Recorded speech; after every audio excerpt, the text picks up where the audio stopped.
Morning, everybody. Thursday, September the 29th. How many days in September? 30 days. So you've got one more day, and then we're into October. And the leaves, they are falling. It's bitterly cold outside. It's not wet today, but it will be tomorrow. This time tomorrow morning, we'll be looking at torrential rain. I'll have my little umbrella with me, my little stick of Blackpool Rock. The top judge has thrown out the human rights defence used by the Colston mob, the people who overturned the statue and put it into the harbour. It was criminal damage. The bank steps in to soothe the city jitters. Everybody's worried about it, aren't they? Especially if you've got a pension and you've got your pension pot and you'll be looking at it going, what's happening to that? I mean, I've only just got my pensions redeemed. So we've got the money.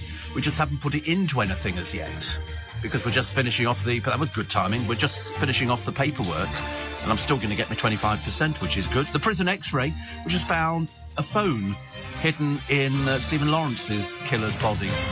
There's a surprise. Of course, he's now blown any chance of parole, which actually I'm even more pleased about. Harry and Meghan have made a complete disaster. Years ago, well, apart from just generally. Before, by the way, they haven't decided whether or not to give their children HRH titles. They're waiting to see what the book says when it comes out. And I suspect if it's got all the stuff in there, which we think it's got in there, because Harry's a very bitter, spoilt child, and the wife is exactly the same. I love the way that they don't like the royal family, and yet without them, they wouldn't be where they are today. They'd just be two very ordinary people. Anyway, they've just got a bodyguard, ex-copper. Unfortunately, this one was convicted of domestic abuse, tried to throttle his wife. She's in all the papers today. And Harry and Meghan, you see, had they been within the confines of the palace, they'd have had the protection of the courtiers down there who would have vetted somebody. You can't just sort of take somebody onto the payroll. Obviously, Harry and Meghan aren't sassy enough to know exactly what it is. So they've got somebody who is convicted of domestic abuse. I mean, tried to throttle the wife. I mean, the only reason he never went to prison is because he phoned up 999 and admitted he tried to kill his wife. And that apparently, a throttle her or whatever it was. But that exonerates you. Apparently now you go, don't worry, you don't need to go to prison, love. Yesterday I had a great time. I was watching, I'd done a little bit of shopping, a few little bits and pieces, got some bottles of cold water. He goes, I buy water, I don't drink out the tap. I haven't drunk out the tap for 500 years. The only reason we use the tap is to water all the plants. But and I saw a police car. I'm seeing police cars all over the place at the moment. And this one had a blue light on, and it was stopped halfway down the high street. And I thought, being a naturally curious person, I wonder what that is. I wonder what's going on there. And they pulled somebody on one of these moped type things. But this looked a bit of a snazzy one. And it was sort of blue and whitish and all the rest of it. But it had the L plates on. You know, people drive around for years. They're not supposed to. It's totally illegal. You're supposed to drive it for a certain amount of time, and then you're supposed to have a driving test. Anyway, he'd been to Pret-a-Manger, because all these drivers, they're not employed by these companies. They just turn up to pick something up. It's all very odd. But anyway, he's got that. He's put it in his little pannier thing at the back, and the police have stopped. So I thought, being naturally curious, I'm going to wander up there. And right by where they were questioning him, and it was 3 coppers in a car. If you wondered what coppers did all the time, it took 3 of them to do this. 3 of them in a car. Right outside Pret-a-Manger, there's a bench. Well, being a person who has heart problems and prostate problems and being of the age I am, I need to sit down. So I happened to sit down on the bench. I was quite prepared for one of the coppers to say, excuse me, I have to go. Unfortunately, not. I'm, 68 years old, I'm sitting down, I have heart problems, I'm a diabetic, and I've got prostate problems. And you're asking me to do what? Sit on the pavement? But he didn't. They didn't say anything to me, because they can't. You're out in the open air. They can't stop you doing anything on the pavement. I could have filmed it, to be honest with you, and they couldn't have done anything about it. But anyway, so they're talking to this bloke, and it turns out that the gist of it was he's got this food, which is on the back of his pannier, and it's going nowhere. And these coppers are going around his bike, they're measuring the tyres, they're doing all sorts of things with it. Obviously, it's been thrown up on their ANPR cameras as being a bit dodgy. And it was.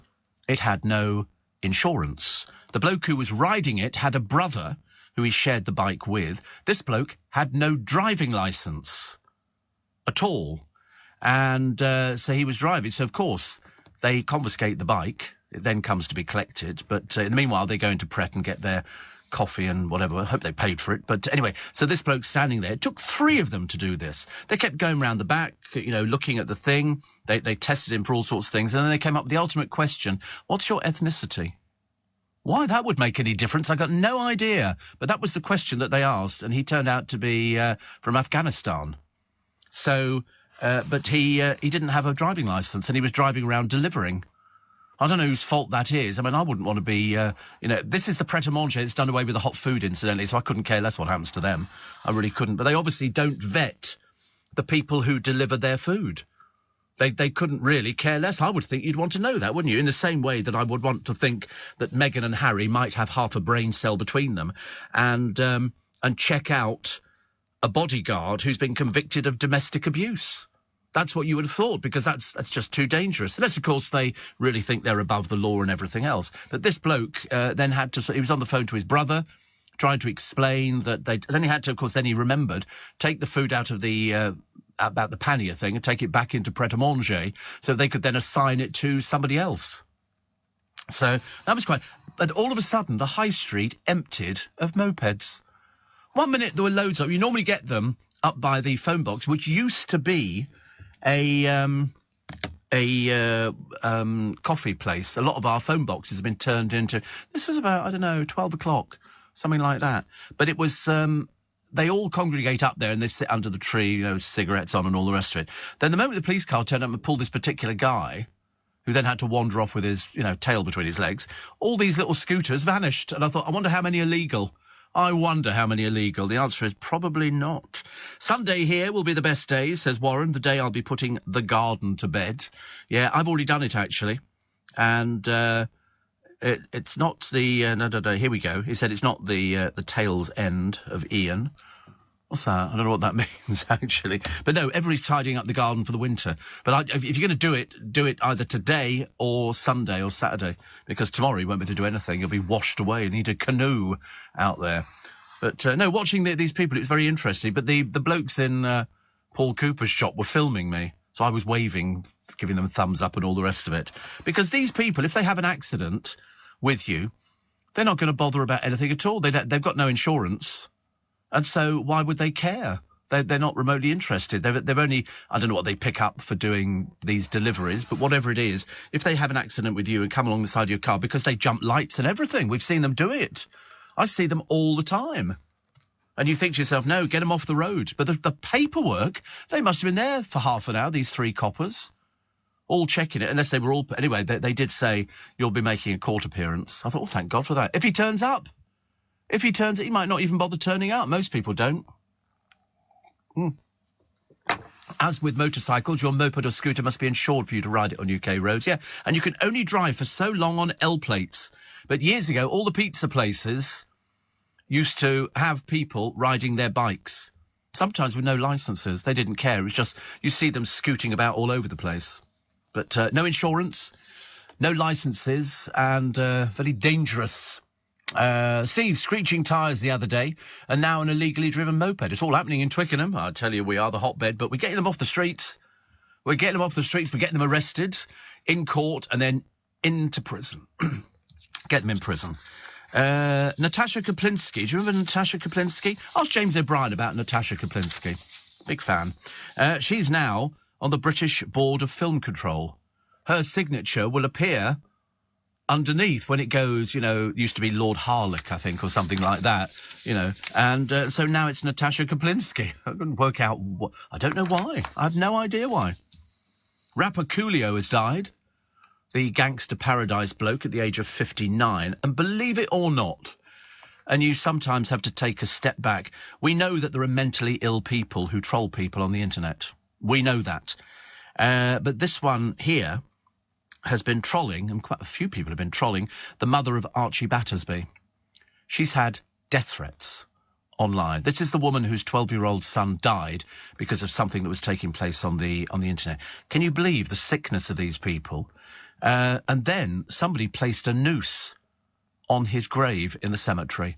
I'm almost stunned into silence that somebody is so sick in the head that they would ever do anything like this. These people need to be caught, put in prison, and leave them there for a very, very, very long time. What is the matter with them? They're obviously unemployed. You can just tell. These are the sort of people you see wandering up and down high streets with a bottle in one hand or a glass. I mean, why would you ever want to do that? Why would you ever want to do it? I mean, I don't get any trolling or anything like that. I'm quite lucky because it doesn't come to me. It goes into a separate department. The moment somebody writes something that would be offensive, even if it goes back 10, 15 years, automatically their email address is logged, and then it goes into the sin bin, and so we don't see it, which is fantastic. I love it. I always think it must be so funny. They're sitting there, dribbling at the same time, and their ghastly little bedsits that they live in. Very sad people. Deaf jurors with interpreters used for the first time. So, in other words, if you're deaf, it doesn't preclude you. So they have like they do on lots of programmes on the television, they put an interpreter in. When we do our Magic Circle shows at Christmas, there's always an interpreter in who stands at the front and will do the sign language. Yeah, it's far more common now. But, I mean, to have it in court is I don't know how many deaf jurors they get, but it doesn't really matter, does it? Jeremy Clarkson is going to launch a perfume. They say it's going to make him stinking rich. This was in the Mirror, reported in the Mirror, because they're so jealous of anybody who makes money. They really don't like. He's going to be stinking. He's stinking rich already. Perdita says, was listening to Ian Dale last night, and he was so passionate and heartfelt when he was talking about people not being able to pay their mortgages. If I'm not mistaken, at one point he was on the verge of tears. Oh, he cries. He cried during our podcast. We both cried, actually. She says, you really have some extraordinary talent at LBC. He does cry a lot. But I was talking to my driver this morning. We were talking about mortgages. His has gone up £500. And if you're scraping through or you've just taken out a mortgage and you've really stretched yourself, and then all of a sudden it goes up, and it can go up any amount of money depending on what deal you're on. It's a case of, where do you get the money from? Where do you get the money from? And the answer is, you either have to take a second job, or you find it, or you have to give up the property. What else can you do? It's very difficult. Half these mortgage deals have been taken away now. Hundreds, about 900, I think, were taken away the other day. And I've said, for the young people who've taken out their first mortgage, maybe a bit of help from Bank of Mum and Dad, and then they get their first thing and it's £600 a month, and they go, yeah, that's just about doable, just about. And then it goes up to £1,100. What are you supposed to do? What are you supposed to do? And the answer is, they don't know. They don't know. There's nothing that they can do about it. It's terrible, really. I struggled. I told you yesterday when I used to share my mortgage, and then the person moved out, and all of a sudden I was stuck with the whole mortgage. And the whole of the bills and everything else, was before it was split down the middle. And that's the danger. What you need to make sure you do, if you're sharing a house on a mortgage with somebody, you need to get a legal document drawn up to make sure that when they sell the place, or their half of it, they have to consult you. You have to get 3 estate agents in to value the property, not just the first one they want to go to. It's very difficult, very, very difficult. Morning, everybody. Nice to have your company. Thursday, September the 29th. Mike says, put my inflatable Santa on the roof yesterday. Got the fluffy Rudolph slippers on. How many more sleeps now? I can tell you now it's 87 sleeps to Christmas. Do you see Philip Schofield losing his temper on television the other day? Well, he didn't lose his temper, but he nearly exposed something. They were doing advent calendars, but the face creams and all these others, these big manufacturers bring them out, and they vary in price from about 80 quid up to about 350. I think the one for 350, you pay 350 for this advent calendar, which has got lots of drawers in it, but in fact you've got more than £1,200 worth of goods in there. And he was trying to work out where one of these bottles came from, and they were going, no, don't tell me, it's supposed to be a surprise. And he didn't get it at all, mainly because he probably doesn't use face cream, but I secretly think he does. Secretly. But they had all those, he's 60, is he? They had all those sort of things in there, and they had all these different calendars. Some you have to order them in advance because they only do, one of them, there's 90,000 advanced orders for these calendars. They all do them. Joe Loves does them, and Joe Malone and everybody else. And they're really lovely, and each one has got different things. It could be a candle, could be a face cream, and many of them are full-size jars. So, but you ladies know about these things. I also know about them because I look at them. I thought, oh, they look quite nice. Ian says, what annoys me about these moped drivers is when they all wait in loading bays for orders and delivery drivers can't do their job. I know. And they ride on the pavement and they jump traffic lights. And many of them don't have insurance. Steve, my move to the Isle of Wight is delayed until Friday. Storm day, says Peter. He says, please tell Chris from Jersey to visit and compete the pool man, sort the pool out. Ooh. He's in Malvern, but he's soon to be Peter the Toastmaster from the Isle of Wight. It's quite nice. A bit far to go, isn't it, though, really, for sort of a gig. Ever bought a posh advent calendar? No. I did go to Costco one year. They were selling an advent calendar. It was wooden. And it was very nice. And you pulled out a little drawer for each day. It was numbered 1, 2, 3, 4, and you put a chocolate inside or whatever would fit inside the drawer so that, if you're giving it to the kids. And there was this couple and they bought all of them. They had a trolley, like a big low loader trolley full up. And I thought, where would you be selling these? Until I saw them. They were doing a craft fair. And they were selling them at the craft fair, trying to pretend that they'd made them. What a bunch of crooks. What a bunch of crooks. I forget what they were. They were selling them for 25 quid, but they were selling in Costco for about £12. So, but they were doing it as if they made them. You get that a lot, actually, craft fairs. You've got to be very careful. Sometimes the people who are selling the stuff, they've just bought it in. It's like farmers' markets, and you look at them and you go, you really grow that stuff, do you?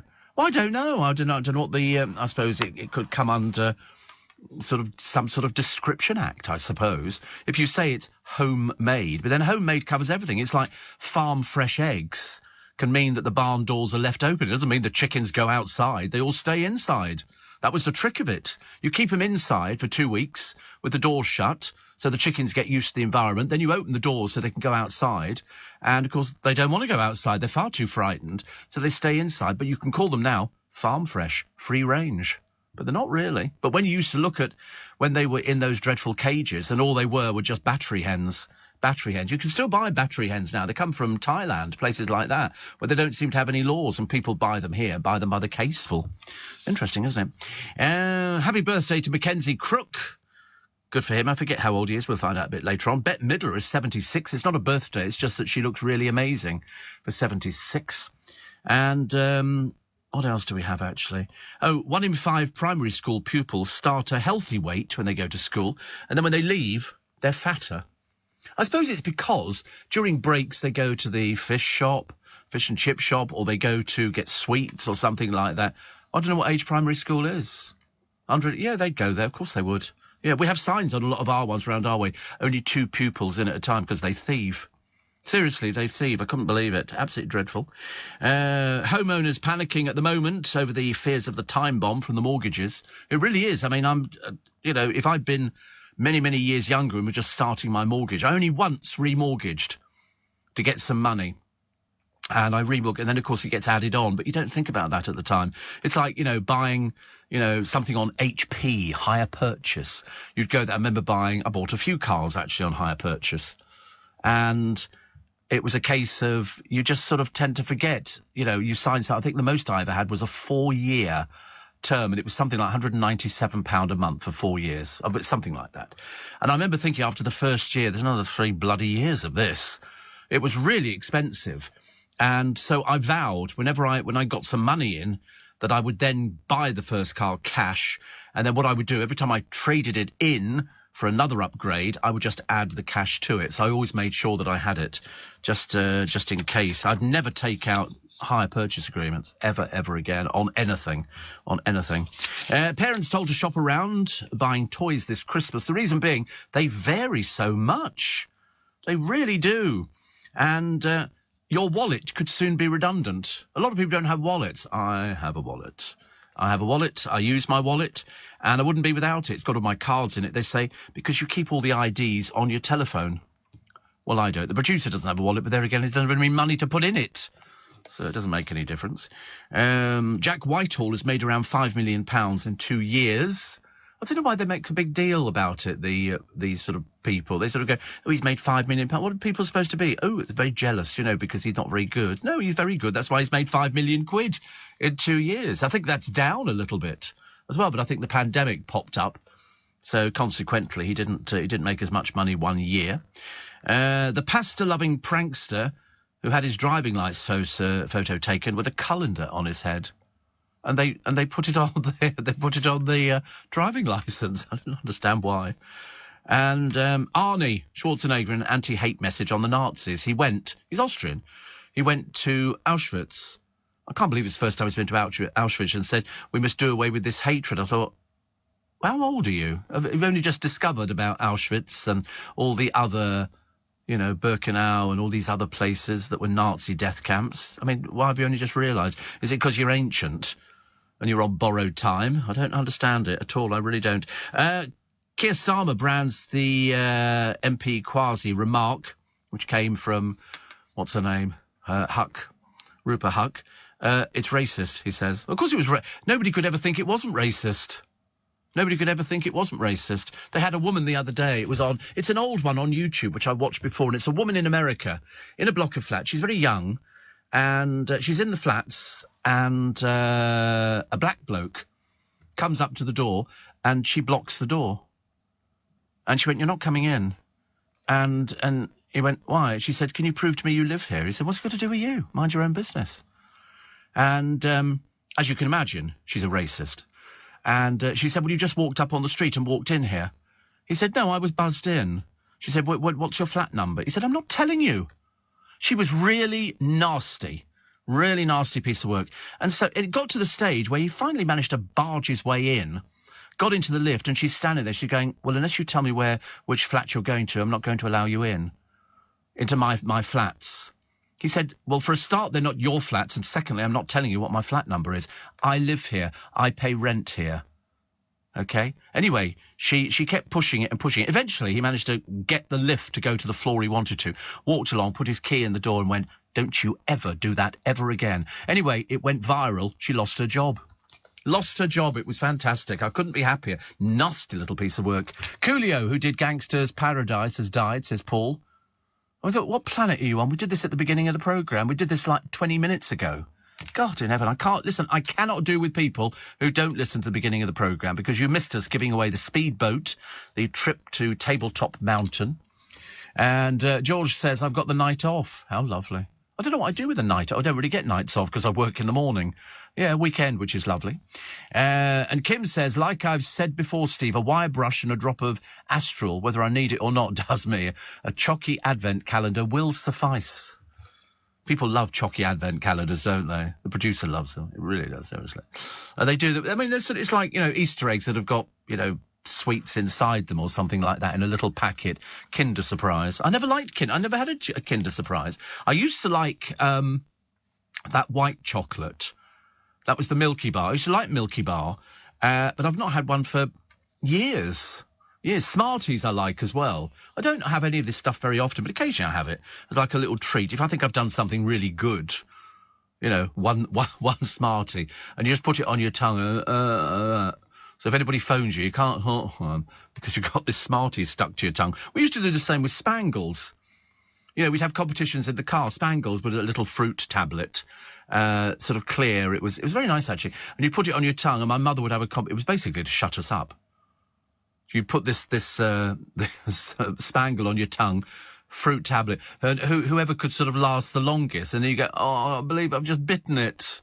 Because they just go very thin all of a sudden. Or fruit gums, they were pretty popular.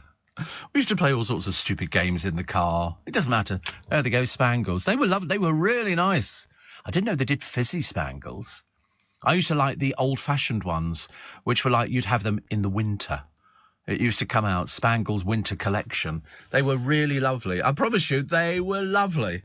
They were really, really nice. It was one of those sort of things. Again, it was a treat. You didn't have it all the time. You had it, every so often, and to have it every so often meant that, you were fairly. I can't even tell you what they cost.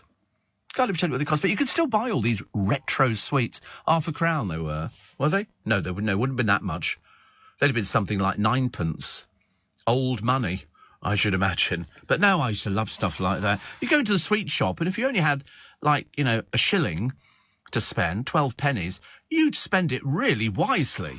You didn't just go in and pick up something off the shelf. You would go there and so that's threepence. If I have that and then that, and then you'd work it all out. It was practically like being a banker. In fact, many of the time people said to me, "You're a bit like a banker, aren't you, Steve?" And you'd buy all these different sweets. Yeah. And they, and they put them in a little tiny paper bag if you had shrimps or blackjacks or fruit salads or things like that. But my favourite were those like golf ball things, aniseed balls or gobstoppers. They were really, because they lasted. I mean, you could suck those and then you could take it out your mouth, do loads and other things, go back to it the next day. And it was lovely. They were very popular in the early days. Are you receiving tax credits? If so, this message is for you. Tax credits are coming to an end, and most people will be asked to apply for universal credit instead. The Department for Work and Pensions is writing to tax credit claimants. You won't be moved automatically, so look out for your letter explaining what you'll need to do and by when. And there's also lots of support to help you make the move. Get ready for your universal credit switchover. Search Understanding Universal Credit today. Eligibility criteria apply. Steve Allen on LBC. Text 84850. Morning, team. Nice to have your company. I trust you are well. Thursday, September the 29th. It's Steve Allen's early breakfast as we head into the weekend of doom, gloom and despondency. Mind you, it just seems everybody's worried about money. Everybody's worried about money at the moment. You know, the government don't appear to be worried about money. Everybody else is worried about it. And people with mortgages, people who are seeing their mortgages practically double. People are seeing their bills going up. They were struggling before. It's going to be a tough time this winter. It's going to be tough. It really is. We were sort of talking earlier on about bills and everything else. And I was talking to one of our newsreaders, and he was saying, people are going to be in for a bit of a shock now, because it's going to be very, very expensive. And so I think you might have to not postpone Christmas, because God knows we need something to cheer us up, don't we? But they're selling stuff on the television for Christmas, and people are still buying. But then again, they haven't had the bills in at the moment. I think once the bills start arriving, it's a case of, everybody's going to be sort of being a little bit of squeeze, I think, just to make sure. Steve, Ian says, I've just driven past McDonald's in Banbury, and there are about 10 cars in the drive-through. Well, this time of the morning? He says, who wants a burger at this time? 10 cars. It's the breakfast menu. Double sausage and egg McMuffin, double sausage McMuffin, those ghastly things in the pita bread with the processed cheese and a couple of bits of bacon and things like that. People want it. People become addicted. Luckily, I'm not addicted, because every time I go past the one, breakfast not till 5, so they're still doing the overnight menu. Oh, my God, fathers. I mean, I pass the one at Waterloo Station every day. And occasionally, I have to be honest, I've had a moment of weakness where I've nipped in and had a double sausage McMuffin, no egg. You can just say to them, no egg. Or if you want an extra burger, they'll put an extra burger on it. You pay for it, but you can adapt the menu to suit your own taste. And occasionally I do it, and then I feel really guilty. I feel really awful about it. So I try not to do it very often. Luckily, there are mainly queues at the one at Waterloo Station, which go out of the actual corridor. Jenny in Farringdon says, is it officially autumn now? I think it is. I think we are in officially autumn mode. Julie in Sidcup says, I'm not feeling so good this morning. Had my 4th jab yesterday morning. I had no previous problems with the COVID jab. I felt like I've been in the ring with Tyson. Is that your 3rd or 4th? Is that 4th jab yesterday morning? I've got the 4th one on Saturday. But I've only just had the flu jab. I tend not to get reaction to it. I tend not, but mind you, as you say, you've had exactly the same thing. She said, I feel like I've been in the ring with Tyson. I know. I'm tempted to ask how old you are, because I think you get a different one depending on your age. You certainly do on the flu jab. It's a different formula. Anyway, I think mine was Prosecco. Steve, in 2008, says Tony, Spangles topped a poll of discontinued brands which British consumers would most like to see revived. Me too. I don't know why they stopped making them. Cool, packet of Spangles. Yes, thank you. Yes, please. We'll have that. Very nice indeed. What was the other one I liked? Police investigating a dummy holding a speed gun. Somebody said it's somebody impersonating a police officer. Oh, get over yourself. Who are these stupid people? There's some incredibly dumb people out at the moment. Sort of people, writing in to, Pip Schofield and Holly going, there's a campaign launched to get you fired. It's died down a bit today. I mean, in fact, I didn't read anything today about it. There's a campaign to get you, out. And you think, are these people really that dumb and stupid? And the answer is, yeah, they really are that dumb and stupid. Christmas for them is going to be a right miserable time. But there again, 99% of them don't own a property. They just literally, they're on benefits. They don't work. They don't have anything to do. That's how they can devote their time to writing and trolling to, like the mother of Archie Battersby. I mean, I can't imagine how sick you would have to be to even think about doing something like that. But I think they will find this person. I think they will find them. Because, you can't go around doing stuff like that. You absolutely can't.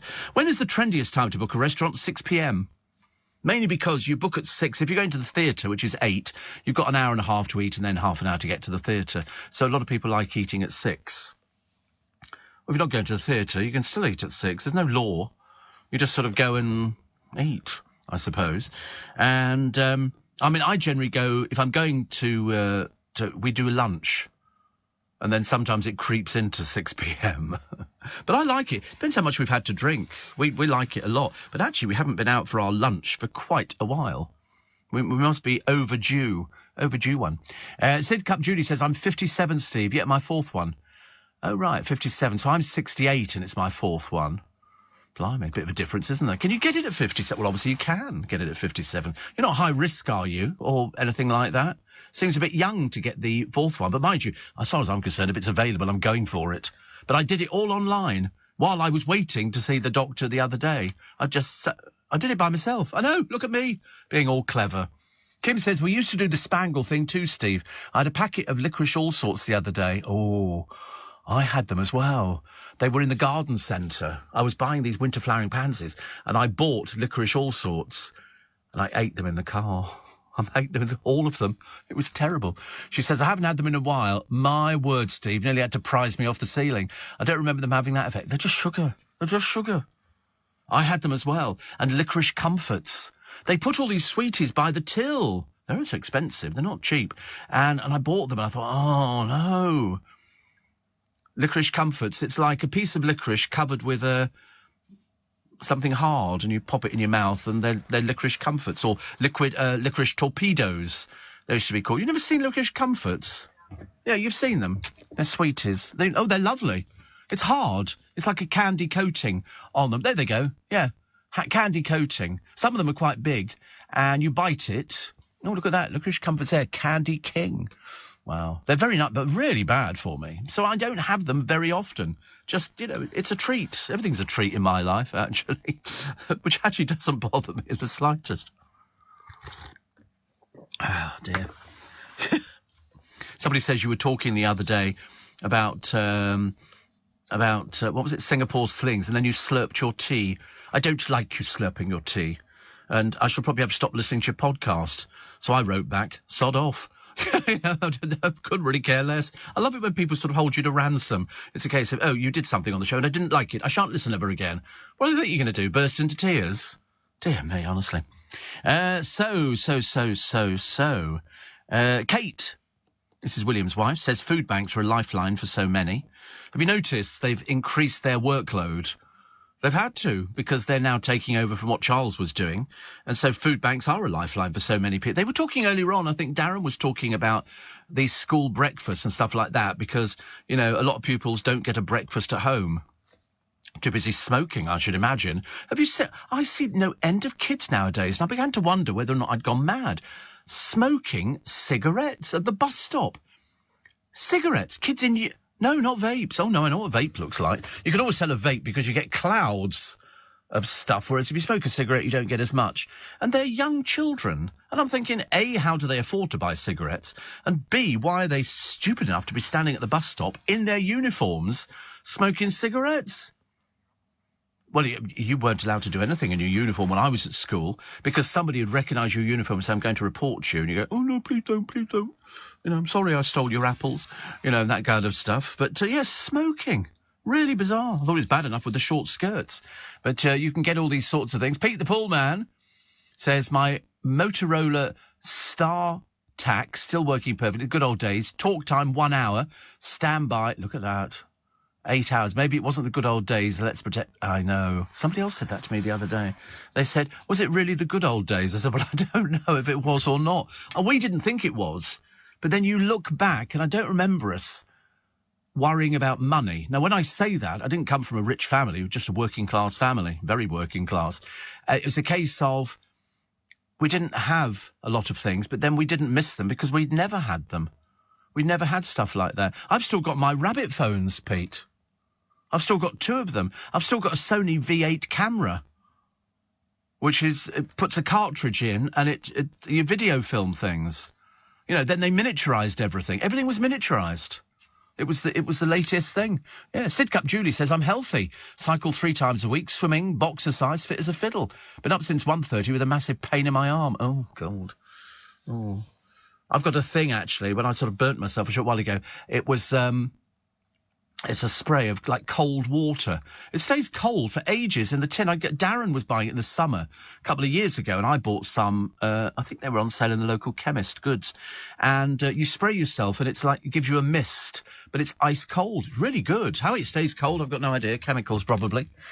Steve, don't feel guilty about having a McDonald's. It's only now and again. It really is now and again.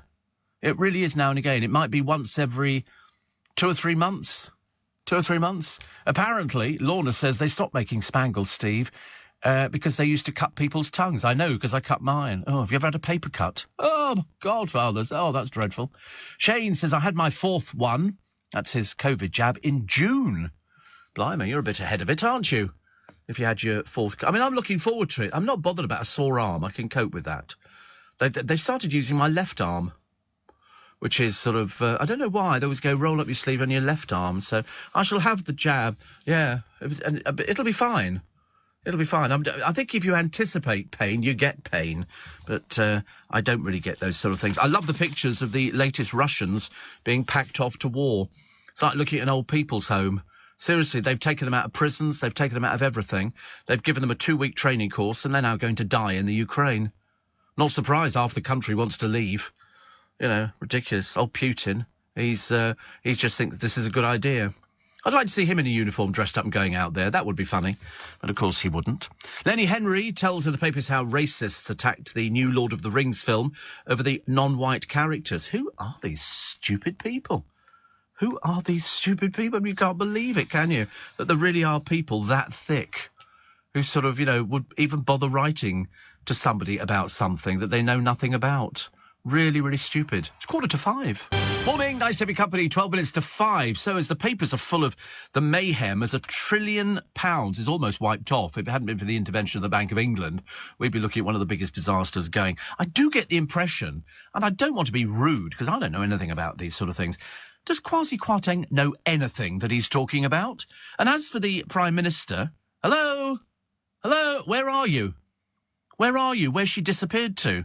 I always imagine if it was Spitting Image, she'd be lying on her back with a bottle of Prosecco shoved in her mouth. But she is doing a tour of local BBC stations, so let's appeal to nobody, shall we? BBC stations, the smallest audiences you can get. Perhaps she'll do BBC Radio Shropshire or something like that. But it's ridiculous. Why is she not doing everything? But where's she been? Is she saying to him, listen, you've got to go. You've made a complete cock-up. But, of course, I did vote you into this job, so we've got to hang on to you. They don't know what they're doing. They're very good friends, exactly. But the trouble is, good friends don't mean good decisions. And he's made some blooming dreadful decisions. Dreadful. You wait till this Christmas. You wait till people start getting their properties repossessed. You're going to read stories in the newspapers. I'll guarantee it now. Within a month, people's properties will be repossessed because, although actually they won't be. Because the mortgage company, it used to be that they would let you go 3 months without paying anything before they clamp down, before they send the nasty letters. So you could probably get away with it until January of New Year, which is when all your bills come in because you've been putting stuff on credit cards. I mean, the government have ruled out this U-turn on the costly tax-cutting mini-budget, and the Chancellor won't resign despite mounting pressure. It's one of the biggest disasters I've never heard of. It's self-inflicted. It's just, and they don't seem to care. You know, if you had a mortgage of £500 and now it's £1,200 a month, wouldn't you want to do something about it? I mean, you know, the Bank of England was forced to launch this temporary bond buying programme as it took emergency action to prevent material risk to UK's financial stability. I mean, it could have been an absolute nightmare, and then trust disappears. Goes and sticks her head in the sand. And I'm thinking, wait a minute, you know, you've just been elected in by a few people in the Conservative Party. And what have you done? Nothing. Nothing at all. You've been hiding. And the papers are going to drag you out, screaming. Very shortly, they'll be calling for her head on a plate. It will be. It's some already, I know, it's terrible. Another picture of model Cara Delevingne looking tired. They call that tired and emotional. That's basically because of her problems, you know. And when I say problems, she's another one of these stupid people who thinks that, you know, taking drugs and okay. I don't mind people doing drink, because I think I get my liver functions checked, surprisingly. I get my liver functions checked, I think, twice a year, and they always come back fine. They always come back fine. Mainly because I don't, whether it's spirits, I don't know, but I only ever drink Prosecco. If I go out, I drink Prosecco. If I'm in a pub, I drink Prosecco. I don't even do wine anymore. And the last time I went, which was 2 days ago to the doctors, liver functions, fine. So, you know, I'm surprised. Every time you see Cara Delevingne, you see her looking like a complete and utter wreck. The sort of person you find slumped by a cash point in London with a dog sitting on the mat. And then, of course, you see another picture of her at a launch collection in Paris because she's been done up. They've done her hair and they've done her makeup. She doesn't have to do anything. The rest of the time, she's falling in the wrong place. She's 30 years old. She's supposed to be an adult. You know. I suppose we can but hope. Most things go up a little annually, but it's very unusual for things to increase by 50%, says Roger, in such a short time. You think it's going to get worse? It will. Pete says, never thought I'd hear myself say, bring back Boris, but yesterday I said it. Well, she's just disappeared. She's just disappeared. She is doing this tour of BBC local radio. Perhaps she hasn't heard of commercial radio. Perhaps she doesn't understand that the majority of people listen to commercial radio. I mean, she would do better coming onto this programme, because the size audience that we have at this time of the morning is the equivalent of at least 5 BBC stations. At least 5. Total audience added together. They have no audience. They were thinking of axing the whole lot a short while ago. Basically because they're not worth keeping. Mike says, I've had 6 COVID jabs as I'm high risk, all but 1 at the Westfield Centre in Stratford. First 2 AstraZeneca and then 2 Pfizer and the last 2 Monsanto. Get my flu jab next week as well. Bloody hell. Like a pincushion. He says, but I've got the radiators on the narrowboat nice and toasty. Yeah. There's something nice about, I always remember years ago, because it hasn't happened very often, that it snowed on Christmas Day. You know, if you go to certain places in the world, no, it's really a long time since it snowed Christmas Day. And I remember looking out the window, I woke up one morning, and you know it's when you pull the curtains apart, everything's white. And you go, it's snowing. You used to get really excited. It was like the film The Snowman. You watch the film The Snowman, and you go, it's got snow. It's got snow. And snow was so pretty. If you live in the countryside, the snow that lands on all the trees and on all the bushes and everything, it just looks so beautiful. And that's why we like it. Apparently, we had white Christmases in 1981, 1995, 2009 and 2010. Yeah. I don't remember that. I mean, I remember it when it came down. I was standing with Paul Cooper outside his shop, and we looked up and I went, I think it's snowing, Paul. He had his Christmas trees all the way down the road. And then the next minute, we were covered in the stuff. I loved it. I love it. It crunches underneath your feet, but you've got to be very careful if you're elderly not to fall over, because you get this black ice underneath. But really nice. Really nice. Kwasi Kwarteng has a PhD in the history of economics. Well, that was a waste of a thing, wasn't it then, really? I mean, dear Lord, I swear, a 5-year-old could have come up with something better. The Bank of England have to step in to save £1 trillion worth, and he's got a PhD. Blimey, blimey, not so good. Jewel and handbags nicked. These are footballers. Footballers like splashing their money around, and they do it in the newspapers, and they tell you all about it. And they've done a whole list of all the footballers who've basically been robbed. You know, because they are a target for raid jobs. Mainly because they know where they are. They know when they're playing football because it's on the television. They just go around there and break in, or they break in the early hours of the morning. And there's one here, brazen raiders struck as Perry and Alex were in the house. Yeah, that's quite normal. Quite normal. And, you know, if you will flash off your watches and you've got this and jewellery and everything else, it's not their fault, but unfortunately nowadays somebody will see you on the television and they're going to go, I'm having that. Who has the most expensive brooch in the world? Who has the most expensive brooch? It's not me. I wish it was. Believe it or not, it's the Queen. She had this brooch. She only ever wore it 3 times, and it was taken from the Cullinan diamond. They found this huge diamond. The man who was given the response of cutting it into, I think, 3 gems, one of whom was in the Crown, fainted first time round because to hit it with a hammer, you didn't want it to shatter in a million pieces. And this brooch is worth £50 million. £50 million. It is 2 droplets. You've never seen anything like it. She's only ever worn it 3 times, I think, the peacock brooch. Look at that diamond there. I think it's about 91 calories. 91 carats. 91 calories. That'd be something worth eating. And look at it. It's lovely. It is weird. I still think she's here. That's the funny. You see pictures of her. As far as I'm concerned, that image there of her wearing it, she's always going to be there. She's always going to be there. It doesn't matter who stands in or who doesn't stand in. But that is the Cullinan diamond. They made 3 out of it. As I say, the bloke fainted. And then the second time took 14 hours to split it. Because if you split it, you've got to make sure that you don't damage the internal piece. It's got to be a perfect diamond. You don't want any flaws in it, any, glossing over of anything, change of colour inside. It's got to be pure white. And that's why it's worth 50 million. I mean, to be honest with you, it's basically the wealth is incalculable. That's why they put a figure of £50 million on it. But somebody around the world could afford to buy that. Where you'd wear it, I've got no idea. When they brought it into the country, because it's been backwards and forwards to different countries, it was brought in, they actually sent it through the post in like a jiffy bag. And they had another one, which they'd said, it's here, and they had security guards with it. They were doing the double bluff. Yeah, the decoy. And I thought it was quite brilliant, actually. And they said, no, they just sent it in a jiffy bag. Nobody knew the difference. Nobody knew the difference. Oh, look, here's dreary old Rita Ora giving her followers a rosy glow. She's sitting in a bath in New Zealand. She's showed her back tattoo. And she's folded her arms and crossed her legs to preserve her modesty. Bit late now, isn't it, darling, to protect your modesty? I thought we've seen everything by now. Madonna's in the bath. I know, yeah, but Madonna's got no water in it. She's just sitting in a bath. Very embarrassing.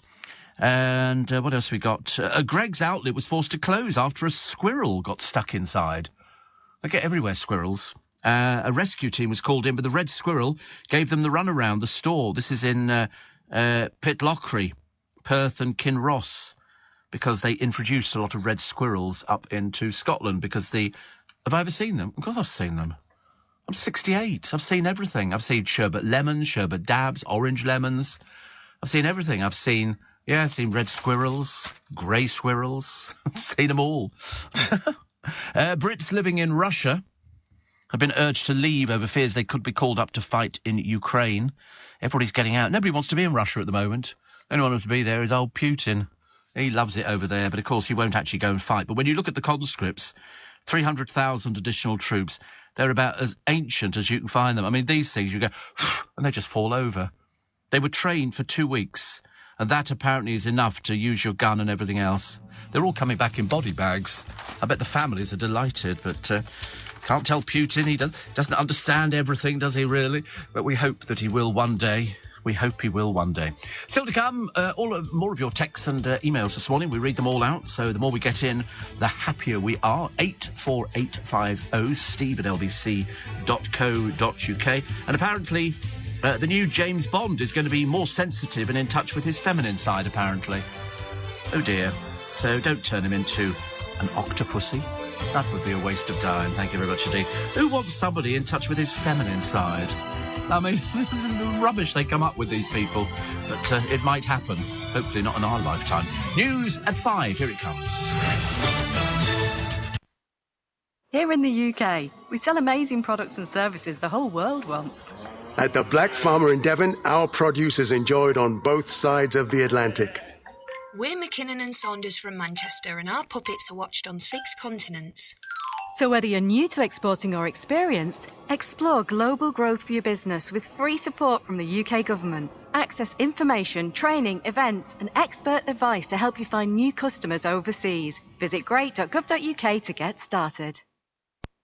Morning, nice to have your company. It's Steve Allen's Early Breakfast. This is LBC. It's Thursday, September the 29th, the day that Liz Truss starts trotting round a load of stations with no audiences. I can't imagine what on earth she's thinking of, but we want to know where she's been. Is she not well? Because, you need to be told these sort of things. Either you're the Prime Minister or you're just not really bothering about the whole thing. Do you remember the Ukrainian refugee story? This was the married bloke called Tony. Tony Garnett decided to join a scheme which is called, actually, Homes for Ukraine. Now, I don't know if it's one of these schemes, because I haven't checked it out, where you get paid for taking somebody in. That's what I thought it was. It was a government scheme. You took somebody in and you got paid for them and all the rest of it. Anyway, he then decides, he gets this woman called Sophia, and she moves in. Anyway, he then kicks the wife out and starts an affair with Sophia. Something happened. I don't know what it was. She has been arrested by the police. She was arrested. She pulled a knife on him, I believe. And he went, well, the police have advised him not to let her back in the house at all. And he says, if you want your things, you need to call the police, and you can come here with the police and I'll give them to you. And she said he gambled, treated her like a dog's body. She said, I've seen him lose £500 in one go on online casino game. What in God's name does he do for a living, £500? But she says, anyway, she was asked to go. And now she says her new life is ruined. So she's now in emergency accommodation. It's a very bizarre story, but she's now sort of done her bit of the story. And tensions rapidly developed as Lorna, who was the wife, saw her partner of 10 years flirt with Sophia. 10 days later, Lorna cracked, asked Sophia to go, and then Tony said, if she's going, I'm going. I mean, really, it's a menage a trois of the worst possible kind. He stopped speaking to his mum. I'm heartbroken. I really believed all the rubbish he gave me, and I didn't split him and Lorna up. That was over long before I arrived. And she said, I begged him to stop gambling, but he wouldn't. He said he enjoyed it. He's declined to comment. But anyway, she was arrested twice by the police without charge. Twice in 2 days when he called the police. She tried to collect her things. She said, I really loved him. To be honest with you, it's like carnage, isn't it? Absolute carnage. She said, Vlad can't beat me, and nor will the live rat. It's just, it's ridiculous. No, live. Lviv, live. Yeah, Lviv rat. Or whatever it is, she's not with him anymore. And they had pictures taken of it. This is the bloke you remember. He's got tattoos all over his face. Right plank, but he can afford to gamble £500 a time. There you go. Saw the Bowie film yesterday. Loved it. Oh, nice. And over in Vancouver, they've got black squirrels. Yes, I've seen them. They have black squirrels. I like black squirrels. Oh, they look really pretty. In fact, I like all squirrels, but I know that the grey ones are the ones who saw off the red squirrels, so they are murderers. They should be destroyed under the wheel of your car. And people eat them. There's that restaurant, that posh restaurant. It's just won an award. They serve squirrel. And I suppose at the end of the day, it's just sort of a set of bones with some meat surrounding it, which you can cook in the same way as you probably cook chicken or anything else. They're quite cute, aren't they? Everybody thought squirrels are cute. Take your finger off, though. Take your finger off. Do you remember seeing all those programmes on television with the squirrels where they'd set up a thing for them? It's like an assault course. They have to cling upside down on the washing line to get to the bird table, then move the thing upside down to... Yeah, it's real. Of course it is, yeah. Yeah, they're very astute. Yeah, squirrel assault course. Something like that you put in, and then you get it. Dum, dum, doo, doo, dum. Dum, dum, dum, dum. And they learn to climb up something. They're very adept. There you go. There's a man. Look at this. He's put this huge thing up in his garden, and basically the squirrels come in. If they want the food, they have to perform, and it means climbing up, and then they jump up. They go on a rope ladder. They have to sort of suss it out. Is it going to be upside down, upside down? Because they can go upside down. I've seen them just doing it on one line, and the squirrel will sort of go along, and then he will be able to get the nuts. And the more difficult you make it, the more they love a challenge. They love everything. And I'm always interested in this. It's like that thing where they were catching mice, and it's a bin, and the top is hinged. They put a little bit of food on it. When the mice go on there, it tips them into the bucket. So it doesn't hurt them, and then you can take them and get rid of them in next door's garden. And, he'll leap. He's leapt. There you go. Straight into the hole. Oh, no, they're amazing. Absolutely amazing. But it goes with this music, dum, dum, doo, doo, dum, which I think is Mission Impossible. I could be wrong. Heavy rain and 60-mile-an-hour winds are set to batter Britain in a fallout from Hurricane Ian. Oddest name for... I'm so sorry, Ian. But I mean, the oddest name for a hurricane. Might as well call it Sydney or Herbert or something like that. The stormy weather will land here in the north tomorrow and make its way down the country. The Met Office said a jet stream of low pressure coming in from the west will bring gale force winds and heavy rain.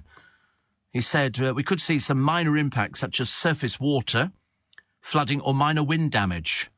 I'll have to take the blooming parasol down on the patio again, but that's okay. I love the story of the naked man in bed. What does he wake up to? A snake slithering up his leg. I mean, you just go mad. Ian Robertson thought it was his cat's socks until he spotted the 3-foot snake. Ooh, clawing up your leg. Up your leg. The Tesco manager said, I threw off the duvet and saw what looked like a piece of cord, but it started moving and looking at me. It was a bit worrying.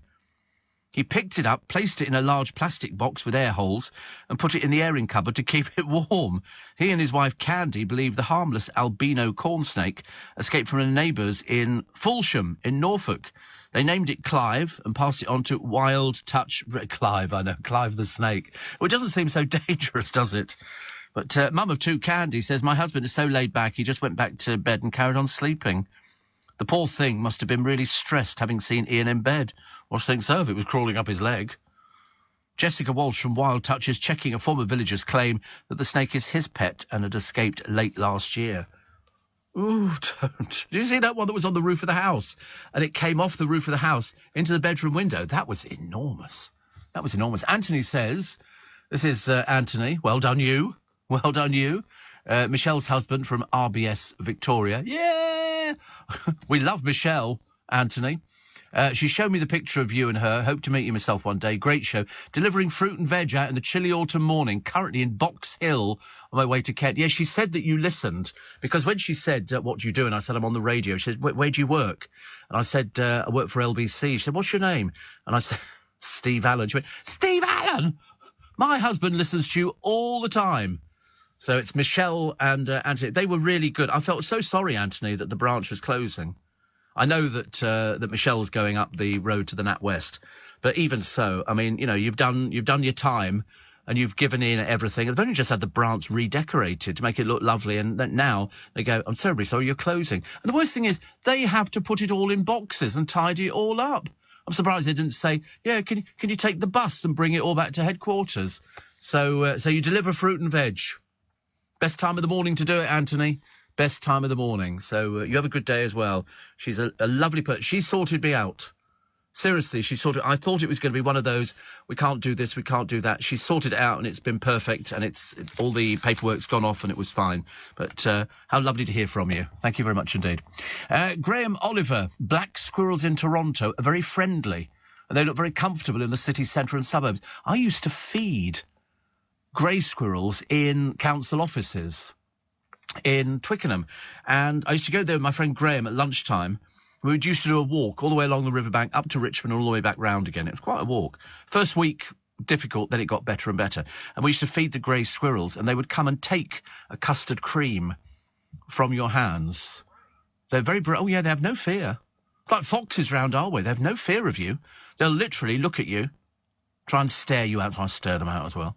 And then they'll walk past you, just sort of slightly avoiding you. Paul, the bus driver from Deal in Kent. Do you know I get more, not bus drivers, Paul, but my drivers in the morning who bring me into work. I get different people, you know, every day, but I've had a lot of them on a regular basis. A lot of them live down in Kent. Interesting, isn't it? Anyway, we have 3 regular squirrel visits our garden. We have a proper feeder for them and get proper squirrel food. They've learnt now to sit on the table next to me and feed out of our hand. It's beautiful. What proper squirrel food? Other squirrels, I should imagine. I don't know what they eat. It's like you can get nuts. You can get peanuts, can't you? It's the way that they hold it in their little hands and take the top of the peanut off. Or they bury it in your garden. And then they can go back to it a little bit later on. No, I think they look really cute. Really, really cute. There you go. You can get a young squirrel feeder table with umbrella from Amazon for £20, and they've got really wild squirrel food. I suppose if you're a squirrel, that must look like absolutely the best. Look at the little table they've got. It's a durable corn on the cob holder. It's got a little umbrella as well. I think that's really cute. I've got lots of little umbrellas too. Little tiny ones. Little tiny umbrellas. Came from Japan. Little tiny umbrellas. I went through a phase of buying them because I wanted to go on stage at the Magic Circle and start producing umbrellas. And these are umbrellas that the moment you pull them out, they open up. And they're all brightly coloured and everything. I must have about 50 of them. I got carried away. There was a company in Japan that made and sold them, and I was having deliveries almost on a weekly basis. It's all very bizarre. Very bizarre. But I've still got them. In fact, I picked up one the other day. Virgin Atlantic have scrapped rules on male and female uniforms so that crew can express their identity. I don't really want crew to express their identity. I just want people to come and serve me. You know, that's what they are. They are basically waiters and waitresses up in the sky. They put your luggage over here and they bring around the trolley. Anything from the trolley? Anything from the trolley? Duty free? You know, that kind of stuff. I'm not particularly bothered if they want to choose to wear skirts. There can't be many of them, but there's one here called Trees Nye. And these are designed, believe it or not, by... who are these designed by? They're designed... Who? Vivienne Westwood, I think, somebody like that. I mean, it's just a skirt and a jacket. How can you design a skirt and a jacket? A bit pretentious, isn't it? And human rights organisations, the Peter Tatchell Foundation, said, this is a positive, inclusive move. We hope other airlines will follow. See that on EasyJet, can't you? I mean, dear God. I mean, how many people on a flight are going to be wanting to express their identity? I mean, you know, it just seems a little bit over the top. Apparently, non-binary TikTok star Tyrese Nye was brought in to help model the skirt uniform. Doesn't work for Virgin. Just put the uniform to model it because obviously they couldn't find anybody. One passenger said, perhaps you could put as much effort into your customers' happiness. Yes, exactly. Every time I've flown Virgin, I've always gone business class, which is quite nice. But it wouldn't really bother me. I just think somebody was doing drag or something like that. It makes no difference to me. I couldn't really care less either way. But don't make such a big bloody fuss about it, for goodness sake. Otherwise, so it's come fly with me, he, she, they. Doesn't quite work, does it?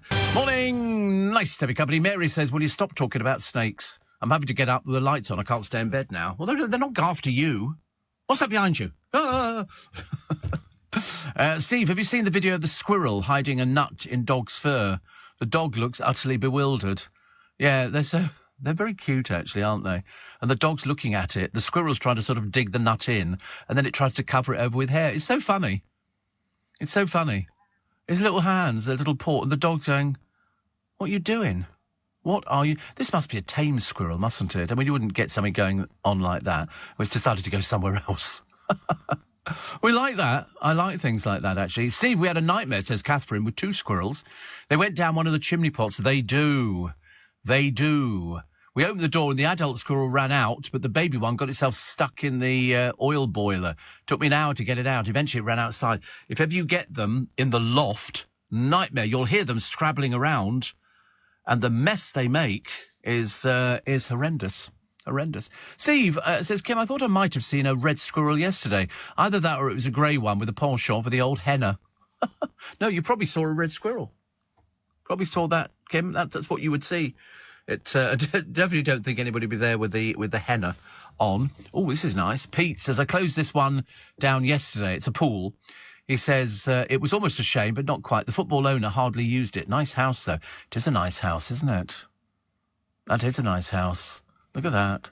Sitting outside, jumping into the pool. Bit pokey, says the producer. What do you mean a bit pokey? It's not pokey. Which bit do you think's pokey? What, the pool or the house? Look at the nice balconies. It's not very... Yeah, but it goes back a long way. Goes back a lot. Honestly, he's so mean, isn't he? I'd have a house like that. That'd suit me fine. With the swimming pool. Pete could come round and start sort of cleaning it and then go, oh, another house to do. He can't have many left to do before the end. But a footballing owner, they like stuff. That would be considered a trophy house. Actually, probably a bit bigger. Cheshire's the place, isn't it, though? They've got mansions all over the place. But I haven't seen the Real Housewives of Cheshire for some time. Didn't really want to, actually. I gave up with them. They were all a bit naff. You know, one of them was an ex-Page 3 girl, now sort of thinking she's sort of a lady of the manor. There's some very odd people, very odd people. Police investigated A dummy dressed as a PC and holding a speed gun after complaints it was impersonating an officer. A patrol took a look at the model, which has been put up in a 30-mile-an-hour zone, but they rejected complaints and hailed the mannequin as a welcome addition to road safety. Well, I would agree with them. Absolutely. Owner Richard Wright of Malden says once they knew it wasn't human, they couldn't care less. They commented on how it was slowing traffic down. Not anymore, it won't be. Now people know what it is. And he says Richard posted details online where Anna Moss wrote, "It's brilliant. We actually thought it was real till we got up close." Hannah Tompkins said, "I've had people flashing their headlights warning me about him. We just laughed a lot." Linda Chamberlain says, "I was fooled." But Aaron Stringer was unimpressed. He wrote, "It's technically impersonating an officer of the law. Utterly not funny. You sado." Honestly, fancy putting your name on there. If it slows people down from having accidents, it's good. It's not funny. Utterly not funny. A bit like you, I should imagine. Mr. Misery. Police says they had no concerns after checking the dummy, and the spokesman said, as long as the item's helping to slow down traffic and doesn't cause a danger, it can remain. There you go, Aaron. Made you look even more stupid, hasn't it? Honestly, what's the matter with these people? You have them, they do them in certain parts of the country.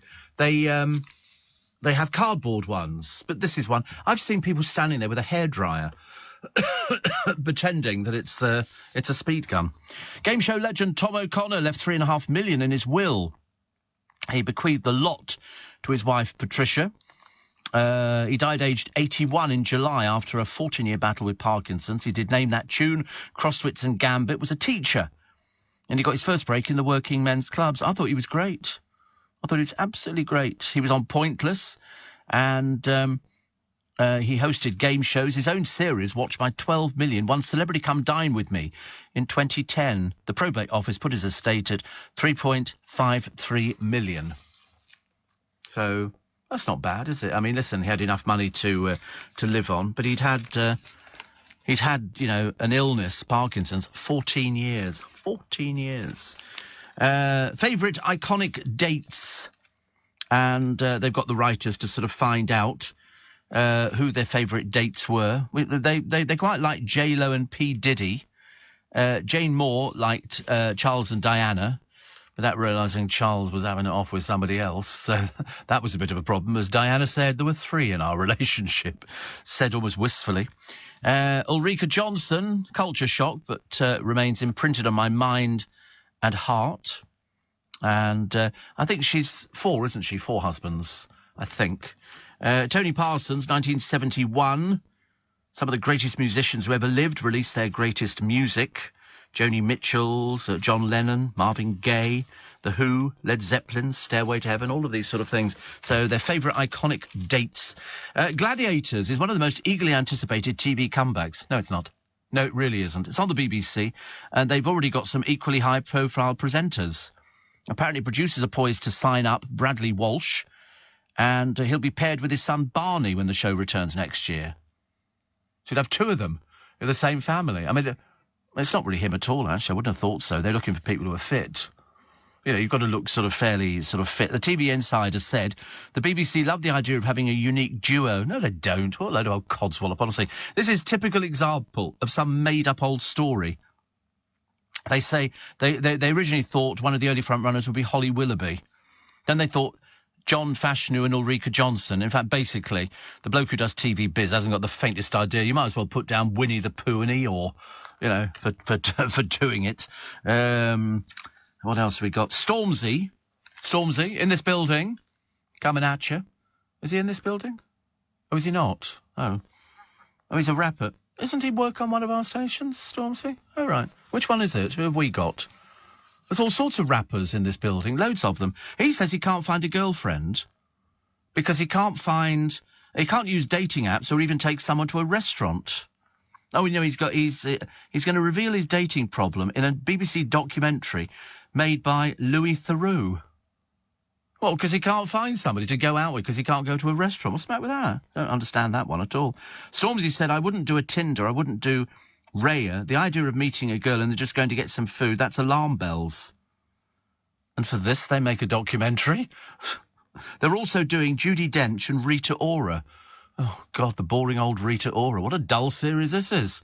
TV biz is just press releases, isn't it? Callum Best didn't inherit his dad George's footballing gifts. He didn't inherit anything from his father. Nothing at all. A watch, I think. But the celebrity SAS Who Dares Win contestant broke co-star Jonathan Broome-Edwards' ribs during the murder ball section. Callum Best, what does he do for a living? Nothing. Nothing at all.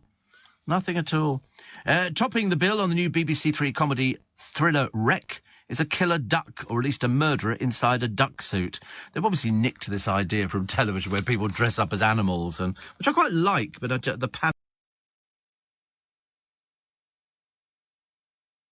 the talent. There's a talent. And apparently she bans television in the bedroom to boost her sex life. Riveting. What an interestingly not article. She says, and the golden ticket is when you can be unapologetically you and lay all on the table. It puts the ball in their court, take it or leave it. This is why she basically can't find anybody, really. It's all a bit of a disaster. But she does have a daughter. I think she's still in that SAS programme. I think so. Either way, you know, obviously doesn't really care about certain things. It's always the case if they all drop hints, don't they? Oh, I'd like to do this programme or that programme. And I'm sort of thinking, please don't do any more. Please don't do any more. Went to Robert Dyas in Chiswick yesterday. Floor staff very poor, says Gary in Shepherd's Bush. Floor staff? What are floor staff? Any people behind the counters? Oh, right. I found them excellent. Excellent. And Justin in Haringey says the one thing squirrels do love is avocado. If you think I'm buying avocado for squirrels, you've got another thing coming, mate. Mark in Shoreham says if Liz Truss wants to keep out of the limelight, BBC Local Radio is the best place to hide. Yes, absolutely. Well, I mean, she's obviously never heard of local radio. She can't have done national local radio. You know, the very first, commercial radio station on air, hotly followed by our sister station Capital. But, BBC Local Radio, what is the matter with her? Steve, I saw a white squirrel in my garden last week. A white squirrel, an albino squirrel. Wow. See, you've got tomatoes growing. They look very nice, don't they? It's either tomatoes or you've got passion fruit. I can't work out what it is, actually. It's got flowers on it. No, it hasn't. It's got sort of like berries. But a white squirrel. See, that makes it a bit obvious for birds of prey and things like that. They find it a lot easier to home down. Oh, they'll take squirrels. Birds of prey. Oh, God, yes. Oh, yeah. They'll take everything. Take your kebabs. Take the old blooming lot. Apparently, the COVID pandemic has caused a decade's worth of change to our personalities. State University, Florida, of medicine, researchers believe it's changed the way we think and feel. They're quite mad in America. They come up with some amazing stuff. They compared how traits such as neuroticism, extroversion, openness, agreeableness, and consciousness differed between 6 pre-pandemic... Who gives a toss? Seriously, honestly, can't they come up with... Thank you, dear. Can't they come up with anything better? I mean, that is about as dull as it gets. Don't ever go near Florida State University College of Medicine. They talk gobbledygook. Madness, isn't it? Absolute madness. And a man caught wielding a fake submachine gun. OK. Now, I've spoken to police officers before. If somebody holds up a gun to you, are you then supposed to work out, is it really a gun or is it not a gun? Is it a lighter? What is it? This bloke is set for a big payout after a cop accidentally shot him. Apparently, Aaron Humphreys was seen in a car holding the 2-foot weapon. It turned out to be a BB gun, but when armed police arrived, a female officer's gun went off by mistake. A bullet went through the car door and into his right leg. He got a suspended jail term, but he's now expected to receive compensation. What a buffoon, sitting there holding a BB gun that looks like a machine gun in a car, and they bring in armed police. But apparently he's going to get this compensation. He's sued West Mercia Police, saying he struggles to walk and lost his job. I mean, you give up, don't you, really? So Harry and Meghan, they've been demoted on the royal family's website. They're way down the list. In fact, actually, Andy is lower than Harry, but then Andy's career finished ages ago. He never did anything worthwhile. He's lower than they are, yes. The firm's site features a list of significant adult royals, each with their own About section. Duke and Duchess of Sussex had featured in the middle of the rankings, below senior royals, but above more minor ones. In a rejig, since the Queen's death, they're now relegated to the 2nd and 3rd lowest spots. They're now just above Andy Windsor and below the likes of the Duke and Duchess of Gloucester, the Duke of Kent and Princess Alexandra. Maybe part of Prince Charles's plans for a more slimmed-down monarchy. Well, they're not in the monarchy. And now we discovered what their bodyguard's history is. Not looking very promising. Attention all passengers. You can now book your train tickets on Uber and get 10% back in Uber credits to spend on your next train journey. So no excuses not to visit your in-laws this Christmas. Trains, now on Uber. T's and C's apply. Check the Uber app. Leading Britain's conversation. LBC with Steve Allen. Morning, 25 minutes to 6. Hope you're well this morning. So tomorrow the rain comes in, and it comes in with a vengeance, I'm afraid. The toppling of the statue of the slaver Edward Colston was violent, meaning human rights protections were not a defence to a charge of criminal damage. The memorial, you remember, was slung into the harbour in Bristol in June 2020. In January this year, 4 protesters were cleared of criminal damage, and the case was referred to the Court of Appeal. But Lord Chief Justice Lord Burnett ruled the toppling fell outside of the protection of the convention. So it was violent. But then we could say it was violent all the way through. You know, it's one of those sort of things. People did it, but they didn't get prosecuted for it. What else we got? We got Sam Smith. We got Billy Joel is back in London next summer. He's going to be doing the 10th anniversary in Hyde Park. He'll play in front of 50,000 odd punters. I don't know if they mean they're odd punters or they mean they're odd. He'll play in front of them on Friday, July the 7th. Pre-sale tickets, 10 a.m. today you can get. He's also in talks for the Legends slot at Glastonbury. So it seems he won't be too far away. They all sometimes do that, don't they? And he'll probably do very well. He toured with Elton John in America. They both toured. They both got on really, really well, which I quite like, actually, which is always good news. There's a lovely story about a blind dog called Windsor. Believe it or not, he's a Welsh corgi. And the charity workers couldn't give him away. Nobody wanted him because he was blind. And so he's been given a new home with a teacher.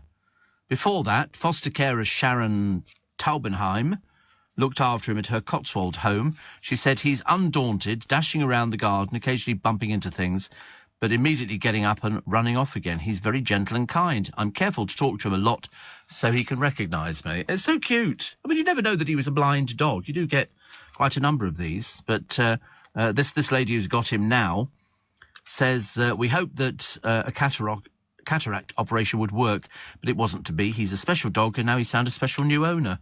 Because it must be very difficult if you're a dog. You don't know about these sort of things. One minute you've got sight, the next minute you haven't. A dog handler and his sidekick have been crowned the UK's top crime-busting duo after the dog dragged a suspect from the hiding place by his testicles. Shouldn't imagine he'd be arguing too much about that. Can you imagine? Constable Chris McDonough and Toro were honoured at the Thin Blue Paw Awards. Cheshire cop Chris said, I feel I've got someone covering my back when I'm with him. They always say that, don't they? Police officer with dog, give yourself up or I'm sending the dog in. And the dog will clamp onto somebody. We were walking through some years ago. We'd been out drinking in London. We decided to walk through to Birdcage Walk and ultimately onto Victoria Station through Green Park. Well, nobody told me that don't dunk that biscuit. If you dunk that biscuit, I'm having you removed. You are going straight to hell. He's dunking biscuits on my show. Can you imagine? It's almost as bad as wearing shorts. Anyway, so we walked through Green Park. Nobody told me at night time you couldn't walk through Green Park. There's armed police officers with dogs.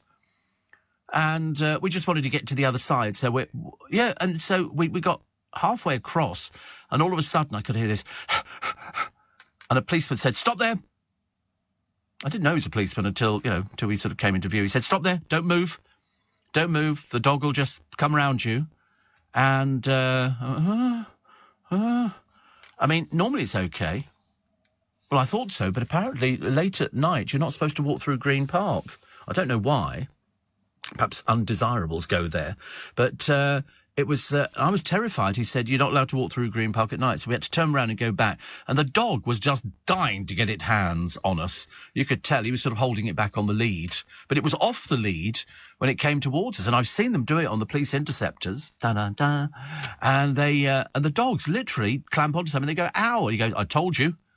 They are trained to take a chunk out your arm or your leg. That's why when you see them being trained, the bloke's got a suit on. Have you ever seen it? It's all puffed out and everything else. Those big arm things, just so you can sort of get away with it. Because otherwise, these are Alsatians. No good sending a Chihuahua in, is it? In the park.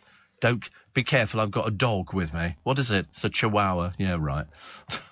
Very frightened. Very frightened. Hornets putting your honey in peril. Bee-killing Asian hornets have been spotted on mainland Britain. I wouldn't know what they look like. I really wouldn't have. There's a picture on the paper. They just look like wasps to me. But, of course, they're not. Somebody, what was that headline on there? What was the headline?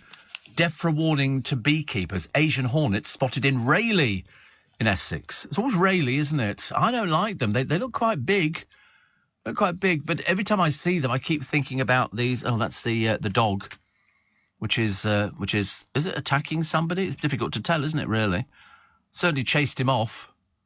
It's a dog on a lead, and they train them. They train these guard dogs as well. They're attack dogs. They're about £26,000 for them to be fully trained, and the dogs will literally knock somebody down and go for your arm.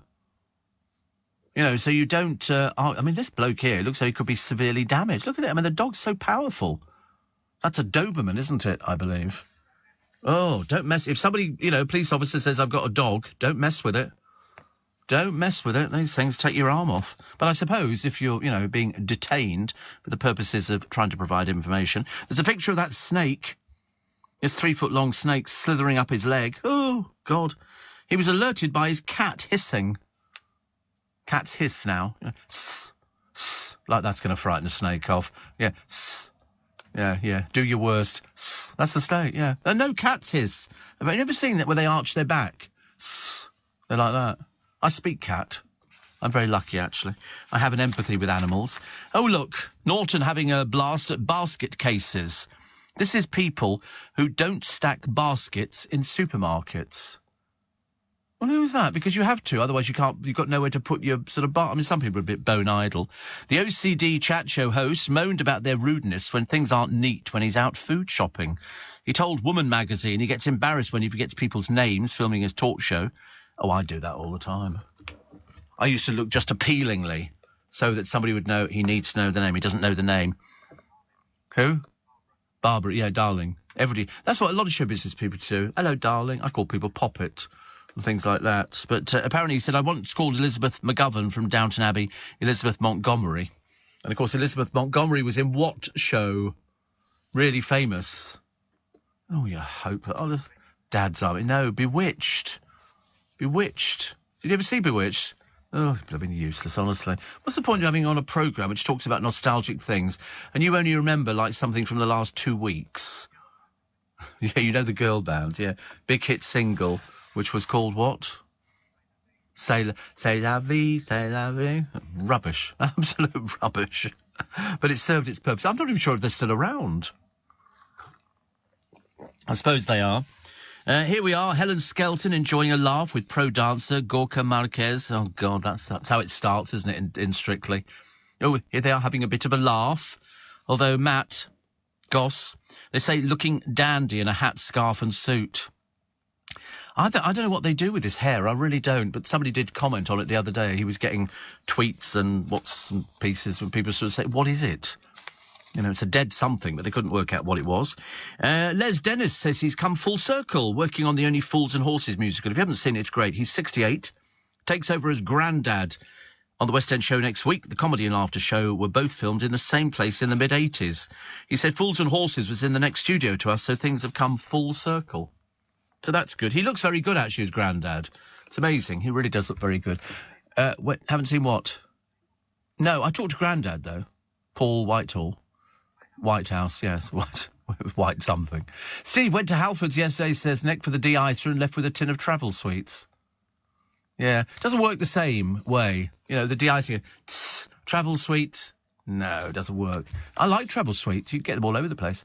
Apparently, the best licorice comforts, says my Shepperton fan club, are the Panda licorice. You can buy them in Holland and Barrett, so they must be good for you. What, because they're in Holland and Barrett? They always call it a health food shop, don't they? Implying that all the other ones are unhealthy food shops. So here we go. Let's have a quick look. Panda licorice. They do all sorts of... In the Costco, they do different flavoured licorice.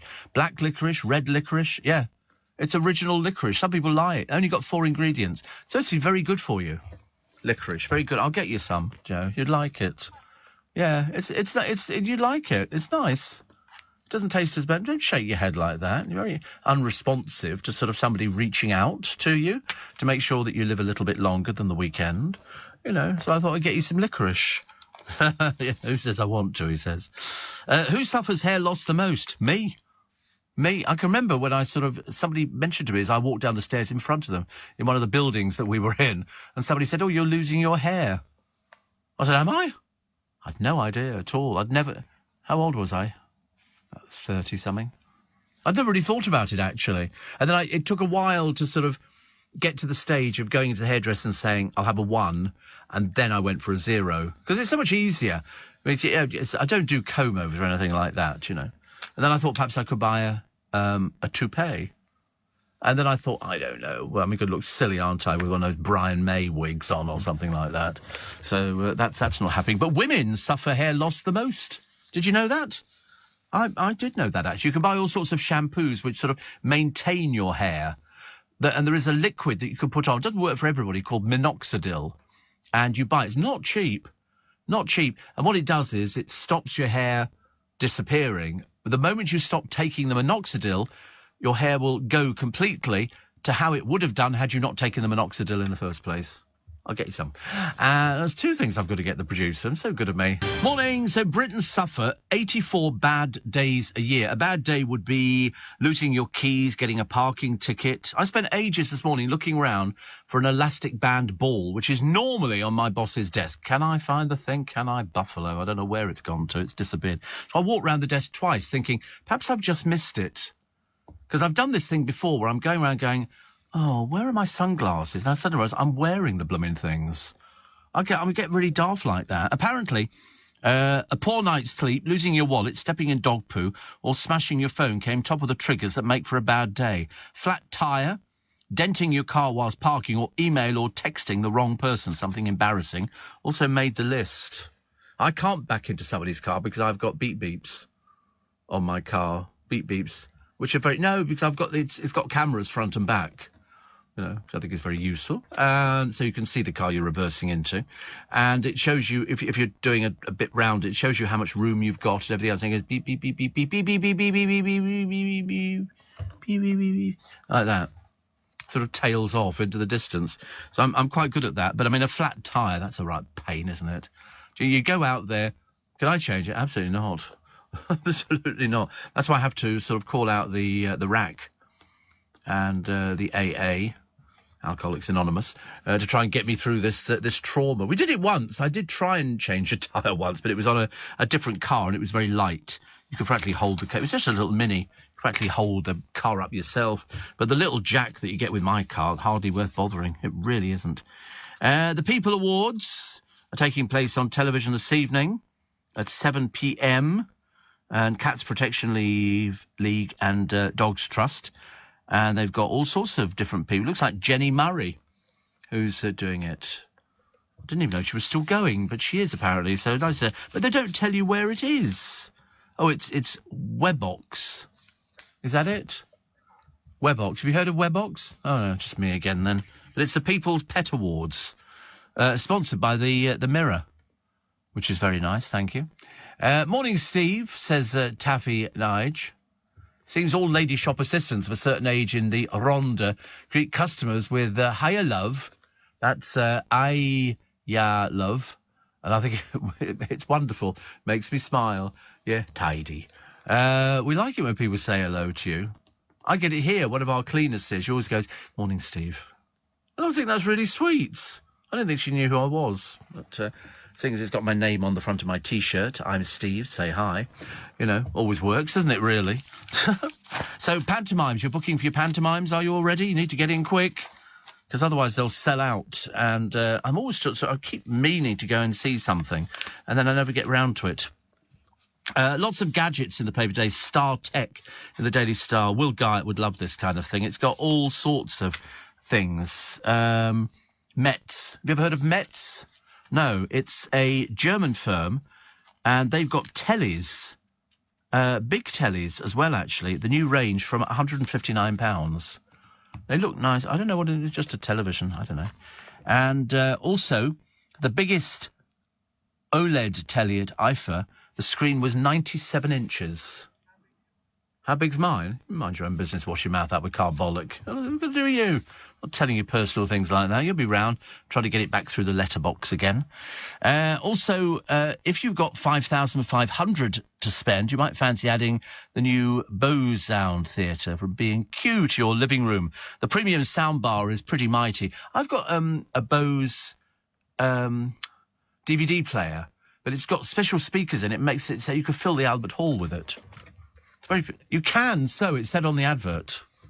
It's quite big. No, it's not big. It's not huge.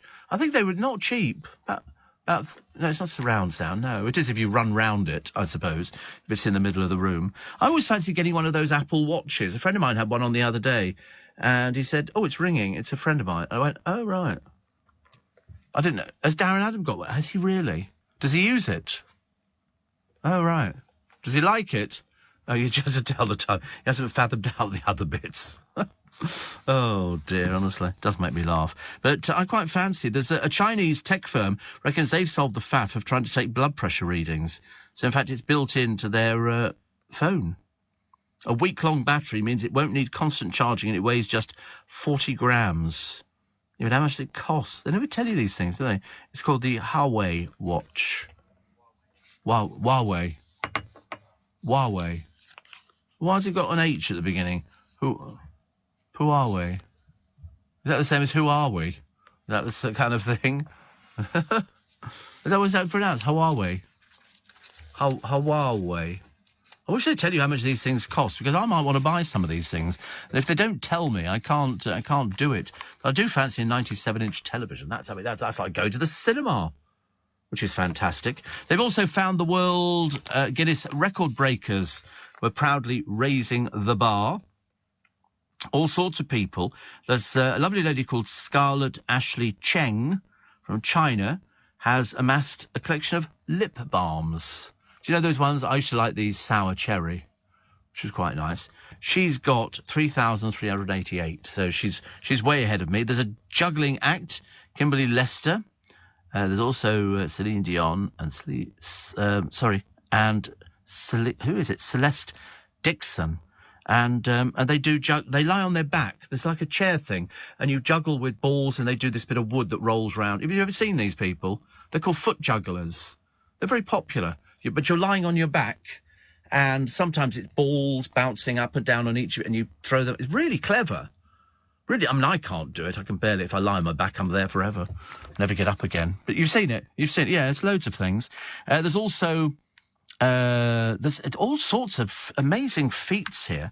There's a unicycle riding weightlifter and a juggler. Just two of the people to make it into the latest Guinness Book of Records. Yeah, look, that's pretty clever. And you do this thing, and their feet seem to operate like hands. It's so clever. And they just sort of throw the balls up, and then they catch them down again, and then it's just non-stop. I've tried juggling, but not with my legs. But I have tried juggling over the years. People have given me balls, and I've sort of tried to do it. And I can't do it. They say you focus on the middle, and as this ball's coming down, you throw that one up. And I thought, yeah, fantastic. Clive, who is the person who's responsible for Nick Ferrari's programme, driving into the studio in the morning, he juggles. I've seen videos of him, and I've seen him juggling as well. And very good he is too. And I think he's got a cousin who also juggles. And I've got a video of the Great British Circus, and they've got a guy there who does, I think, about 14 balls. I mean, it's really, to keep them going, once they're really high, it's fantastic. Sue says, I'm all booked for the Palladium Panto, Steve. Expensive, but worth every penny. You won't. I don't know if you've ever seen it before, Sue, but you won't be disappointed. You really won't. Your money's up there on the stage. You can see it. Michael says, good morning to you, Steve. I'm just listening to you saying about the Huawei smartwatch. £299 on Amazon. That's a lot of money, isn't it? And would I use it? I don't know. I feel most months I like to treat myself to something. You know, most months. Sort of like, kebab meat from Iceland or something like that, which I quite like, actually. It's frozen. You put it in a saucepan and just put it on very low heat, and it's all cooked and everything else, and I find it quite delicious. And the world record for most balls juggled, I would think something like 30-something? More? 13. Oh, right. 13. That's not a lot, is it? But it's got to be so high. Look at that. And he catches them all. Show off. I'd love to be able to do that. Love it. Well done him. I don't know who he is, but he's very good. He's very good. Because they've got to go high, so he needs to be in a big, big place. But it's the fact that he catches them all. Perhaps it's a trick. He's a horrible show-off. Do you remember chewing licorice wood, says Frank? I do. Do you remember licorice wood? It looked like a twig. And you chewed it, and and it tasted of licorice. It was called licorice wood. You can still buy it. You so can. I'm going to come around and hit you in a minute. You buy a couple of twigs from the sweet shop for one old penny. They'd last for ages. It looked like a piece of wood. I think it was wood, but you chewed it until it went a bit fibrous at the end, and you tasted licorice. It was sort of the sweet that kept on giving. It was love. You just don't believe me, do you, honestly? Licorice wood. You have a look for licorice wood. You see if you can find it. And then show me, and then I can go, told you so, told you so. There are no bad days, Steve, says Pete.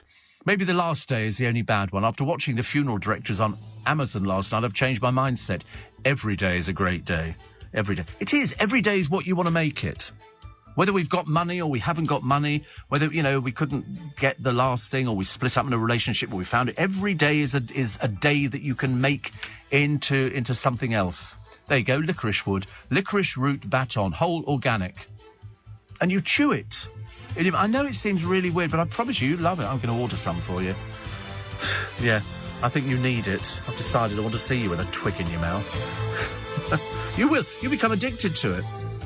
Because it's licorice. I don't know, I think I'm facing the wrong way on this programme. I think I'm definitely facing the wrong way. I'm getting no reaction whatsoever. But we do have the news at 6.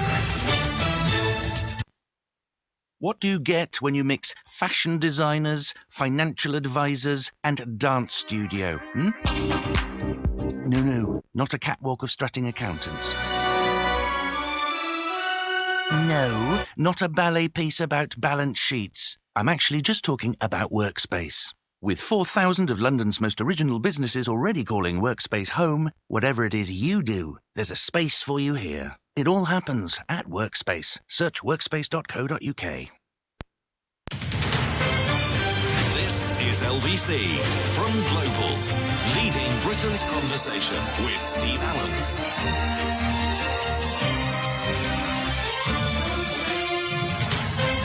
Morning, nice to have your company. Welcome to The Day Before. The rain comes down, and the day before we might actually get a glimpse of what the Prime Minister, A, looks like and B, is saying. Because so far she's done a disappearing act. It's like a magic trick.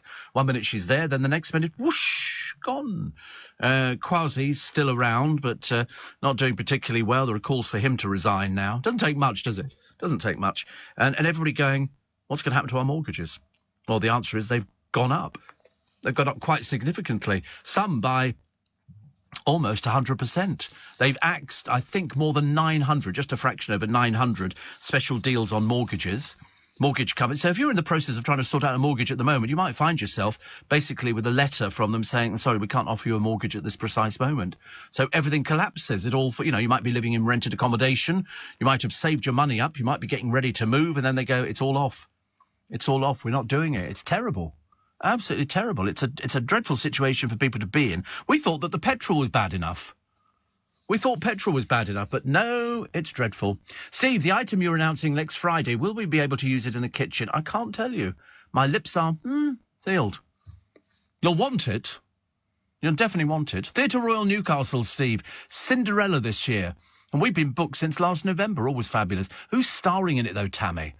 That's what I have to know. Who's starring in the pantomime? Because I can always tell how expensive a pantomime it is by who's top of the bill. Because what happens is there'll be a budget for a pantomime, just supposing it's £150,000 a week to run the pantomime. The Palladium pantomime, I should imagine, isn't far short of that.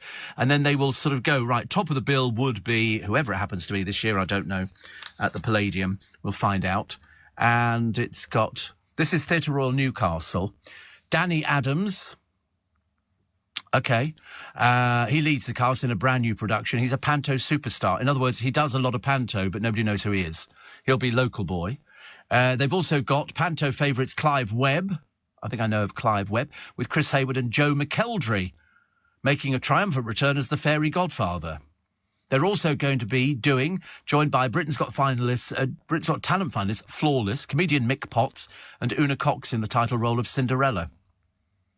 In other words, there's nobody in it apart from Joe McKeldry, who anybody's ever heard of. But it doesn't matter because I think nowadays it's adults who go to see panto, as you prove by telling me who you're booking for. Who's at the Palladium panto this Christmas? Because that's always a very good one. But that's a lot of money. And what they generally do, the big star at the top will get the big money and then it filters down until you get to, other little people who don't earn as much. But you can still earn, a fair number. So here we go. So the Palladium panto. It's such a good lineup, but this is so much money. Now, they've done this lineup before. This is starting on the 10th of December. It's Jack and the Beanstalk.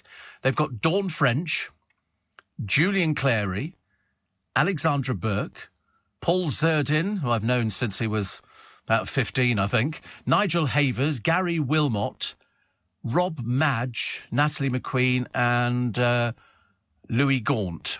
Those are the ones I don't know, I'm afraid. But the costumes are spectacular. It's really amazing. Paul Zerdin's very good, and he takes his puppet with him as well, Sam. And it's a lineup. It's a lineup and a half. They run through. Now, they're doing a long run. I think it's long run. 10th of December to the 15th of January. We had a panto the other day that, in fact, if you remember, didn't even last the whole of December. Because it depends how much you can afford to pay for people. Steve, Christmas food available to order online from M&S. Get planning, says Laura. I know, well, they've already got stuff on the shelves. They've got the Christmas puddings, the mince pies, stollen, all sorts of things. There was a woman, says Chris, who was in the Guinness Book of Records for drawing the same image on 4 separate pieces of paper simultaneously. Phenomenal. They were identical. Yep. There she is. It's a bloke, actually, this one, isn't it? And you get these people that sort of... He's doing it with his feet and with his hands as well. It's terribly clever. Yeah, it's terribly clever to watch. Terribly clever. And you think to yourself, and you had an education.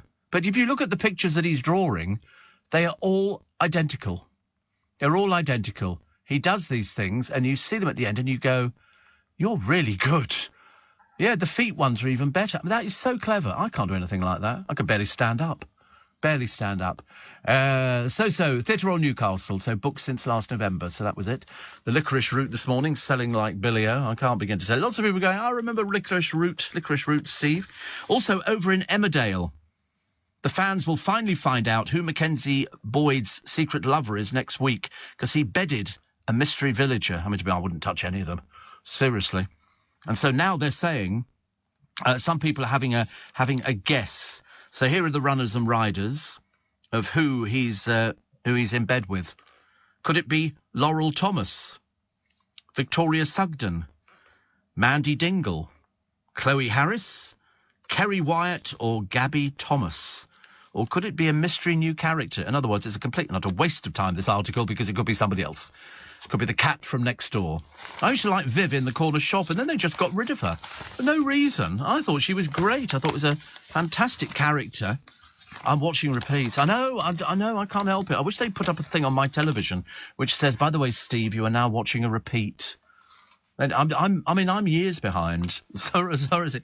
I've got no idea. Annie Sugden's still inviting people round to the farm and sit round the table. Jeremy Clarkson is going to launch his own aftershave.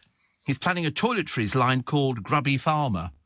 I don't really see Grubby Farmer sitting on men's dressing tables or things like that.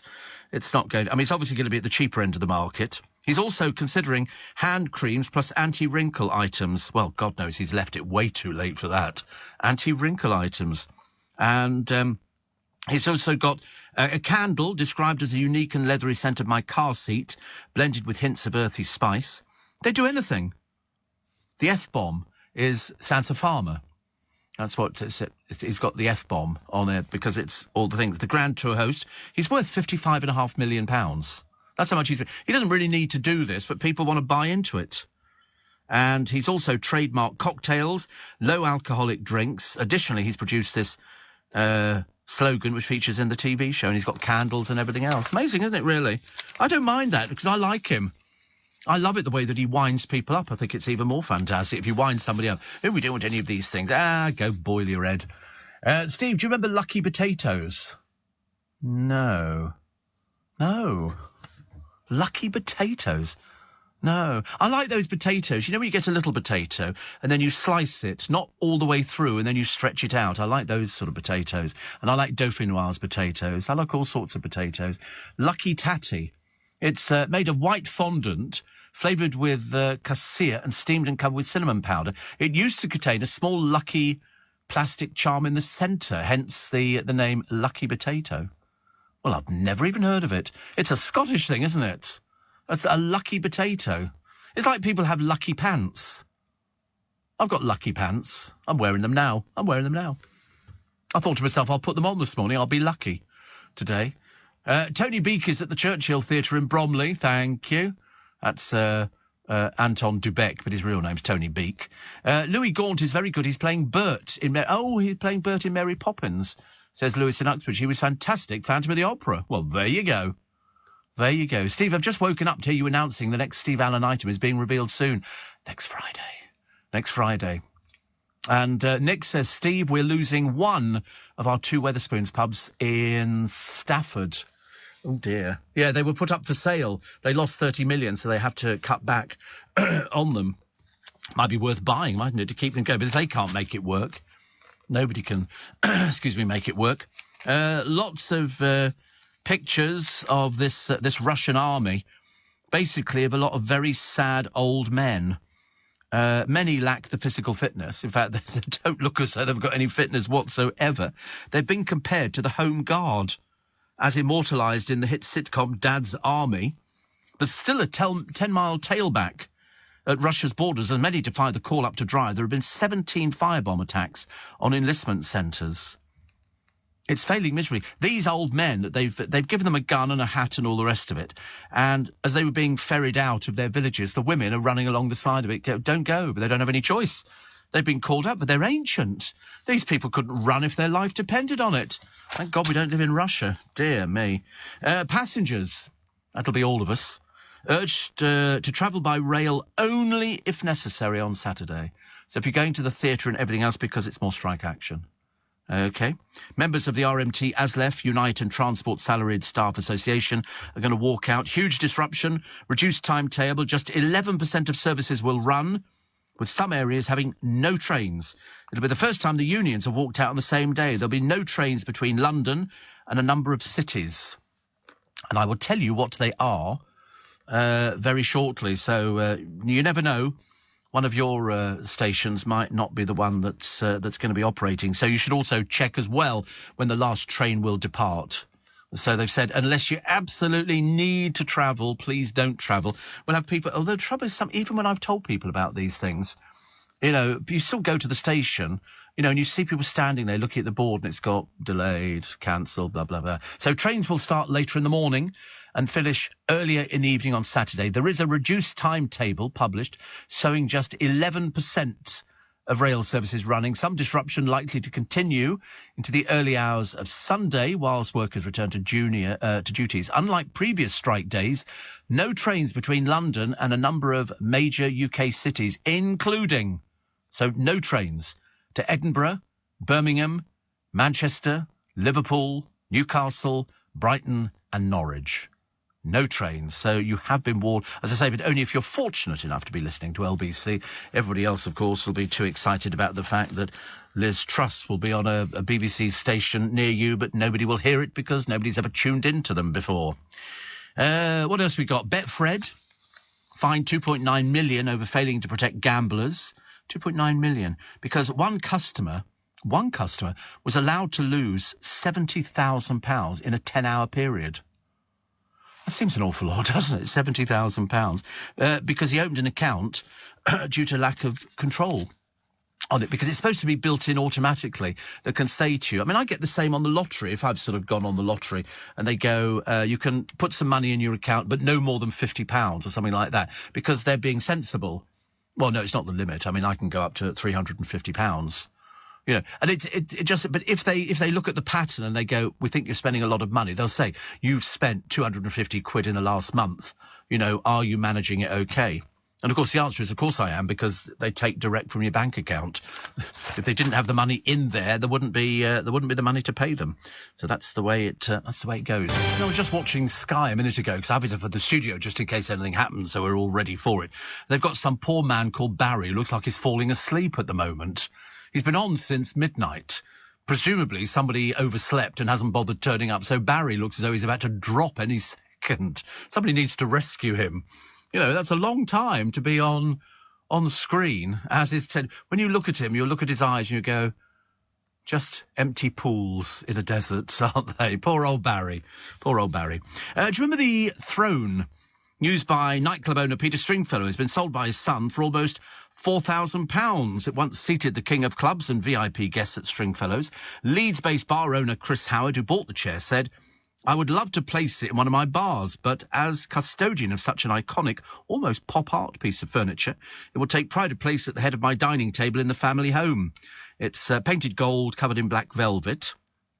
And Scott put the Throne up for auction. Stringfellow, who once bragged he'd bedded more than 2,000 women, died aged 77 in 2018. I used to go to Stringfellow's all the time. And me and the Page 3 girls who used to go there would sit down and have breakfast with him. And it was people had come in and see all these famous people.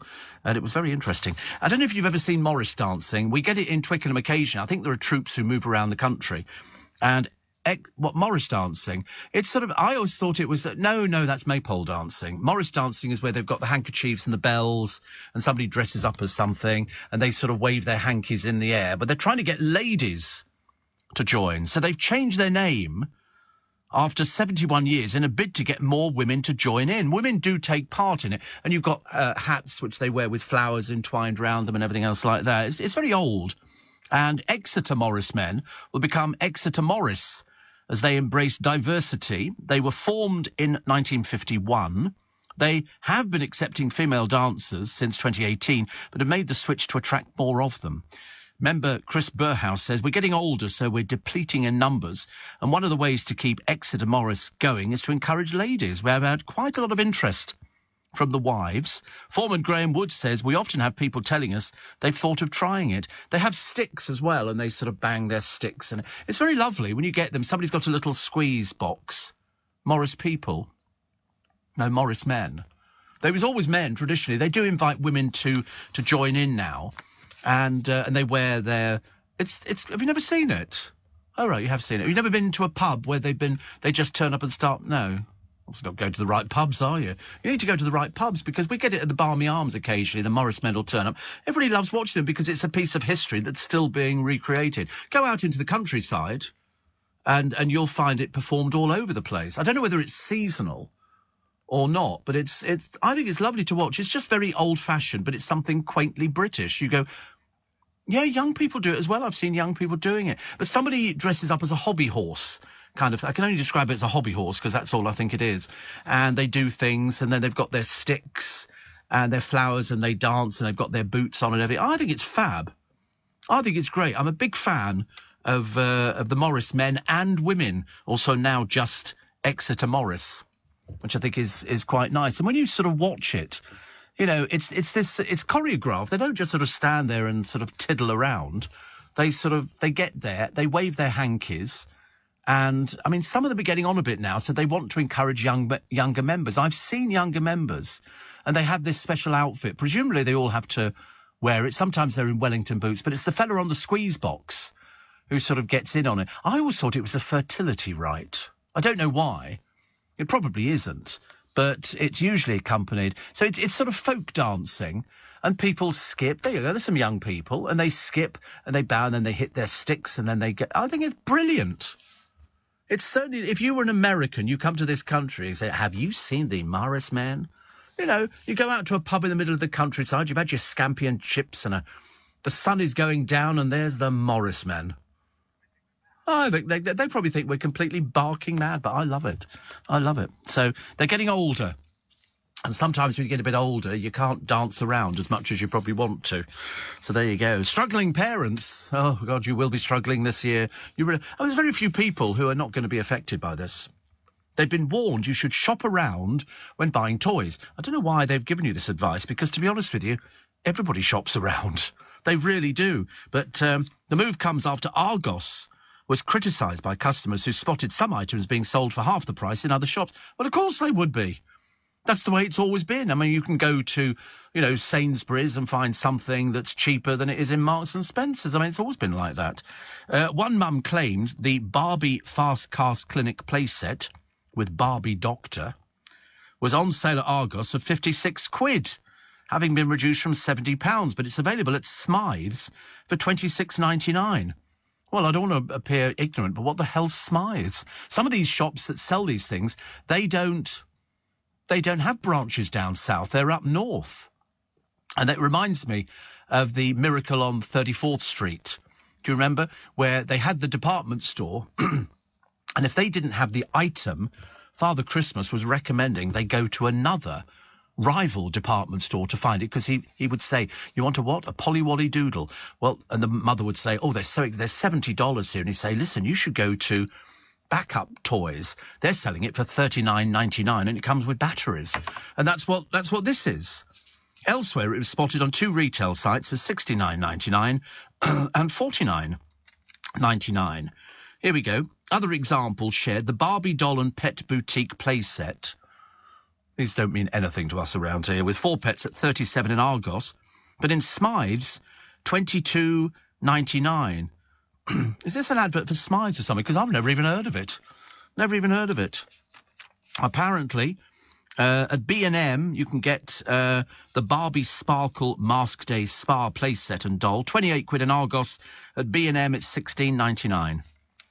I mean, Smythe's aren't mentioned on that one. Apparently, an analysis of port traffic at Felixstowe in Suffolk found that toys, consoles and clothing imports worth more than 100 million are at risk of disruption because of strikes by dock workers. Well, then you just have to tell fibs. Father Christmas is very busy. You won't get it on Christmas morning, but he said it'll be available in the second week in January. They'll just have to take your word for it. Have to give them something else. I never understand, but I remember years ago when the Cabbage Patch doll was, the doll that you couldn't get in this country. Ugly little things they were, but everybody wanted one. People were flying to America, literally, to go and buy the Cabbage Patch dolls over in America. I mean, isn't it just amazing? I couldn't believe it. I told you I wanted to buy Furbies because I don't know why, I've still got them. Unused, they're still in the box. I've got quite a number of items still in boxes, which have not been opened up or played with or anything else. And I went into Argos in Richmond, and they had 3 on the top shelf. And you hadn't been able to get them. You couldn't get them for love nor money. And so I said, can I have the Furbies? And this woman behind the counter said, yes. Got them down, put them in a bag. I paid for them. As I'm walking out the shop, the managers, I could hear saying to this woman, where are the Furbies gone? She said, I've just sold them. He said, it's 1 per customer. I kept going. I didn't go back. I've still got them. It's odd, isn't it, really? Steve, my partner died 7 years ago, says Graham, shortly after I started listening to your show. And I've come to terms with her passing. But thank you, LBC, for being a lifeline, says Graham. That's what you hear that a lot. You know why? Because people will wake up in the early hours of the morning because you've got so many things that race through your mind. It doesn't matter whether it's 7 years ago or 20 years ago. I get a lot of people, especially at the live shows, who say, you've been an absolute godsend. You know, LBC has sort of kept me going through the night. And happy to do so. Steve, let's hope that John Lennon's Happy Christmas, War is Over is the most played song this Christmas. I hope this dreadful war ends. It's easy to detach yourself from what's going on, but the reality is that people are suffering only a few hundred miles from us, says Pete. Yeah, it is. We tend to forget about it, don't we? We have a shop, a Ukrainian shop in Twickenham, and at the height of the publicity that was surrounding the war in the Ukraine, they had lorries turning up piled high with stuff, water and everything else. Now I go past it, you wouldn't know. You wouldn't know. People tend to forget. So instead, they actually print a picture of some Russian soldiers going off to war who've only been trained for 2 weeks. Only trained for 2 weeks. As I say, the body bag count for Russia is going to go up. Here in the UK, we sell amazing products and services the whole world wants. At the Black Farmer in Devon, our produce is enjoyed on both sides of the Atlantic. We're McKinnon and Saunders from Manchester, and our puppets are watched on 6 continents. So whether you're new to exporting or experienced, explore global growth for your business with free support from the UK government. Access information, training, events and expert advice to help you find new customers overseas. Visit great.gov.uk to get started. Leading Britain's conversation, LBC, with Steve Allen. Morning, nice to have your company, 25 to 7. I know you don't want to get out of bed. I know you don't want to go to work. I know it's cold. I know it's miserable. And you're going to be packed on the trains and the buses and you're going to have to stand and nobody will give them the seat and all the rest of it. At least you've got us, though. You know, nice to be cheerful in the morning. When we had the strikes, the train strikes and stuff like that, I get the bus and I've suddenly realised what an awful experience it is. Because the bus I get in the morning is practically empty. There might be sort of 4 or 5 people on it. But when I've sort of had to go back during the daytime all the way to Hammersmith on a bus, so many people get on them. You know, it's sort of... And then, of course, you get some drivers who live on the brake. And all of a sudden we all lurch forward and you have to try and look casual about the whole thing. But it's the people who keep pushing the blooming bell who are wearing these little earphones, these little white plastic bits stuck in their ear. I'll make them stick in their ear, I tell you. You know, we'll ring the bell. No, somebody's already rung the bell. Open your eyes. It says bus stopping. Yeah, that thing. Earpods or whatever they're called now. AirPods, whatever it is, they drive me mad. And so all the school kids have got them. Oh, just ring the bell. That's 6 times the other day. 6 times. I felt like saying, get off the bus. I can't shout, can you, at people? But the bus driver must be... I wish the bus driver could turn it off. So literally, you know, or wire it up to them and sort of on their seat, stop the bus and go, why did you push the bell? It says bus stopping. What is it about that you can't read, eh, pal? Need to stay at school a bit longer, but I'm the headmaster. OK, well, that's fine. Ever tried the Irish Tato brand milk chocolate with bits of cheese and onion crisps in it, says Taffy Nige. Oh, it sounds disgusting. Chocolate with cheese and onion? Oh, no. Definitely not. Gary says, I listened to a clip last night of you talking about your experience at Maplin's in Kingston. Yes, I think I single-handedly put the business out. They went, didn't they? It was just bad customer service. And I did it, and for some reason it sort of appeared up on the internet. It's a donkey's years ago. It must be about 10, 15 years ago now, I should imagine. But, yeah, they were just absolutely... I can't even remember what it was. But Maplin's... there used to be a Maplin's on Waterloo Bridge, which is now a Pret-a-Manger, and that was quite good. And then the whole lot went, didn't they? One after the other. Smythe's is pronounced Smith's. It's a British toy store. Not down in London, it's not. It's in London, is it? Where? I've never even heard of it. Never even heard of it. If I haven't heard of these places, as far as I'm concerned, they don't exist. But we have been brought up to date by Melanie from Westminster Morris. She said there is a Morris team local to the LBC studios. Westminster Morris dance around central London and have had women dancers for some time. Way! See, big fan now. Big fan. Kevin the Milkman says there is a Smith's in Harlow. They've got over 200 stores now in England, Ireland and Europe. I don't know when Ireland like that. Ideal for me getting presents for the grandchildren. Oh, right. And then... apparently, Steve, Smith's is a brilliant store. They're the best for toys, baby items. Like Toys R Us, but much cheaper. There's a big store in Fry and Barnet. Oh, I've got my ticket, says Stephen in Morden, for Barbara Windsor, a celebration at the Wimbledon Theatre. Good. I think that'd be nice. You get David Walliams and Scott, Barbara's husband, talking about her and the years that they spent together. Long, long time. When you consider, as I said before, people wrote her off. They wrote her off. Her career went sort of into the doldrums, and then they also said she wasn't going to last. And they were together. She wasn't working much before EastEnders. She was getting bits and pieces, but she wasn't getting a lot. She was doing the old-time music halls, where she'd come on stage and do Down at the Old Bull and Bush, da da da. And so it used to go on. She was very good at things like that. And then she came in to see me, and I forget what we were talking about, was something. But she said, "You know, Stevie," she said. She could be Stevie, I don't know why. My name is Eric. And she said, "I'd love to do EastEnders." Blow me down the next day, she got the call for EastEnders. Seriously, I mean, her agent, Barry, a fabulous man, looked after her. And it was the best thing that ever happened to her. EastEnders was, that was it. Changed her life again completely. She would probably be the first to admit, had about 2 or 3 careers.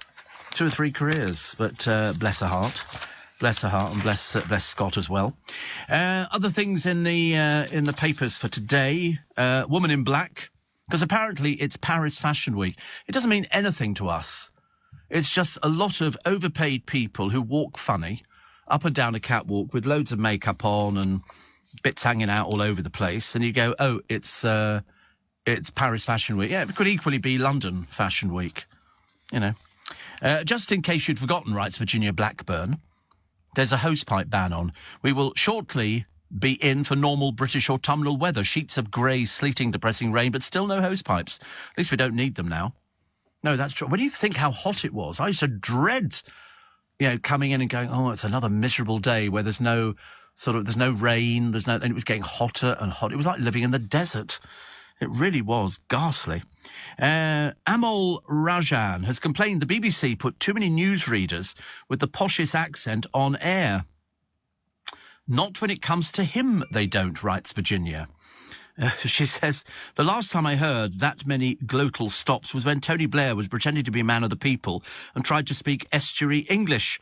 Rajan drops so many consonants, it's painful listening to him. And shouldn't broadcasters be called? There was a woman the other day, she was a reporter on, might have been BBC, she can't talk like that. And she was a reporter. I think she was doing a report on something. She was talking about mortgages going up and down. And it's like a bit sort of like, I thought estuary English, I'd never heard of it before. It was most bizarre. I mean, I don't think you get... Well, it started with Stacey Dooley, didn't it? But there again, whatever happened to her? And it's a case of every accent should be accepted. I can always tell, where somebody roughly comes from when I listen to the accents. I wonder if it's the same up north. Do you think it's the same up north? Do they get southern voices on their news, or do they get local? Aye, aye. Why, aye, eggs is up in price. Do you think they get people like that? No. I mean, less different accents in the south than the north. Really? Oh, I think you get loads of different... You think you get loads of different accents down here? Oh, I think we get loads. Absolutely loads. Every time I turn on London News or, whatever it happens, oh, God, I think there's a complete mixture of accents. South London, North London, everything. It's amazing, actually. What have we got? Oh, staff at... Oh, did you see this Panorama documentary last night? It was quite disturbing. A major mental health hospital, the staff there pinched, taunted and even slapped patients. It was captured on hidden cameras. There was somebody who infiltrated. Police are now investigating. They've suspended a load of people. One of the reporters spent 3 months undercover. Patients with autism, schizophrenia and other conditions were witnessed being humiliated by nurses. I've never seen anything like it in my entire life. And people filling in forms saying that they'd done something with a patient, which they hadn't. Special treatment and care and things like that. It was really quite disturbing. So police are investigating at these mistreatment allegations at the Edenfield Centre in Prestwich in Bury after seeing this footage. I sat there watching it thinking, this cannot be true. This cannot be true. Harry and Meghan's bodyguard attacked his wife. He's convicted. This is Per Diobury, pictured driving the Duke and Duchess of Sussex in a Range Rover, because obviously they can't drive or something like that. They have to people driving them. He's 6'7". He was once convicted of attacking his ex-police sergeant partner, Sarah J., who claimed he left her seconds from death. It's unclear if the Sussexes, who are involved in an ongoing row with the government, have been made aware of his conviction. Well, if they can read newspapers, they will now, because they obviously didn't check him out. Mrs. J slammed the sentence because he was spared jail because he called the emergency line and fessed up to it. So he was spared jail for that. She said, I suffered at the hands of this lunatic for 2 years. I'm devastated he isn't behind bars. Well, he's working for Harry and Meghan now. I wonder how long for. Perhaps they think they know best. It's always good, isn't it, when you sort of read both sides of the story. Rupert Huck, as well, comes in all the papers after Sir Keir Starmer branded that remark, the only superficially black, as racist. I've never heard anything like it.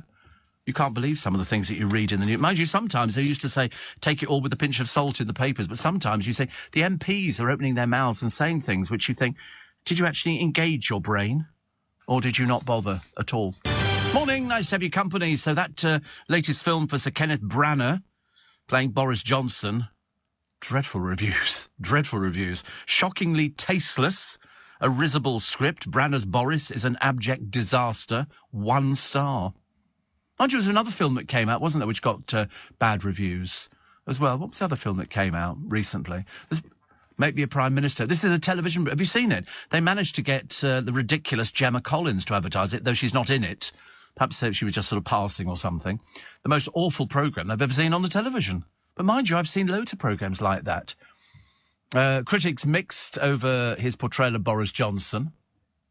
I mean, to be honest with you, Boris is such a figure that we know what he looks like. It's very difficult to get somebody... I mean, it's not a bad portrayal. They just don't think it's too soon. It's too soon. He's only been gone 2 years, but I think he's hanging around waiting, I think, to see what happens at Tory conference next... Where is Tory conference next week? I can't remember. Oh, is it Manchester? Manchester didn't get the Eurovision Song Contest, but they got Tory conference. That'll be interesting, won't it? Very interesting. But I think Boris is going to come back. I've just got a feeling. We said this when he was ousted and he said, yeah, I'm going. Somebody said he loves the publicity. He loves the limelight. It's an addiction for him. And I then said on air, because James O'Brien's always saying, oh, I said these things. No, I think you're just making that bit up. And I said, he'll be back. He would love to come back in again because Liz is, as I say, she's disappeared for the past few days. We've got no idea where she was. Other stories, Kate stepping into politics. They're not supposed to. This was at a food bank in Swansea. This is the Princess of Wales. Seems funny calling them Prince and Princess of Wales, doesn't it, really? But she said food banks are a lifeline for so many people. Like they have to worry about it. The only people for whom they won't have to worry about rent, mortgages going up, food prices, bills, nothing. No bills, which doesn't particularly bother me. But I do hate it when, sort of people step into politics when they're not really supposed to. Makes it a lot easier. Other stories which are in the paper today, they're all talking about Rupert Huck, suspended by Labour over her remarks. And Stephen Glover, writing today, says, I've known Kwasi Kwarteng for 25 years. He's a formidably clever chap, but he needs to wise up. Can't win, can you, really? It's just all falling apart. And talking of falling apart, having a look at Florida, Miami, and the whirling ball of cloud blotting out America's Sunshine State. This is Hurricane Ian. I mean, who comes up with these names? I have no idea. Hurricane Ian. And somebody's rescuing their cat and everything else. I mean, it must be very frightening. I mean, Tampa, the population was about 400,000, but now it's about 3 million. The coastline is devastated, but all the houses that they sell over there, if you buy a house on one of these estates in Florida, it comes with storm windows, which are in your garage, and they're pieces of plywood with handles on, and you put them on, and then you turn the things around so they're on the outside, so your glass doesn't get broken, because with flying objects, there's a very good chance it might do. You look at the palm trees that they've got all over the place, and the flooding, and you suddenly realise it's quite catastrophic, but the weather has changed over the years, and it's got worse. There was a thing on the television the other day, and it was a couple, I think they were, perhaps I watched it on YouTube, and it was a woman, and she's suddenly looking out of the window, and she looks, and she can't, and she goes, there's a tornado. There's a tornado coming our way. And so she goes back inside the house, and she calls to her friend says, yeah. She says, come and look. She said, well, I'm busy. She said, there's a tornado heading in our direction. And these things, if you're in I think they call it Tornado Highway or something, these things in Kansas literally will sweep across and they just destroy everything in their path. And then they just, whoosh out. They do nothing. People have to park their cars. It's Tornado Alley, isn't it? In fact, you can do a tourist thing. You can go on Tornado Alley. They will take you in their trucks and they will try and find you a tornado. I mean, that doesn't sound like a fun thing, does it, really? That's like... They have a zoo in China whereby you can feed the lions. You can feed them with live animals. If you want to pay $100, they'll put a cow in a truck. They will take it into the middle of the lion enclosure and tip it out. And then you can watch for your $100 a lion eating a cow. I mean, seriously. The whole world's gone mad. Tory conference, Birmingham. Yeah, Birmingham. We got it wrong. Doesn't matter. And the potatoes you like are Hasselbacks, says Mary. Thank you. Hence the train strike. Yeah, Tory conference, Birmingham. That means that Ian Dale will be going up again. Honestly, that man spends most of his time living out of a suitcase. How he manages it, I'll never know. Because he doesn't travel light. He makes Elizabeth Taylor look as though she's got nothing. Seriously. Outfit for this, outfit for that. And then, oh, goodness me.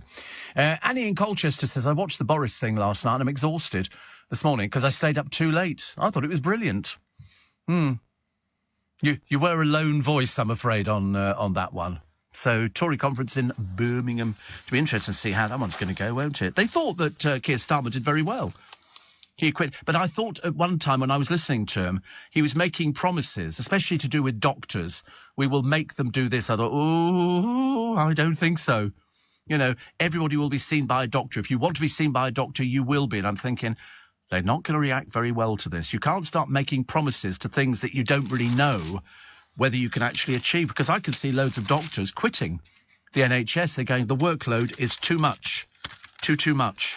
But they don't think about it. And I cannot work out for the life of me why Natasha Kaplinsky, who was dancing, I think she danced with somebody, I don't know, on whatever it was, on Strictly.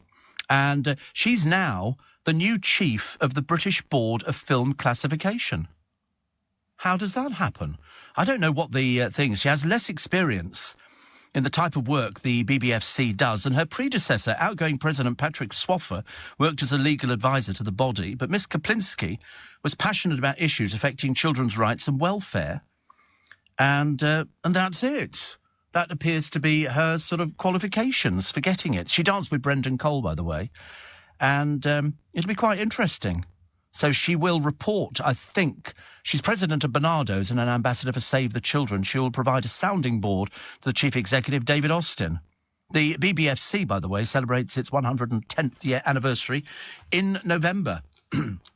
So good for them. An odd choice, though, isn't it? So you get her... I always remember Lord Harlech used to sign all the films that I used to see. Mackenzie Crook celebrates a birthday today. He played Gareth in The Office, Ragetti in The Pirates of the Caribbean, and Wurzel Gummidge. He's 51 today, so many happy returns. And Robert Benton... he was the US filmmaker who won 2 Oscars for writing and directing Kramer versus Kramer. He said, I'm dyslexic, I can't spell, I can't punctuate, and I took 1 creative writing class in college and flunked it. But he's 90 today, so many happy returns of the day. Also born on this day, Greer Garson, born in 1904. I might sneeze, actually, in a minute. Thank you. 2. 1904, she died in 1996. And you know who she is because she starred in Goodbye, Mr. Chips. She got an Academy Award for Mrs. Miniver. And I thought, if you've never seen her in Goodbye, Mr. Chips, you must definitely get the film out. It's fantastic. Also, Madeline Kahn, the Tony-winning US actress and comedian, born in 1942, died in 1999. Mel Brooks said she is one of the most talented people that ever lived. Morning, Steve, says Fraser. About accents, I'm from southeast London, but living in the northeast since 2016, and I can confirm there's a load of different accents, and I can tell even where the person's from. Middlesbrough, Hartlepool, County Durham, Newcastle, Darlington, Peterlee, Merton are all completely different. See, the Americans think we all sound the same. They think we've all walked out of a Merchant Ivory film. So when you go and see anything in America with an American actor playing an English person, the accent could be all over the place. They go, He's from Manchester. They all sound like Hugh Grant. And John says, am I the only one who thought This England was really good? It appears so. It appears so. Thank you very much indeed for your company. Do heed the advice about travelling by train this weekend. And tomorrow the rains are going to come down with the wind as well. So batten down the hatches. Morning, everybody. I'm very lucky to be here. I've just been picked on in the newsroom. I don't want to make a big deal about it. But apparently, people were casting, so I can't remember what the word is actually now, on my ability to get aspersions on my ability to go to the gymnasium and what I did in the gymnasium. I mean, it's absolutely outrageous. It really is. But don't worry. I'm an adult. I can recover. I shall push myself forward and get through the programme till 7, in tears for most of the time. I did own a rowing machine at one time. In fact, I bought various bits of gym equipment over the years. But I was speaking to somebody out there who shall remain nameless, and they apparently go to the gym twice a day. I think this is a sickness. Have you ever heard of somebody going to the gym twice a day? I mean, that means that something's going wrong. You know, I mean, it's different. When I went, I spent most of my time in the showers because I was quite happy there and, I didn't have to do all this. I used to sweat just changing. And I've been a member of all sorts of gymnasiums. And I found the whole thing just a ghastly experience. A lot of people, if you want to do exercise, you can do it at home, walk up and down the stairs, do squats or something. I've got some neighbours, they don't go to the gym, they do their stuff at home. They've got a big gymnasium type sort of, it's like massive ironwork. I mean, I don't know what it is really. And gymnasium type thing. And they do their sort of gym. But I mean, I don't want to name this person in the newsroom. It's too embarrassing. But it's a case of, you sort of go to the gym. What, do you not get the benefit? No, I don't. I don't see it at all. I see it as very narcissistic. People go there, narcissistic, and they go there and they sort of, look at my body and it's ripped. Who wants to look like that? Seriously, I've been happy being a blob for years. Much, much happier. Admittedly, some people, I think, can eat whatever they want and they don't put on an ounce of weight. Their body obviously sort of moves things around as quick as, but my body doesn't. It kind of hangs on to it, mainly for weeks. Peter, the Toastmaster from the Isle of Wight, says today's the day to catch the ferry, but have you seen the weather forecast? Have I? What do you mean seen it? I've been talking about it for a week. Terrible. Scott in Littlehampton says, your dulcet tones at 400, music to my ears. You're not hearing music, are you? Oh, dear, that's like a form of tinnitus, isn't it? Already ironing and doing housework with you in the background. Yes, well, if you're in Littlehampton. Tammy's still on holiday in the lakes, just finished writing to you. Pen and ink, hope you get it. Oh, well, I should look around for it. It's probably around here somewhere. And I got a box delivered yesterday, which was lovely. And I've shared it out, not sharing it to people who go to gymnasiums. Definitely not my sort of thing at all. Tory MPs are reeling as Labour take a 33-point poll lead, which is quite something, but I think it's mainly due to Starmer, and he's been fairly literate and vocal. He's been good, whereas Liz Truss was just disastrous. And that was talking to local radio DJs. BBC Radio Shropshire, do-do-do-do-do-do. I don't think they actually got a look in. Lenders pulling mortgages and sales are collapsing, which I predicted a couple of days ago. I said that's what would happen. People who've just got a deal with the mortgage company are now going, I don't think so. We're now withdrawing the offer, I'm afraid. But if you've, jacked in where you're living and you haven't got anywhere else to live at the moment, of course, all the people who are renting property out, they're laughing. They can basically set their own targets because people have got to do it. If they can't afford to get a mortgage or the mortgage deal is not available to them, it's a case of, what do you do now? You have to rent. And they've got you by the little spherical objects. It's a case of, if you want to rent. That's why a lot of people house share. But some people don't like house sharing. I never house shared. I did try it once, and it just really wasn't very good with a friend of mine. So, strangely enough, a friend I'd sort of known for years and years and years, and it kind of just drives you mad. I spoke to people before who said during the pandemic, they found it really stressful to live with the person they've been living with for ages and having a relationship with. I can't think of anything worse. What, they live with you and you have a relationship? No, thank you. Definitely not. So, yeah, and working from home. For some people, it works. For a lot of people, it doesn't work. And so I can see the market, especially in, I don't know what you pay. When I oversee these house programmes up and down the country, and they go to Manchester, sorry, we're all grimacing at the milk. All of a sudden, our milk has changed from semi-skimmed to skimmed. And that's basically coloured water. It's horrible. It really is horrible. The fridges are all full of it. We've been hunting around trying to find what I call the fatty stuff, but there isn't any at all. I wonder why it changed all of a sudden. I don't know why. Anybody? Yeah, I did have some Gold Top the other day. I did have some Gold Top at home. I didn't bring it in, but it was interesting that when I came in, I went through all the fridges. It's all this red skimmed milk, and I thought, oh, of course, the bloke who goes to the gym out there, he's probably going, oh, this is fantastic, Steve. We like this. He probably eats fruit, although he can't resist diving on to some sweeties and stuff like that. It just doesn't put on weight, which is very annoying. Locked into the spike, no more summer, now winter, here we come, says Waj. You're right. You are right. Winter, here we are. And today I have got my umbrellas. I'm all ready for it. I'm braced, as they say. And I shall get home. Luckily, I've got nothing to do today, which means it's what they commonly call a lazy day. And I like a lazy day. Tomorrow, I've got the COVID jab at 1:45, so I'm hoping it's not going to be raining. Ash says, morning to you, Steve. Great to hear your voice this morning. Will we be seeing the Steve Allen fitness video in all Woolworths stores for this Christmas? You've got a Woolworths store, have you? They went out donkeys years ago.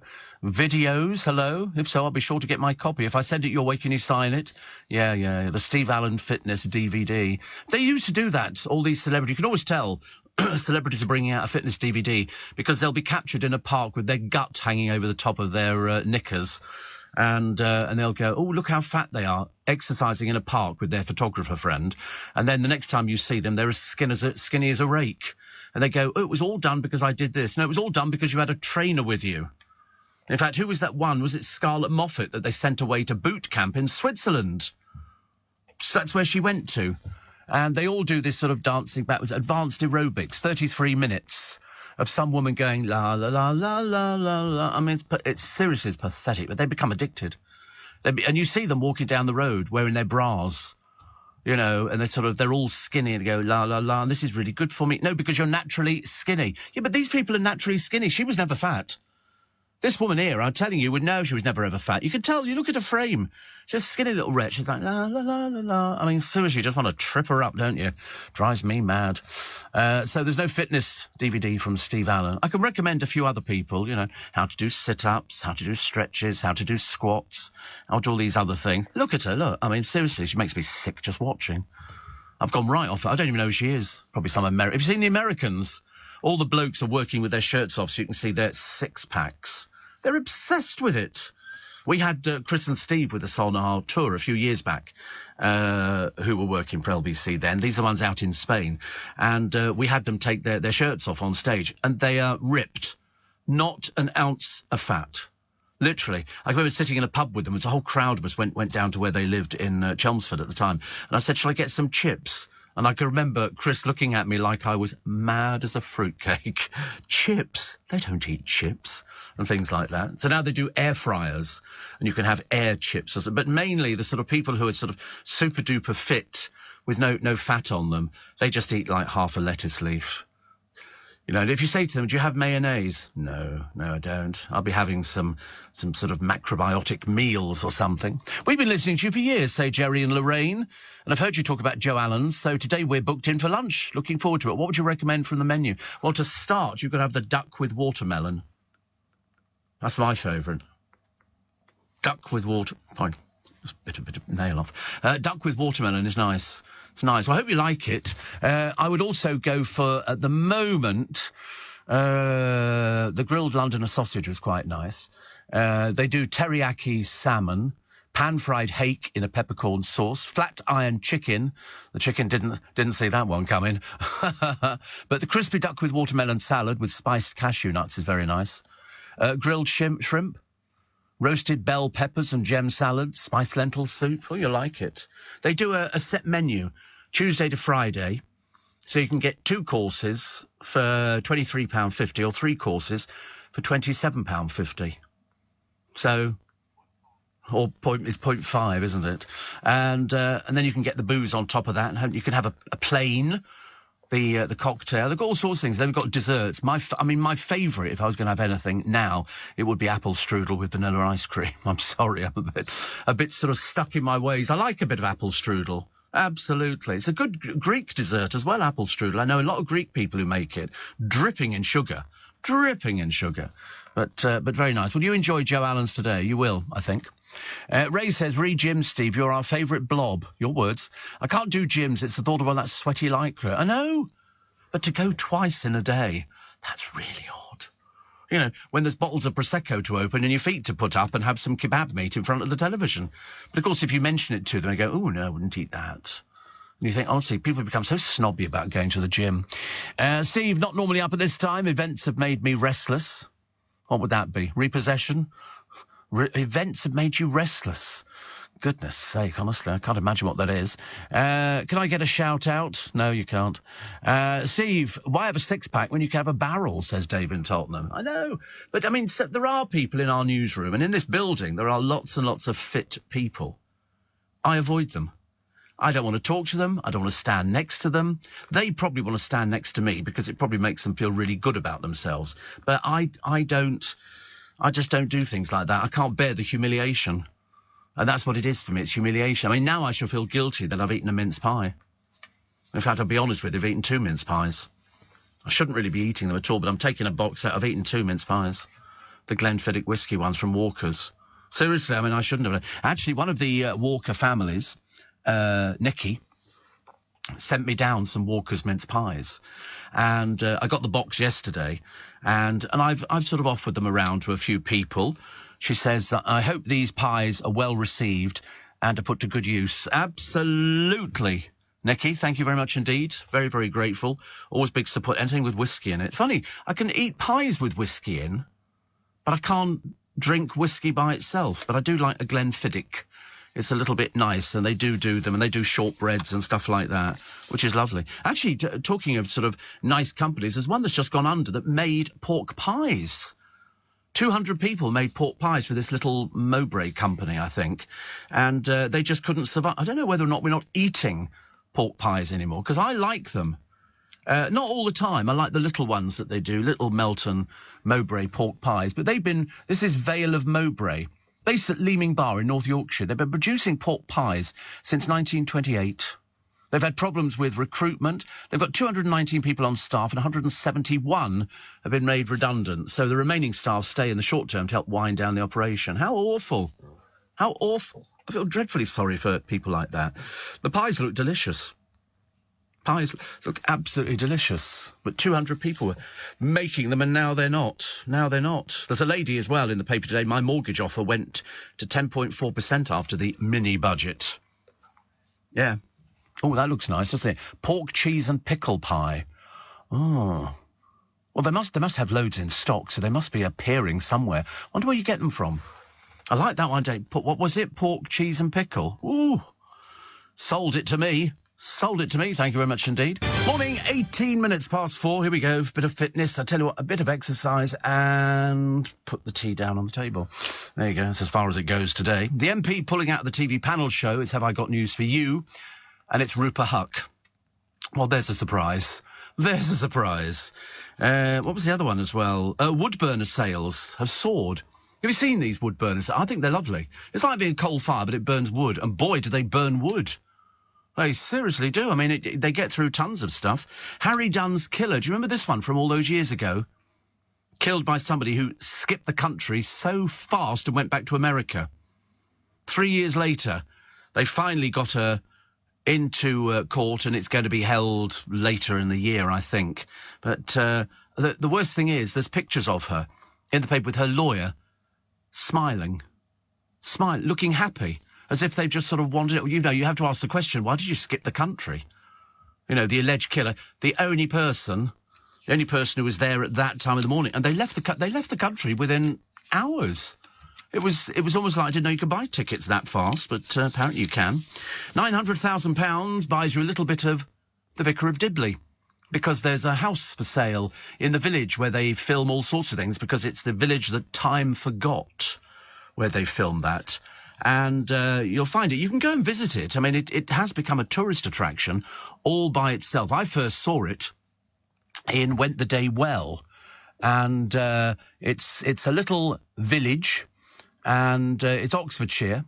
They've called it Dibley, but it's not Dibley at all. That's just what they used in The Vicar of Dibley. So it's Turville.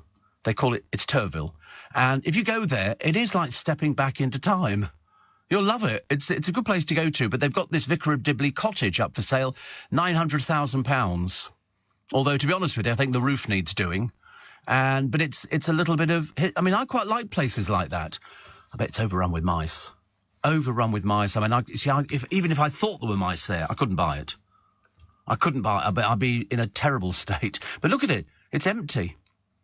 There's not much room in it, but it hasn't changed. The doors are the same. The fireplace looks a bit new. And it's an opportunity to buy a piece of history. You know, I would like something like that, but it's too far out for me. But I like the idea of Turville. It's a lovely place. But Went the Day Well was the first film that I ever saw, and that's the story of, I can't remember if it was true or not, of a group of English soldiers decided to billet themselves in this village. The difference was these weren't English soldiers, they were Germans. And they were trying to get a handle on this particular village and everything else, and they did shoot people. And it's only because somebody in the village heard them, because they were all speaking terribly proper English, and somebody heard them talking German and suddenly realised they were surrounded by Germans. Stella went to visit the Eden Project yesterday, and it was brilliant. You need at least a whole day to go round, but well worth the visit. Yeah, you do need... It's a day, isn't it? I think I said that. Shane says, we put our clocks forward for daylight savings on Saturday night. I must remember you're on a different time to Monday, and on Monday, so you can find it a little bit different. You can get the mini pork, cheese and pickle pies from the Co-op in the run-up to Christmas, says Lewis in Rugby. We don't know if he's in rugby or he plays rugby. But either way, that's where I'm going to today. Connie says it's a special day for my husband and me today. It's our wedding anniversary. Today we're married 30 years. 30 years. Blimey. You get less for murder nowadays, don't you? 30 years. Brilliant. Jackie says you cracked me up with listening to you since you were on before Mike Dickin or after him. Both I did. And keep safe. Yes, I'm trying to keep safe at the moment. I'm doing quite well, actually. I've got to this stage in life where I'm built for comfort over speed, says Bob in Bracknell. You and me together. You and me together. Justin in Derby says, can you wish my wife Stephanie a happy wedding anniversary and say how much I love her? No, I can't say that. I get into trouble for that, because then people cite me in divorce cases. And you can imagine, can't you? Little me, you know. There. Was it you? Yeah, probably. Take that, dream of playing the Legends stage at Glastonbury. They're not old enough to play it. You've got to be around a lot longer, I think, but that's what they would like to do. Harry Hill's going out on tour. Have you ever seen him? Go see him. Brilliant. There's a whole raft of people, including Daniel O'Donnell is out on tour. But if you're a Daniel O'Donnell fan, you would know that anyway, because people, the moment they hear about a tour going on, they book tickets. They book tickets. Oh, we found some semi-skimmed milk. One of our other presenters on another station just around the corner from me here, he put some in the fridge. There was only about a little bit in there, but I managed to get myself a cup of tea out of it. It's better than the other stuff. Simon Mayo talking in the papers about his shock exit from Radio 2, but that was years ago. Years ago, and I think they're only doing it because I think it's Steve Wright's last show today. I don't know why people change things. Never change anything. You know, when it's working and you get sort of great figures. Yeah, they want a younger audience, but it's Radio 2. That's sort of for codgers, isn't it? You know, and then by the time you sort of finish with that one, then you move to Radio 4, where you don't understand a word about it, but it's Brahms and Liszt. 170,000 Russians have fled their country. They don't want to be there. They really don't want to be there. Looking bad. And a dad slapped his daughter around the face. She took him to court. And she won. And he's been forced to apologise. But he's also now living with somebody else. He's not living in the same house, but he's apologised. Take That's long-awaited reunion is imminent in a few months. But Robbie will not be returning. Thank God for that. I mean, really, he's not contributed much to the group. Last time he appeared with them at Wembley, I think it was sweary all the way through, which is very unnecessary. And today is the last day to spend your £20 notes and £50 notes in the paper variety, because we've changed to plastic. And you'll know, because you can just tell when you screw them up, they open up again. But the paper ones you've got to get rid of today. So go and pay them into your bank. OK. Steve, Turville is in Buckinghamshire. Dibley was in Oxfordshire, says Nick from Oxford. And that's right. Try and grab hold of it if you can. The film with the German soldiers where the eagle has landed, said Dave. No, it was Went the Day Well. I do know it. I only watched it 2 days ago. Went the Day Well. Can you get it up on Amazon? I shall tell you. I'm sure that The Eagle Has Landed was probably based on it, but this is a very early film. Went the Day Well. 1942. And it was adapted, and it was the story of a southern English village taken over by German paratroopers, reflecting the greatest potential nightmare for the British public, although the threat of German invasion had largely receded. The film is notable. It's got everybody in it, including Thora Hird.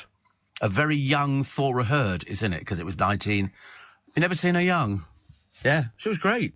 It just looks like Thora Hird, but younger. So, Went the Day Well. It's very good. You must watch it, just for the sort of spotting various people. It was written by Graham Greene. That was the story originally, and then it was sort of adapted. Very good. Very nice. My friend Graham recommended it, and I bought it. And I've subsequently bought it for other people as well. There's a restaurant which is going to open serving only bread-based meals. That doesn't sound very healthy, does it? Bread-based meals. What would be a bread-based... Oh, I don't know. You could... Well, just it's a sandwich shop. It's not really a restaurant, unless you can have bread and butter pudding, which I quite like. I've not had that for years. That's very nice. My mother used to make that. That was good. And with custard, yes, with custard. We never had cream. Couldn't afford it. So we had custard. My mother used to make it with the custard powder. We had a tin of Bird's custard powder. Not like now, where you can go and buy it ready-made. In the tin, you can go into Iceland and buy all of this. I mean, with custard, it's just delicious.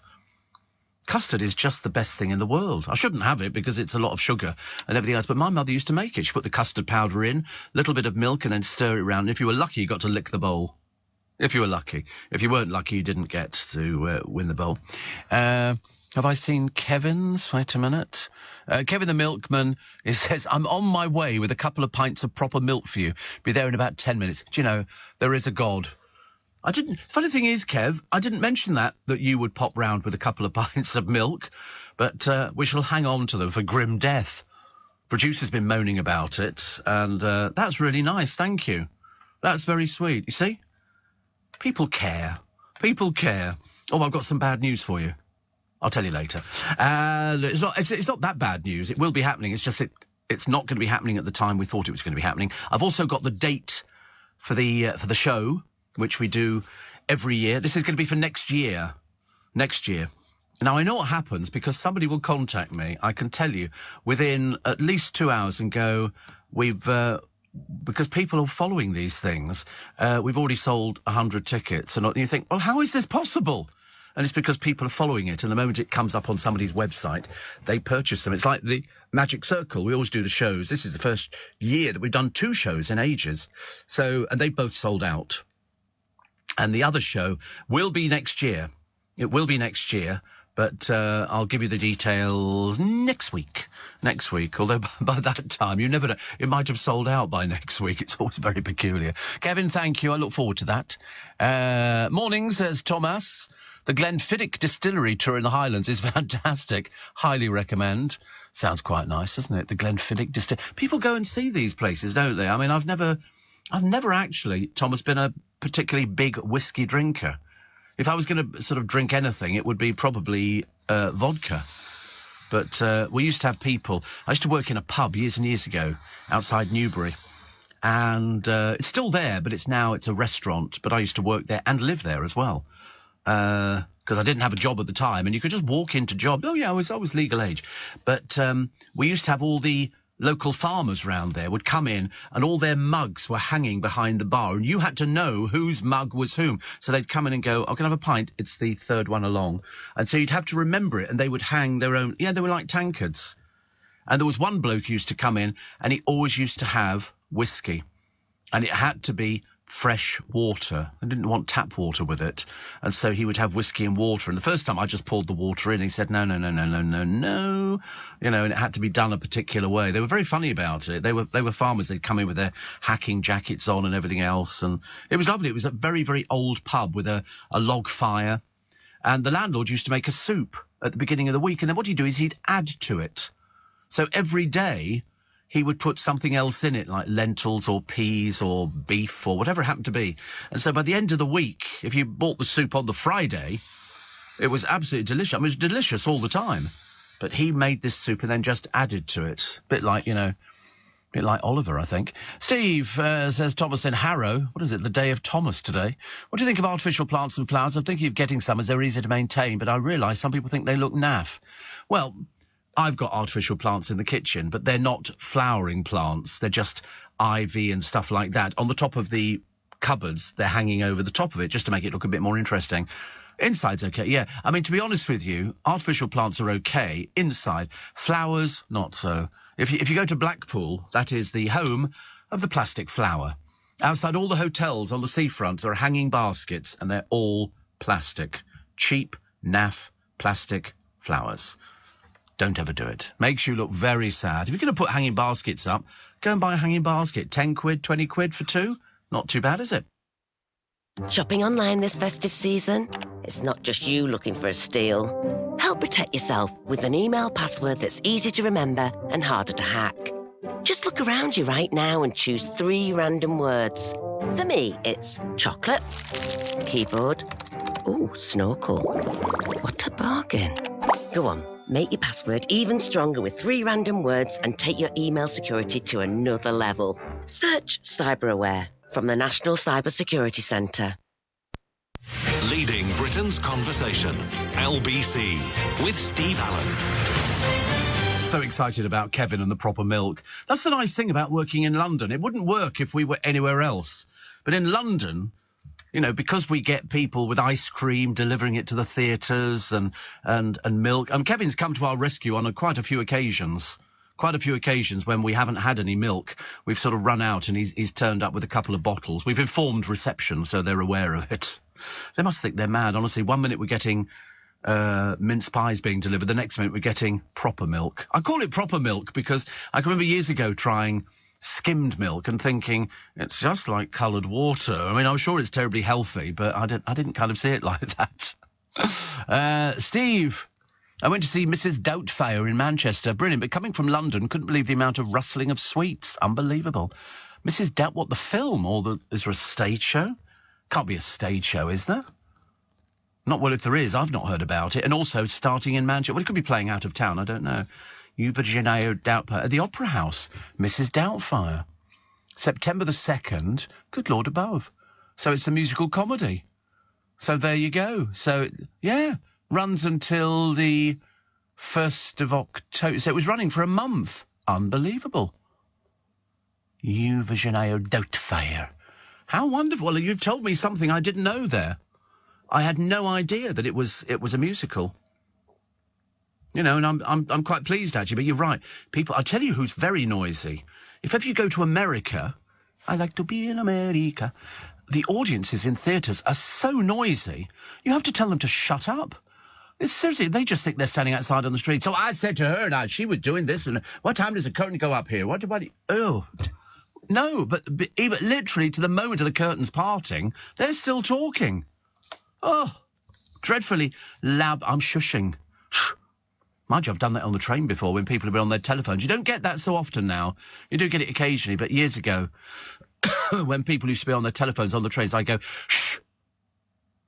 And they would get the message, you know, because shh translates in most people's languages, doesn't it?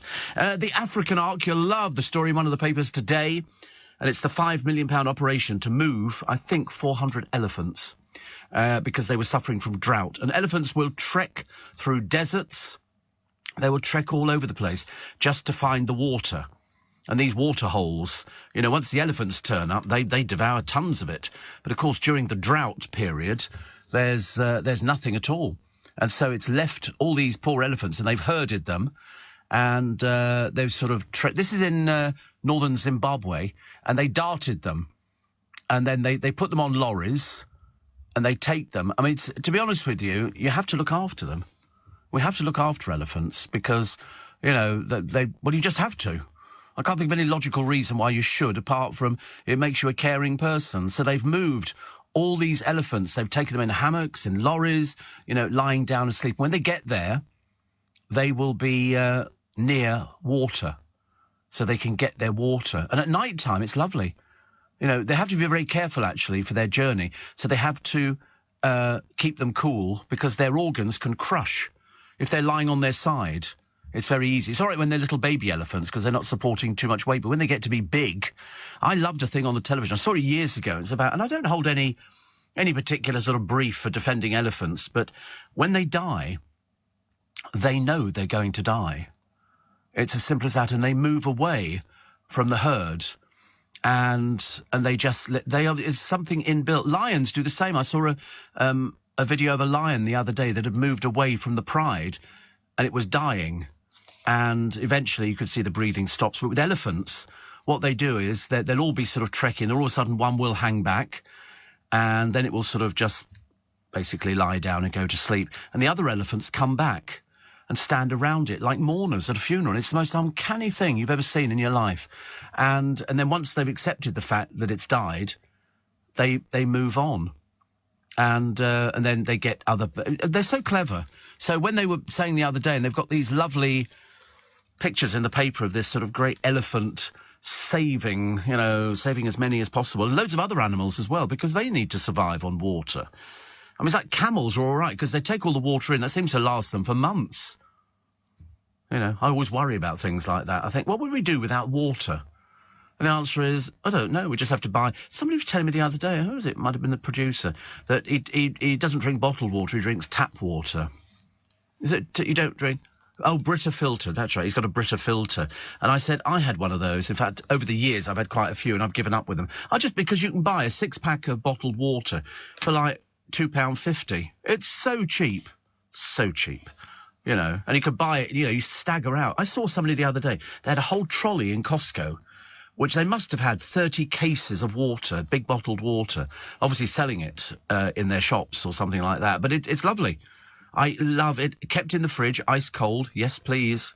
Yes, please, Uncle Steve. Ice cold's got to be there. Steve, did the Beck Theatre in Hayes on the way home yesterday. Marlene from Only Fools and Horses is the star at Panto. I played the Beck Theatre in. I've done the Beck Theatre twice. We were lucky, actually. We had...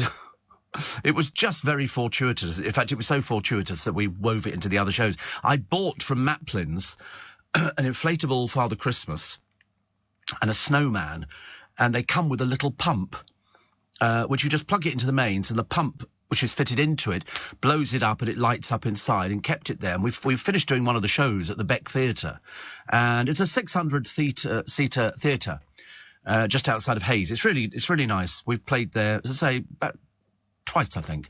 Anyway, just at the end, for some reason, there was a power failure on it, and all of a sudden, the Father Christmas went... and just collapsed in front. Well, it brought the house down. The audience thought it was part of the thing. And then that one did it, and then the snowman did it as well. And we thought it was so good, we then decided to weave it into all the other shows. So we took them around with us and just did it at the end of the show. Mind you, we had it snowing when we did the Fairfield Halls in Croydon. I wanted it to snow, and so they brought in a snow machine. But some snow machines are paper. They put blocks of paper in, which whips it up and cuts it into little tiny bits and throws it in there. It looks lovely. Our one was foam. White foam. We had it all over the stage. It was just everywhere.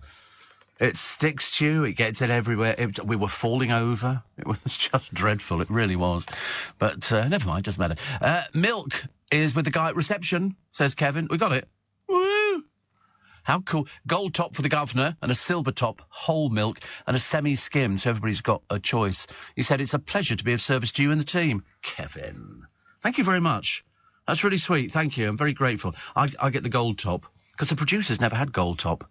Never had the money, I suppose. But that's really nice. Thank you very much indeed. So in a silver top, whole milk, and a semi-skim, so everybody's got a choice. I'm not sharing it with that person on the news desk who goes to the gymnasium. Definitely not. Yeah, we'll go get it in the break. Fantastic. Kev, thank you. I wish you a happy weekend. Thank you very much indeed. What was the other one? Kay Adams has injured her ribs. I don't know, I just don't get a vibe with Kay Adams. I get the feeling, I'm sort of journalist and all the rest of it and do this kind of thing. And then she's doing something like this. And the excuses, they've all got to come up with excuses, as opposed to the real excuses, I want the money. That's the excuse. She's doing it so she can prove, that she can still do something like this. But she can't dance. Like Matt Goss. They said he's in the pen for the really needs to try harder. He's got no sense of rhythm at all. No sense of it. I mean, it's also, I think there's arguments on the way. I've just got a feeling Never let it be said that I got something wrong. There's a couple who won £1 million on the Euro Millions, and they bought an exotic chippy. They do squid and stuff. Can't think of anything worse. I'd love to open a fish and chip shop. And there was one that had just opened recently somewhere. I can't remember where it was. And to celebrate how long they'd been there, they were doing fish and chips for 45 pence. And the queue was round the block, as you can well imagine. Just on this one day, fish and chips for 45p. Because it's so expensive, fish and chips now. It really is. You know, you pay £8 or £9 for fish and chips. Probably not everybody listening at the moment. If you're up north, it probably comes in a bit cheaper. But it was the cheap food on a what? Up north. Well, it is. It's cheaper up north to get fish and chips. Everything's cheaper up there. Whippets are very cheap. Houses are cheaper up there. You know, if you want to rent a property, you see them on the television, they go, so how much, they bring in the estate agents, where they get them from, I've got no idea. But if they're doing the up north version, you know, the girls tottering on their high heels, and they go, so how much would it sell for? They go, well, this, if it was on the market now, I'd be selling this for £78,000. And you think, pfft. And they go, and what about rental? Well, you'd be looking at £400 to £450 per calendar month. I think you're joking. You couldn't buy a carsy down here. You really couldn't. You couldn't buy anything at all. But that's what, you know, that's what people expect to pay. It's like students when you send them away. Actually, the good thing to do with students is send them away to uni and then move. Don't tell them where you've gone, because they're a drain on your finances. They really are. Change all the locks on the door, stick another family in there. Dexter says, talking of no water, our water's been off since 10 o'clock last night, and they still haven't got it back on. Really? Where are you? We don't know where you are. David in Fulford says, arranged a surprise weekend by the sea with Julie for our anniversary, so she was duly impressed, and we both tested COVID positive, so had to cancel. So instead of listening to lapping waters, we're sharing hacking coughs. Oh, God. That's terrible, isn't it? That is terrible. I wish you better. Poor David and Julie. I mean, that's not nice, is it? I've been lucky. I mean, unless I've had it and I don't know about it. You think, yeah, the producer thinks I might have Derek. He doesn't know. He doesn't know. He doesn't know my medical history. He doesn't know how I've survived fire, flood and pestilence. Morning, nice heavy company. Steve, 86 days to go to Christmas. It'll go by really fast, I promise you. Always remember at Richmond Theatre, my partner being dragged up on stage by Biggins, ripping his shirt off to do the washing machine sketch. Wonderful. Oh, but look at these, honestly. Proper, you see, this is a proper milkman. This is a proper milkman. And how do you know which is which? That's silver top, that's gold top, and that's semi-skimmed. It says it on the top. Yeah, all right. He's very argumentative this morning. He didn't used to be like that. But look, the gold top, look how cold that is. Oh! And then what you do is, if you want to mix it, you just turn the bottle upside down and it will mix the cream on the top. Delish. Kev, thank you so much. That's very nice of you. Very, very nice of you. Very nice. I wish if I had a milk round, I'd be delivering it to you as well. So, only 86 days to go to Christmas. It's going to go by so fast, isn't it? Do you know, they reckon that in a few years' time we'll have a supersonic plane which can fly passengers from London to New York in 80 minutes. In 80 minutes. I mean, that is just the time you put the luggage on and you've gone to the terminal, you're there. It's not bad. My friend Phil Vickery, he'll be delighted to know that he makes the front page of the Sun newspaper today. Morning, Phil. I trust you are well. He's this morning's chef. He's only 61, you know. The papers are obsessed with putting somebody's age down. Phil Vickery, 61. But he's got a new girlfriend. And why not? You see, that's a front page news story. And they've managed to drag it out onto pages 4 and 5, Phil, for you. I mean, can you imagine? Of course, the difference is that this particular girl is called Lorraine. And she's apparently best pal with Fern, Phil's ex-wife. I mean, this tortured web. It just goes to prove now, they're so desperate, the papers. Somebody goes out with somebody, they happen to be known to them, which, of course, I mean, where else are you going to meet people? Go on sort of Tinder and all the rest of it, stand in a bar, propping it up for people to go, oh, how sad. No, it's somebody that he's known probably for years and years. And then it, you know, somebody says here, they look like teenagers in love. So? Yeah, is that a source? That'll be the journalist who wrote this garbage. Seriously, they said, and that'll be just so hurtful for Fern. What, that he's found somebody? They're not together. Really? Behaving this way in public will feel like a betrayal. What? What garbage do the papers write nowadays? There's no betrayal. They split up. He's moved out. She's in the house. Or perhaps it's the other way. I can't remember which way round it is. But there's no betrayal. What, because it's somebody that sort of knows Fern? You know? So? I mean, it's just really ridiculous. They says, fancy coming bake to my place, but they've got loads of suitcases. Perhaps they're going on holiday. I don't know. But he's cooked on television hundreds of times. He's nice. He's a very nice person, but they try to sort of make it out as if he's done the dirty on Fern, you know, which is not true. But there again, the papers have got it in for, you know, Philip and Holly at the same time. They go through phases. We've all had our little turn in the limelight. You know, where sort of something gets a bit carried away and then somebody goes, oh, for goodness sake. My local chip shop in Lancaster, Steve, £8.50 for fish and chips. Utterly delicious. Oh, Mark, it sounds delightful. Would you like to pop some down to us now? There's another one. Team GB pin-up. Her name is Elise. And so to fund herself going to the Olympics, she's decided to get her boobs out for people. It's shameful, isn't it? I feel a bit sorry for these people. The speed skater is flogging £11 a month subscriptions for her saucy snaps in a bid to make the Milan Cortina Winter Games. But she's previously delivered pizzas to help raise cash for... Oh, she's a detention seeker. Sorry, if it was just quite normal, she was a real serious athlete. But no, to sort of fund it. And, you know, so she wants this money. So she's charging £11. It's very tragic, isn't it? Very tragic. OnlyFans, and so she has to sort of get her boobs out and pose and all the rest of it. Who's that? Did they mention our mate Marlene? Sue is so lovely, says Pete the pool man. She is, isn't she? Isn't she lovely? She's holding up very well indeed. Very well. Yeah, that's a nice picture. Of course, now we're trying to identify the area where it is. Yeah, there's a clue in the background. Oh, they're in Windsor. They're in Windsor, because there's Windsor Castle, the round tower. Look at that. Nothing gets past me, I tell you. I'm glad you're having a good day. That's a nice... I think it's nice when somebody poses for pictures. I did that in the bank. You remember the other week, Royal Bank of Scotland, the lady who sorted me out. Her hubby listens every morning, delivering his fruit and veg, which is great. And I had a selfie taken. I can't understand why anybody would ever say no to a selfie. If somebody says, can we take a picture? Go, absolutely.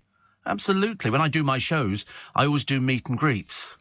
And you saw Hugh Grant turn down a selfie with Paul Hollywood. Really? Oh, wow. I liked Hugh Grant. When I interviewed him years and years ago, I loved him. Although my friend hates Love Actually. Whereas me, I loved Love Actually. It's got snow, it's got Christmas, it's got Martine in it. It's just a nice film. Anything that sort of makes you feel a bit sort of Christmassy, I like. You've never seen it? You just really don't get out, do you, much? It's a bit of a shame, really. The Oxford Street lights he has seen. I know that. The producer's seen them. He saw them the other day. And they're just stars.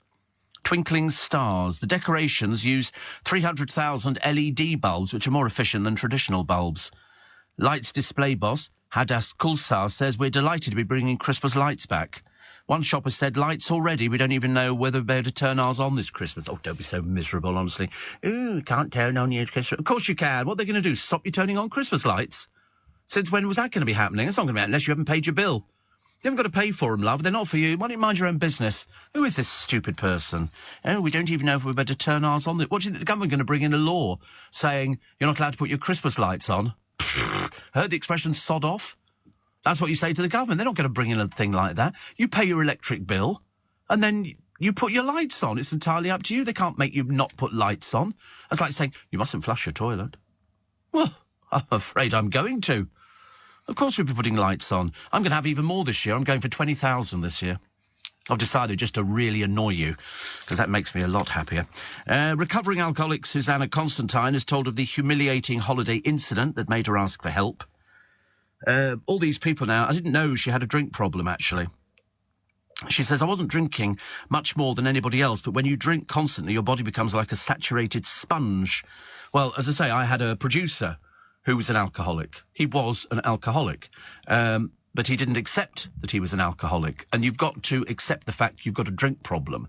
And he would arrive in drunk, and he would go home drunk. And he would, every opportunity, because when we were in Fleet Street, you could just skip to the pub. You had a choice of about 4. Yeah, drinking during work, absolutely. Absolutely. I mean, he would bring, and then because that used to drive me mad, absolutely mad. I've told the story many times of sort of how difficult I found it, because you don't know which way he's going. Because he would be sort of like that and all the rest of it. And he was producing the program. They didn't have to do anything in those days, just had to sit on a stool, which in itself was an achievement. And I found it, well, they gave him all the best programs to do. He was the one who is dead now, but he was the one who was given redundancy. They looked for people to take redundancy. He picked up 30,000 quid because he was very friendly with the management. He came in at the weekend freelancing and just been given 30 grand. I was very disappointed. But no, it was very difficult working with somebody who's an alcoholic. Even if you went out for dinner or for lunch, he would just move the food around his plate. There he is. No, that little one here. That one in the jumper. That's him. Bavin, yes. He was Adrian Love's producer. He was Clive Bull's producer. He'd been Jeremy Beadle's producer. And he became my producer as well. And it was all flexi format. It was very difficult. There was no sort of, let's sort of concentrate on what we're doing. But, yes, I remember, it's so funny seeing tape machines, when you look at tape machines. Oh, my Lord, yes. These studios, these are the early studios, which you can find online. There's no end of ex-LBC employees who have put pictures up online of, what the studios used to look like. I don't remember them. Oh, Lord. That's me. I know who that girl is. That's Jackie. Lovely Jackie. Look at me looking mean and moody. There's Johnny Perry. Oh, gosh, there's loads of it. And that down. Why is there loads of me? That's that man there. That's my ex-producer there. And that's Michael Parkinson's son, who worked for her. My goodness me, there's all sorts of people. Where are these pictures from? The Steve Allen support group. There's loads of pictures. So funny when you look back. But then I think we should all have cameras with us all the time so you can take pictures. So when you get to a certain age, and I haven't reached it yet, called senility, you can look back on them and it jogs your memory and you go, oh, I remember that. Sometimes you look at people and you can't remember the name. You remember the person, but you can't remember their name, but you know what they did. And now we take lots of pictures on our telephones. Everybody's got pictures on their telephones. You don't have to produce a camera anymore. I think it's fantastic, actually. It's fantastic. So there's been a bit of a falling out between Fern McCann, accused of a shock attack on Sam for ears, and Sam is a fat. You sometimes worry about things like that, don't you? Message allegedly from Fern: her thighs are so big and I looked really skinny today. I mean, does it really matter? Does it really matter? Essex Grooves. They now say that Fern McCann is worth 5.5 million. I don't see how that can be.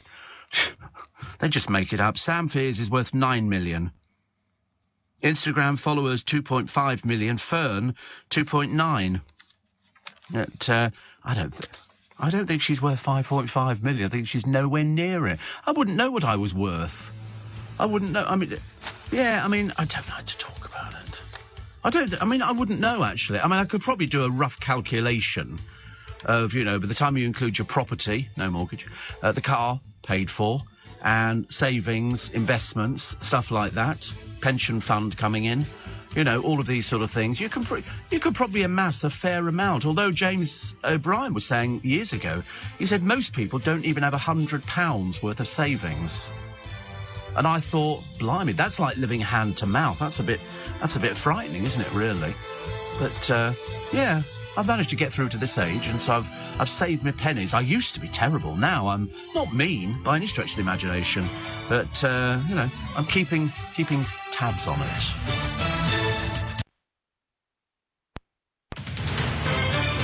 This is LBC from Global, leading Britain's conversation with Steve Allen. Are you receiving tax credits? If so, this message is for you. Tax credits are coming to an end, and most people will be asked to apply for universal credit instead. The Department for Work and Pensions is writing to tax credit claimants. You won't be moved automatically, so look out for your letter explaining what you'll need to do and by when.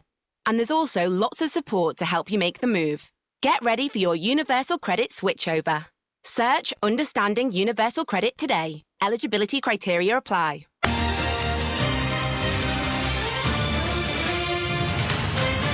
Morning, everybody. The milk's gone down very well, Kevin. Very well indeed. I think I've managed to convince Nick Ferrari's producer to come and sample a bit of Gold Top. He's very excited. Seriously. I mean, it's like living the dream, as they say.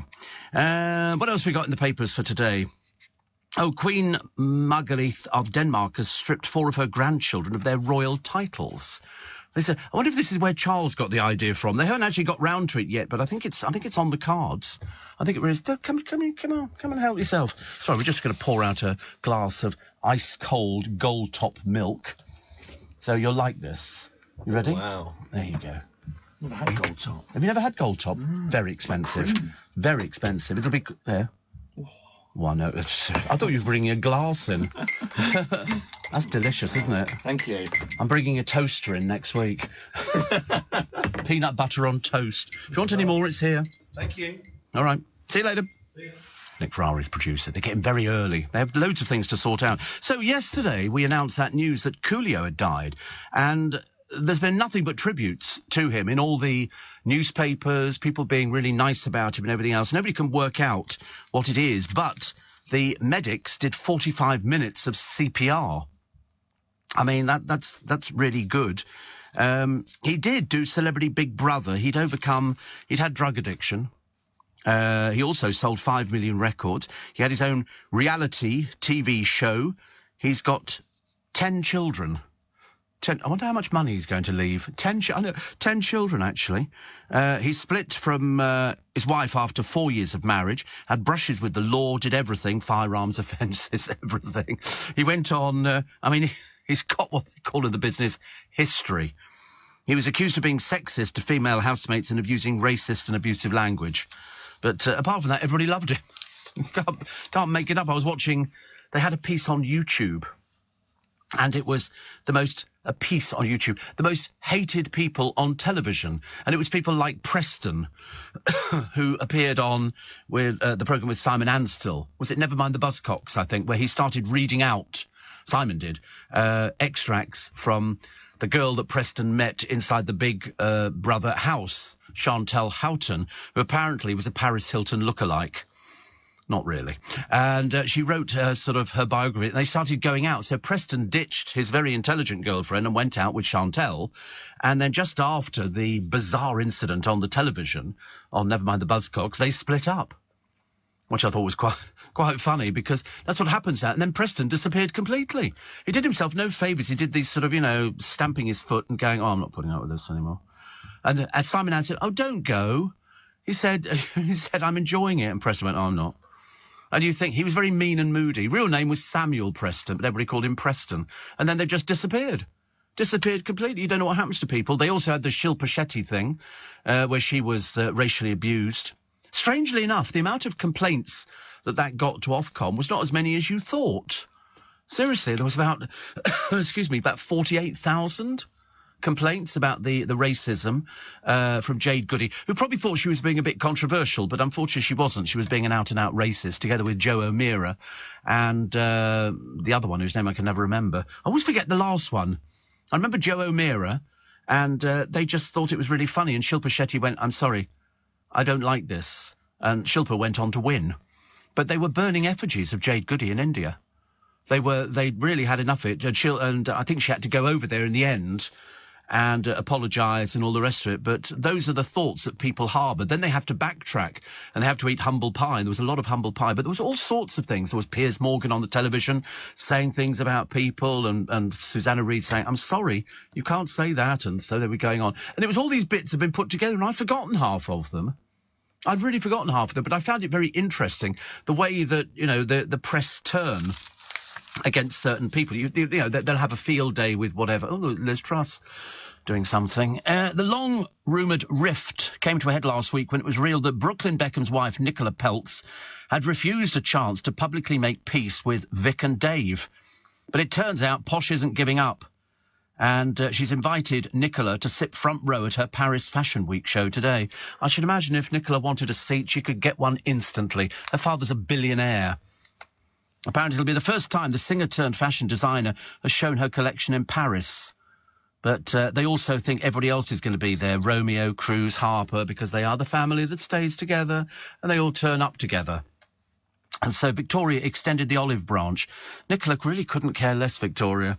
Really couldn't care less. She chose not to wear your clothes because she's in keeping with everybody else. They're also choosing not to wear your clothes. The idea of having Paris Fashion Week, you know, for Victoria Beckham, whose business is, 45 million in the red. I didn't know you could get that far in the red. But if she doesn't go to Paris Fashion Week, it will be the ultimate snub to poor Posh. But given the amount of shade Nicola has thrown her way about her being unavailable or unable to wear her wedding gown, I think Vic's skin is thick enough to take it. We just hope Brooklyn has the sense to smooth things over. You only get one mum, right, Simon Boyd? Well, it's true. But I think he's kind of broken away from the family. And the reason being, he doesn't want to be treated like a 5-year-old all the time. So apparently, according to one of the papers, Dave, remember Dave, one with all the tattoos? And he's had a word with him and said that, you know, we Beckhams don't, as if they were some brand or something. But they are, but just not very successful. You know, apart from Dave's beekeeping, which is doing marginally better than her shop, which is not doing at all well. Brooklyn still can't hold a job down. He's never had a job in his life. He struggled making a sandwich. He struggled making a cup of coffee. His photographs were pitiful. And, I mean, really, just absolutely, it's just ridiculous. It only goes to prove that with the elephant. What, Victoria? What do you mean the elephant? Oh, the pictures of the elephant. Oh, yeah, he said the elephant picture, it was not only hopelessly out of focus, but he said really difficult to photograph elephants. I thought, yeah, you need to look in the papers, love. And basically everybody has just pulled this book apart. So hard to photograph, but incredible to see. It's an elephant, love. It's an elephant. Perhaps he doesn't get out often enough. Mark, the next album will be just the three of us. Take that back, but Robbie's not, which is probably the best news for them. They don't need him. So it'll be Howard, Donald, Gary Barlow and Mark Owen. Although I don't think actually Gary stops working. If he's not actually out on tour with them. No, Jason. No. I don't know why, actually. I don't know why. But they're gonna press ahead. But I mean, listen, you can make them sound like 4 people or 5 people quite easily. It's not difficult. Yeah, they put on a good show. I mean, I bought the DVD of Wembley. Excuse me. Oops, a little bit of milk. And I thought it was fantastic. The crowd absolutely loved it. They can't have heard themselves singing half the time, though. I shouldn't imagine they were holding... I know they've got earpieces in, but even so, terribly difficult with people shouting and screaming. And it was a proper show. You know, unlike some people just walk on stage and go, like, bling, bling, bling, you know, green, green grass, blue, blue sky, which is one of my favourite tunes for singing along to. They actually had elephants and dancers, not real elephants, but dancers and aerialists and stilt walkers. And it was whatever people paid for their seats, it was worth every penny you got. Russia, apparently, is preparing to black out Britain's internet with a fleet of secret sabotage submarines. Old Putin's drone subs are suspected of blowing up the gas pipeline. You are temperamental, aren't you? I mean, come on. Goodness sake, honestly. Why can't we just sort this out? I just don't understand why it can't be sorted out. You haven't won the war. You know, you're putting a bunch of pensioners in. Basically, obviously, you've got loads of body bags spare. So that's why you're putting the pensioners in. They were only trained for 2 weeks, and they're going over there to fight in the Ukraine, where they're so on top of it, they're just going to wipe the floor with you. That's why all the wives and the mistresses and the lovers of all these soldiers who, I say, it looks like they've raided an old people's home. They put them in uniforms, taught them how to hold a gun and how to fire the blooming thing, and they're going to send them over there. How many will come back? Not very many, I'm afraid. Steve, I'm sorry I've slept in. Am I excused? I don't think so, Brian. I don't know. Don't know you've had the delivery men making deliveries this morning, just like the 3 kings bearing gifts? It is just the one King Kevin. And he brought in the milk, and it's ice cold. I mean, we've got gold top, frankincense, and myrrh, and we're very happy with it. Okay, a little bit of play on words there, but you know, just play along with it, and you'll be as happy as everybody else is. So we're very, very grateful. Kevin comes to he saved our bacon.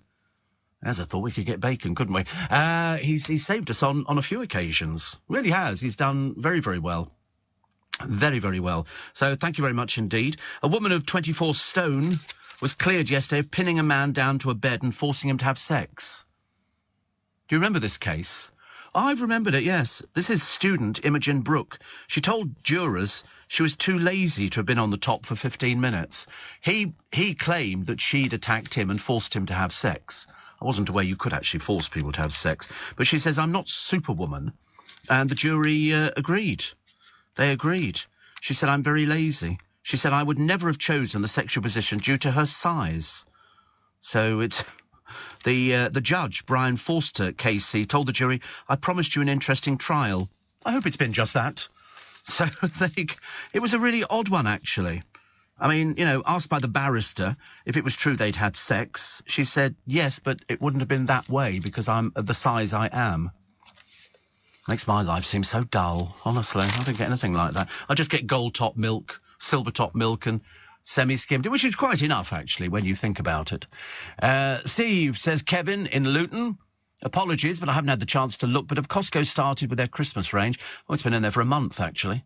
He said, I got my climbing Santa on a chimney last year, sadly broke it in early January. Oh, buy another one, but they're very difficult to get hold of. Climbing Santas. Probably Amazon would be a good place to get one. But my favourite out of all of them, a load of people listen to this programme have got them, is the one with the lights behind him. He's trailing the lights up there. And he just goes up and then he walks back down, then he goes back up, then he comes back down again. And it's nice. It's something festive, and you can have it up against the wall. Back to that court case. Or you can, you can just put it up against a tree. I've got a tree railway, which is very nice. And you clip it onto the branches, and the railway goes round, and lights flash on it, and Santa goes ho ho ho, and then it goes into lovely, isn't it? I pinched it. It's from Channel 5, because when we did Five's Company, they made me a grotto with like 30,000 lights in it. We got them sponsored from Noma, who sent us in all the lights and everything else, and the tree, and it came with a railway. And then when we finished doing the programme, they said to me, well, you can have whatever you want. So I took all the decorations that moved or lit up and the railway as well. I had the car downstairs, why not? Why not? Morning, one of Weston's best chippies has cod and chips, curry sauce and a can of drink for nearly 17 quid, says Christopher. Cod and chips, curry sauce and a can of drink, 17 quid. That's expensive, isn't it? That's very expensive. They've always been highly priced, but with the pressure on fisheries and inflation, that price is starting to become the standard here. The high price of cod and plaice means I've not eaten any battered fish from a chippy in almost 2 years. I usually get a chicken burger and a cheesy chip wrap. What in God's name is a cheesy chip wrap? Never heard of that. That's a very odd one. So chips in a wrap with cheese over the top of it. Oh, right. It is what it says it is. Do we have photographs of a cheesy chip wrap? Oh, right. Oh, it's interesting. It's like a chip butty.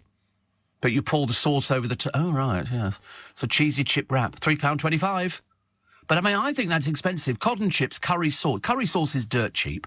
And a can of drink is dirt cheap as well. 25 pence to them if they're buying wholesale, which they must be. So somebody's making a lot of money somewhere.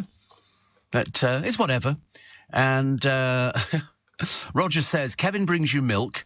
Ian brings you ice cream. Now you need someone to bring you a nice breakfast at 6 a.m. Oh, can you imagine if somebody... But the trouble is, by the time he got here, it would be stone cold. Conrad says, Love Actually is one of my favourite films, having a divided life with friends and family in Great Britain and Brazil. I love the final scene with Martine McCutcheon jumping into Hugh Grant's arms and everybody meeting at airports. That's the best bit. That's like, there was an advert, wasn't it? Was it for British Airways?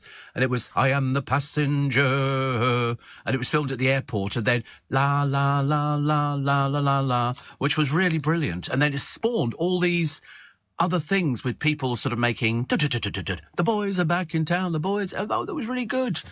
I think it's just called I Am the Passenger, which is lovely. Martin says something very comforting about the sound of an old electric milk float whirring down your street at 4:30 with the milk bottles a chinking.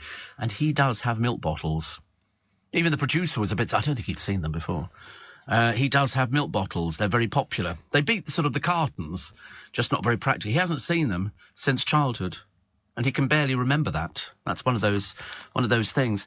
Can you believe that somebody dumps 6 puppies at the roadside in a crate in this weather? They just dump them there.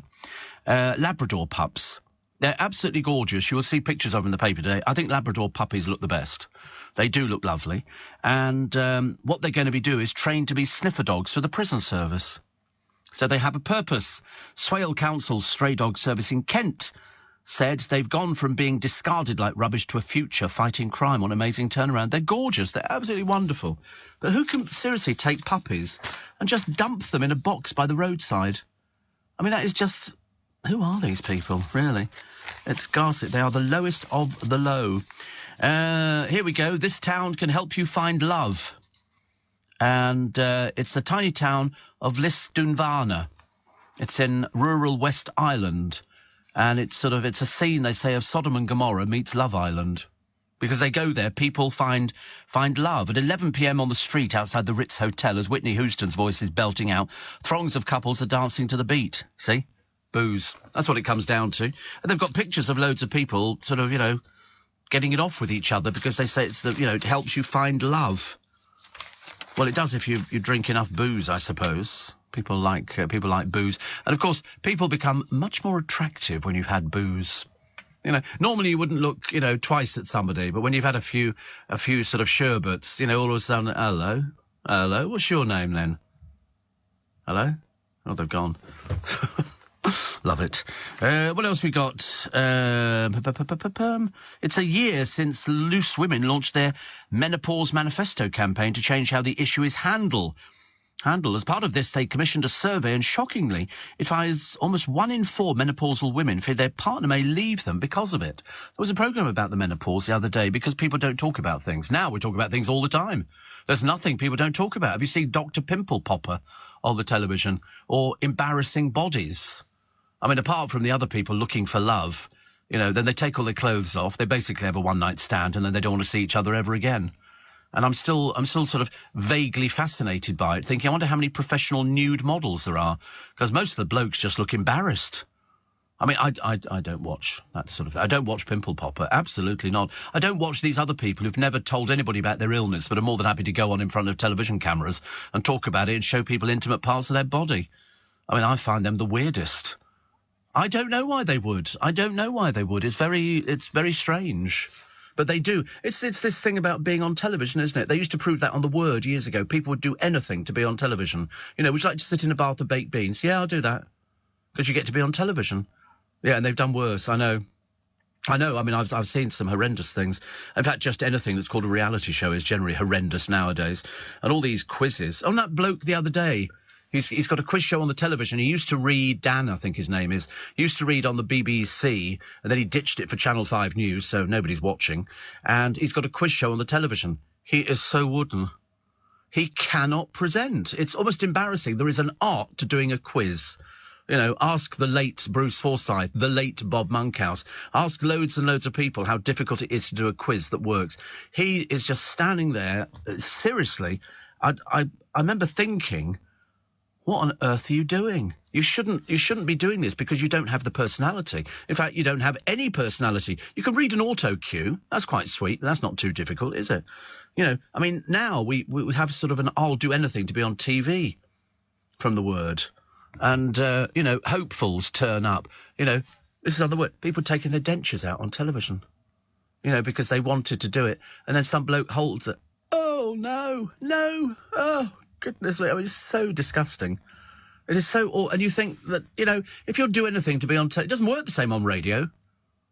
Because you can tell by somebody's voice if they're a bit left of centre. You know what I'm saying? A little bit peculiar. Oh, hello.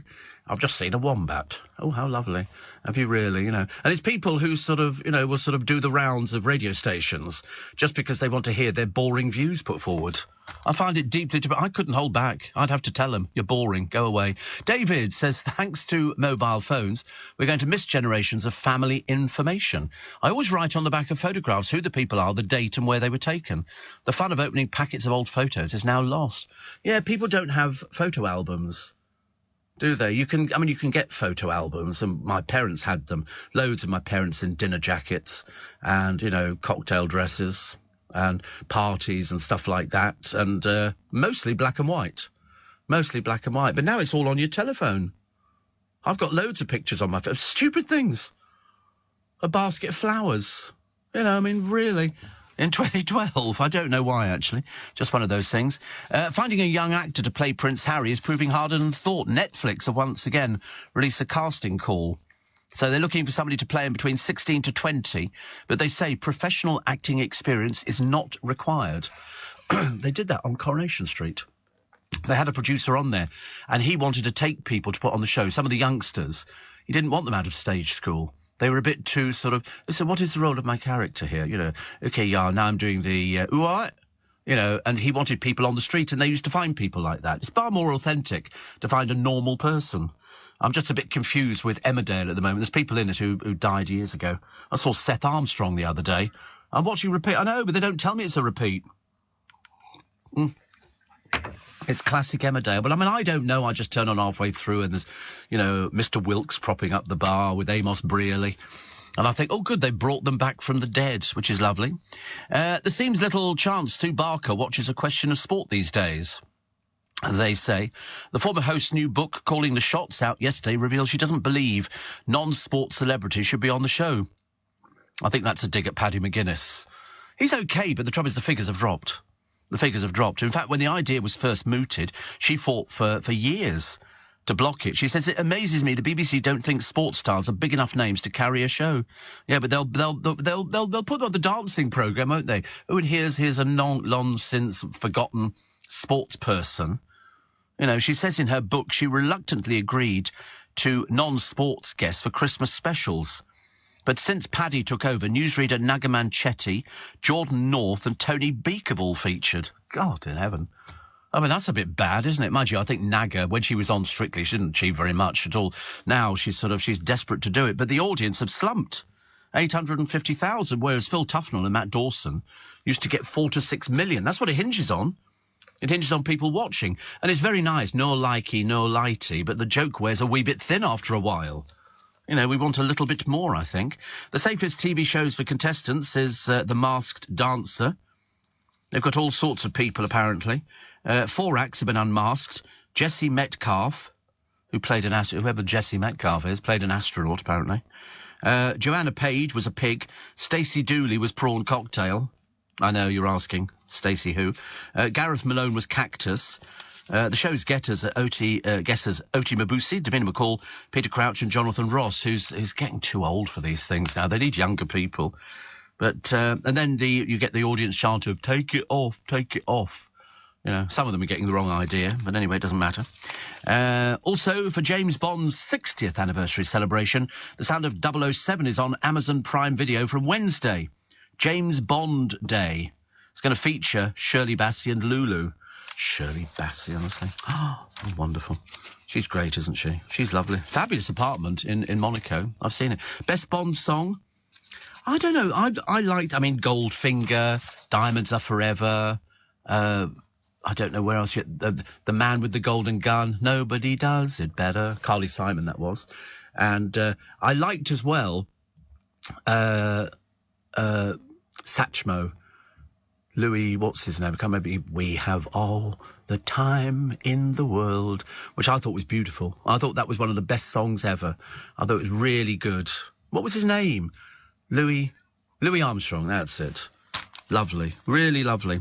What have we got? Actually, I tell you what I saw the other day on YouTube.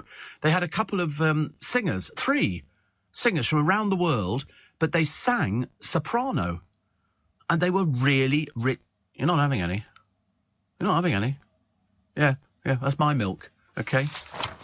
Love the way they just come in and start taking things. Yeah, and all these singers that they put on this television programme, you know, Britain's Got Talent, America's Got Talent, whatever it is, they sang soprano, and brilliant they were too. I mean, really.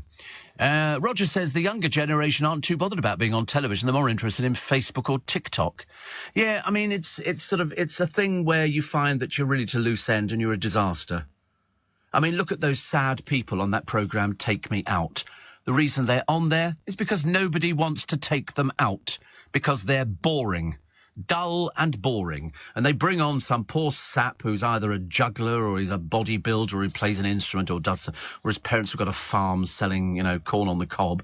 And all these girls, he comes on, you know, they bring him on and he's got a trick, he can whistle through his teeth or something. And then all these girls, you know, want to win a holiday to Fernando. Have you ever been to Fernando? My godfathers, I tell you, you wouldn't want to go there. It's full of all these naff people. And they will stand there and they go, oh, why did you put your light out? Oh, I don't know. I just didn't think he'd be my sort of person. No, and you're nobody's person. Some of them, I don't know where they get, there must be an agency. Seriously, for people who stand no chance at all of ever finding a partner, stick them on Take Me Out, and somebody will take the mickey out of you. But at least you put yourself on television, which is good because they will have to sing, don't they, and dance, and some of them can't. And then if you saw them without makeup on and without their high heels, well, you wouldn't see them. They'd be hidden behind the rostrum. It's as bad as that.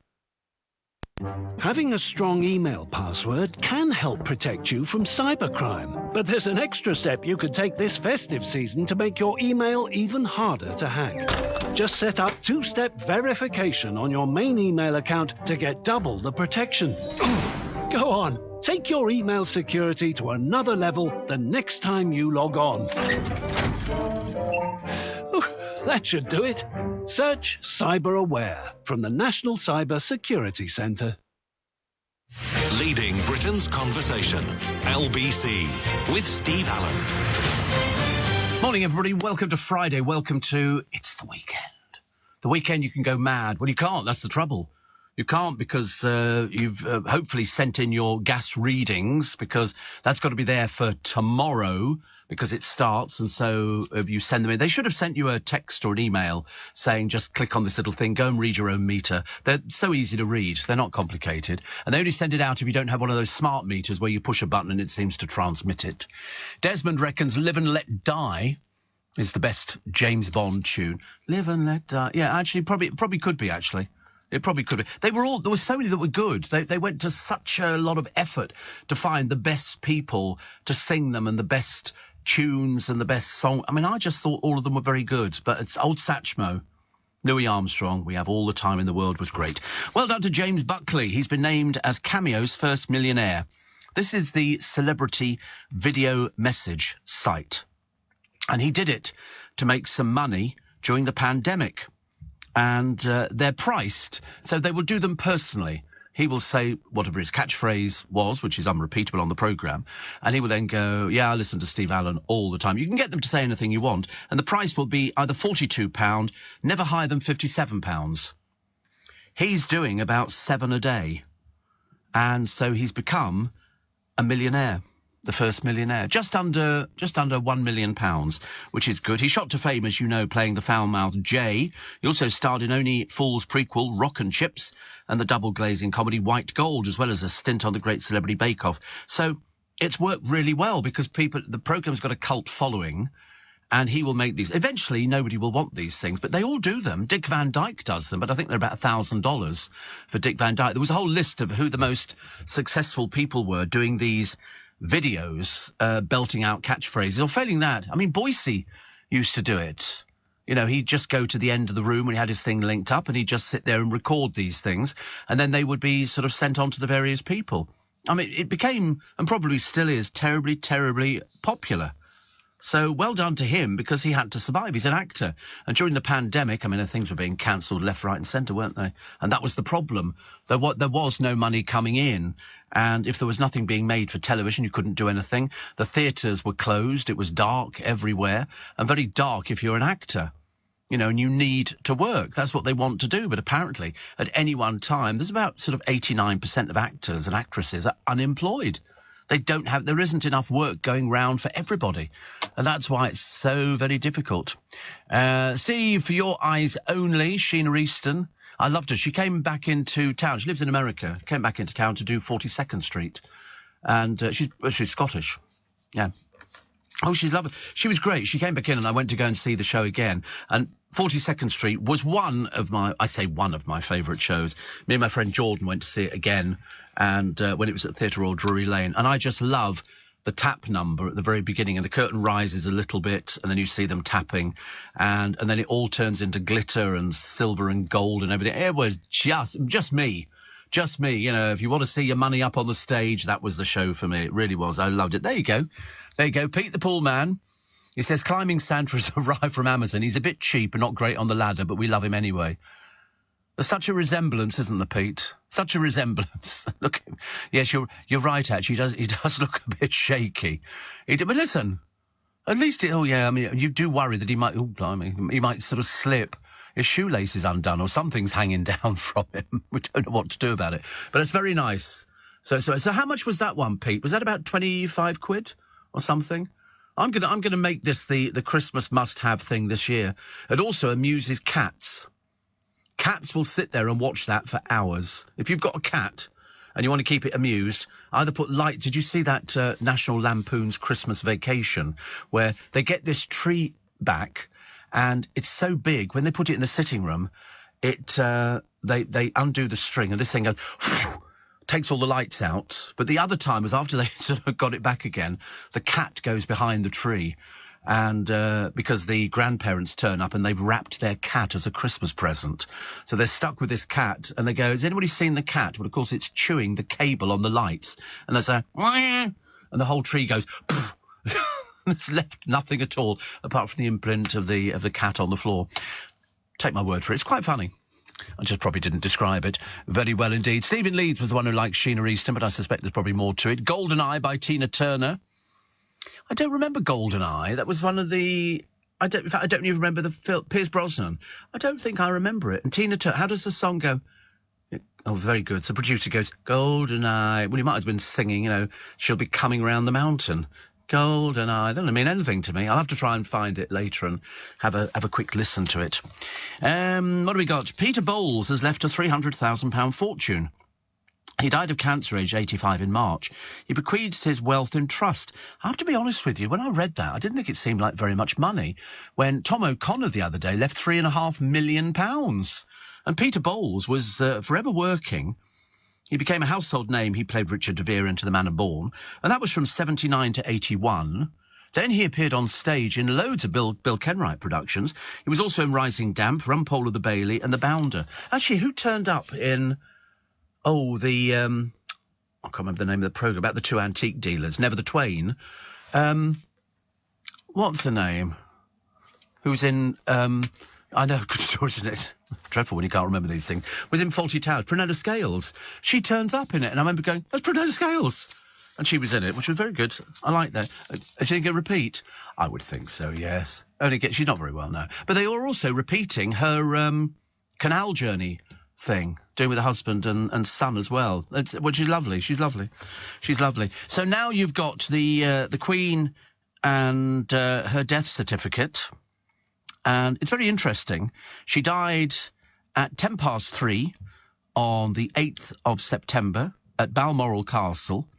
Usual residence, you put on the thing, Windsor Castle. It's got the postcode for Windsor Castle down here. Cause of death, old age. Presumably a doctor has to sign off a certificate. But when it says it's got death registered in the district of Aberdeenshire, full names Elizabeth Alexandra Mary, surname Windsor, and then it puts down occupation, Her Majesty the Queen. I mean, it's just occupation, the Queen. And that's it. But I still think she's here. I don't know why. Because we've got so many images of her and so many images they keep showing on the television and so many... as far as I'm concerned, she looks like she's going to go forever. I know she hasn't, but the queues down at Windsor are immense to go and see the final resting place. And that pleases me as well, because it's a lovely castle. But they knew earlier in the day that she was gravely ill. But the papers were asking the question, why did it take them 3.5 hours to tell Harry? Anne was already there. She was the first one there because she was in the area, and then Charles had to get there, and Harry didn't hear about it for 3.5 hours. And yet they know when somebody takes to their bed, and we'd been told before that she was ill. And I think then most of us, certainly I would think most people, actually realised that she was going to go and it was going to be soon. Because strangely, I said the other day, I said, I just don't think, looking at her, I said, I don't think she's going to see Christmas. And she didn't see Christmas, but it doesn't matter because, she got a really good turnout for the funeral, which pleased me. Lots of people queued. Some people didn't, but lots of people queued. And I just thought it was just beautifully done. They all did it. They did it, the way that they do it. But you have to remember it's a family dealing with grief, and because she'd been there for such a long time. That was the thing. I lost my godmother the other day. When I say lost her, I didn't sort of lose her at the beach. She floated out to sea on a lilo or something. She died. She had cancer. She'd had it for 2 years, and she was 96. people go. 96 is a good innings, but she'd had cancer for 2 years. The Queen, they say, just died of old age, which I think was, possibly the best thing. But obviously she got very tired and she was sleeping, and then the doctors would have checked and realised that her heart rate had slowed right down. And then they would say, prepare for the worst. Florida, talking of the worst, is really suffering at the moment. God knows how many deaths they've got there. When the winds come in, they come in. They know fatalities are in the hundreds. And it's moving. And I've seen the video. Yeah, dreadful. Dreadful. You look at it and you think, you see they have all these signs strung across the streets and the traffic lights strung across the streets in Florida. I've been there 3 times. And you look at it and it's lovely. But then when the winds come in and you look at the video of Hurricane Ian, the catastrophic storm. I mean, literally, people's houses are just ripped to pieces. Once the wind gets underneath the roof, whoosh, roof's gone. Look at the waves coming in. You look at the waves coming in. That's the street, I know. It's total devastation. Total devastation. Inland flooding, wind damage and deaths. Because you're sitting there and somebody goes, you need all the boats that were in all the harbours. They just get picked up. It's like a tsunami. Places go on fire. I don't know if you've ever seen any of the tsunami video footage on YouTube, but in Japan, people are standing there filming it. And I'm thinking, get away from the edge. It's going to come over the edge. And all of a sudden, boats and lorries and everything else comes smashing down. But it's when literally you're in your house and the roof disappears. It's like a scene out of a horror movie. Terrible. Morning, everyone. I love the story of the bloke who's complained about his next-door neighbours. They've got fake owls in the garden, and he said it's driving away the birds, which is precisely why the next-door neighbour put fake owls in the garden. He didn't want his lawn covered in birds. And there's a house in Twickenham, and their roof gets covered in pigeons. I mean covered. There could be a couple of hundred of them up there. So he put an owl up there, which is supposed to scare them up. You can buy all sorts of things, fake crows, fake everything, really. And he put the owl... Yeah, I mean, owls are not too bad. Not too bad. They're still wandering in every so often, yeah. But the moment they see me, they know I'm trouble, with a capital T. And this bloke gets people up on the roof. They put the owl up there. For the first week, they all flew straight past it. Now they just sit round it, sit on top of it, everything. They've realised it's plastic. Steve, I like Licence to Kill by Gladys Knight. Lovely Gladys Knight. And Kathy says, I went to see 42nd Street with Frankie Vaughan in London years ago. I've got the cast album, and one of the songs, There's a Sunny Side to Every Situation, is now my motto. Because you really can find something good, however awful life can be. Absolutely. Absolutely. There is always something. It's like I've said to you before. If you're doing a job and you really hate it, get another job. Don't stay in something that you hate. And people say, oh, well, the money's good. You say, yeah, but your health will suffer as a result. Only do a job if you like doing it and it pays you money and you're happy. Otherwise, you're going to be you go home every day, you're miserable, I didn't like this and this happened, and I didn't like that. And you think you're a bit negative about it. Oh, yeah, see you. Bye. Going home now. Can you believe there's a bloke in Guangdong province in China who's taught goldfish to play football underwater. Yang Tianxin taught his pets to dribble, pass and score in the special tank. Apparently he gets 100,000 viewers to watch the kickabout. Seriously, I kid you not. They are goldfish trained to play football. And I think I've seen it on the internet. I'm pretty certain. You're just such a disbeliever. If it's in the newspapers, it's got to be true. Got to be true. And there we go. You will see them. Look, there they are. They're playing with the ball. And you just scored a goal nearly. To be honest with you, I think probably there's food in it or something like that. There's got to be something. Because goldfish traditionally... Look at that one there. Look, he's really going for it. The other one's trying... no, it went in the goal. Yeah. All the other goldfish stand up on end and go clap, clap, clap, clap. The others just wave their flippers. But it does happen. They are quite big. But he's sitting in a bath full of fish. Oh, wait a minute. He's a fish farmer. He sells fish. He turned his fish tank into a stadium, which is lovely. Yeah, Frankie Vaughan, just going back, Kathy. My mother was a huge fan of Frankie Vaughan. Huge fan. We went to see him when he was in Bournemouth doing summer season down there. We went to the Winter Gardens in Bournemouth to see Frankie Vaughan and Tommy Cooper, all these people who aren't with us anymore.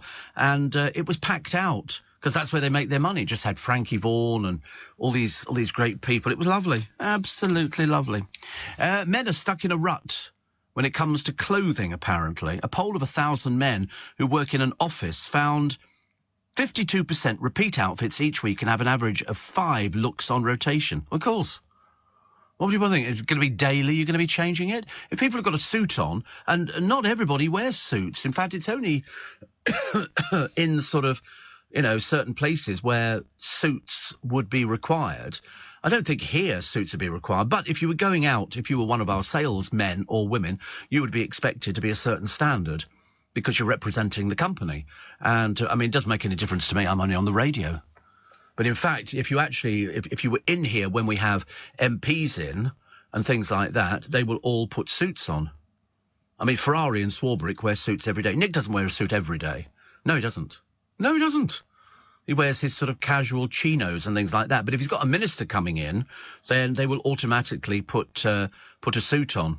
Because you could be seen. I think Ian Dale's got loads of suits, and he would wear sort of something. He doesn't really do casual. He'll have a jacket on, because if you're sitting behind a desk, they're not going to see your feet. I used to read the news on BSB, and I had a shirt on and a jacket on, but I was wearing shorts or sometimes jeans underneath the desk. Nobody ever saw them. All you have to remember to do is pull the shirt down at the back and sit on it. Then it doesn't look so creased. It fits you quite snugly, which is very nice. Very nice. So one here. This is Lucky Tatties in a Creef shop window yesterday, says Brian. Should I fetch some down for you? I'm back home to Brentford next week. No. They look nice, though, don't they? The finest in Scotland. Jenny's Boiled Sweets. Lucky Tatties. They're lovely when people find things, especially people find things that we've talked about on the programme. I love that even more. Love it even more. Do you know the typical adult spends the equivalent of 13 days a year planning holidays? It includes researching, compiling lists, booking and talking about their trip. 59% agree budgeting is a crucial step. God, how boring. I can't think of anything worse. Only 59%. Paul Stokes of a travel cash provider says doing your research in advance and making a budget for your holiday are both great ways to help your money go further. Oh, how boring. How dull. Why would you want to do that? Why would you want to sort of, worry about how much you're spending? OK, today there's £1. OK, that's got to do your ice creams for the day. You go, oh, goodness sake, honestly. What's the point of going on holiday? You might as well just save up and sit watching the washing machine. Far more entertaining. Hands up who feels sorry for the England football team Wags and other family members who've been warned by the FA to brace themselves for £250 dinners and £3,000 a night hotel rooms at the World Cup in Qatar. Most of the players make hundreds of grand a week. So why would it bother them and any of their entourage? And why does the Football Association thought they needed to give their players the heads up? I don't know. Why are they playing in Qatar? I can't even, ghastly place to go to. Ghastly, advertised by David Beckham. And their human rights. But Ellie Simmons, Charlie Mullins talks about, who has 5 swimming gold medals from 3 Paralympics, has won 8 World Championship titles, and at 14 was the youngest Brit to be awarded an MBE for her amazing sporting exploits. Now aged 27, she's a national hero, taking on a new challenge in Strictly Come Dancing, which has led to her being mercilessly attacked by online trolls because she has dwarfism. Speaking as someone who has been threatened with death, had trolls wishing my family get cancer and my business destroyed, writes Charlie Mullins, who used to own Pimlico Plumbers, but he sold it for a huge amount of money. He says, I know ignoring this kind of hate is nearly impossible. And for some reason, there doesn't seem to be much desire from lawmakers or social media companies to shut these people down.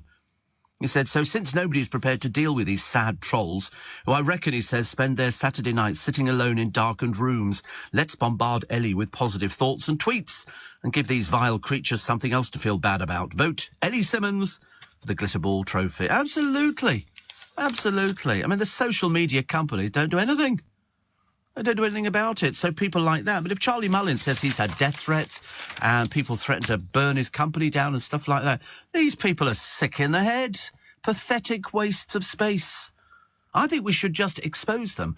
As you find one who's maybe sent to, Philip Schofield, or they've written to everybody, then you get them into court, you get them prosecuted, and you literally plaster them all over everything, going, this is what a troll looks like. This is what they're called. You know, and you hit them where it hurts. Hit them where it hurts. And by the way, if you lose your job as a result of trolling, no benefits for you. Because otherwise it's just ridiculous. They had people practically have to go to court now to get people to remove people who've issued death threats. Look at the other day. That poor lady who lost her son at the age of 12 to that game he was playing. That was Archie Battersby. She's been getting death threats. Death threats. Somebody put a noose on her son's grave. What sort of thicko is that? Somebody who's sick in the head. They had somebody the other day who was trolling somebody, and they said, oh, they've had a very hard life. They did. I couldn't care less. I couldn't care less. It's just ridiculous. Steve, Joanne says, I'm off on the biggest ship in the world for a week around the Med. Wonder of the Seas. Yes, this is another Royal Caribbean, isn't it, I think? They're always wonder of something. Oh, we've got lots of games and stuff like that. Thank you. You can take that milk out for Henry as well. No, tell him it's £1. See if we can get some money out of it. Might as well try, mightn't we? Yeah, Wonder of the Seas looks lovely. You'll love it. I don't know how old you are, Joanne, but it's there's going to be a lot of young people on the ship because it's got lots of slides and everything else. Like me, I just want to sleep all the time. Sleep, drink, eat food. That's the nicest thing to do. It's a beautiful ship. Very big. They're so big now, aren't they? Look at them. I mean, that's got a water slide in the middle of it and everything. Some of them have got go-kart tracks. It was launched recently, 2020. Owned by Royal Caribbean, and I think this one is sailing out of... It's got a full-size basketball court, ice skating, surf simulator, a zip line that's 10 decks high, a 1,400-seat theatre, an aquatic theatre with a 30-foot-high platform and two 43-foot rock-climbing walls. There's also 10,000 real plants on it. Somebody's got to water it. It's powered by 6 marine diesel sets. Woo, whoopee-doo. And it can go fairly fast. So completed January of 2022, acquired January 2022, maiden voyage 4th of March.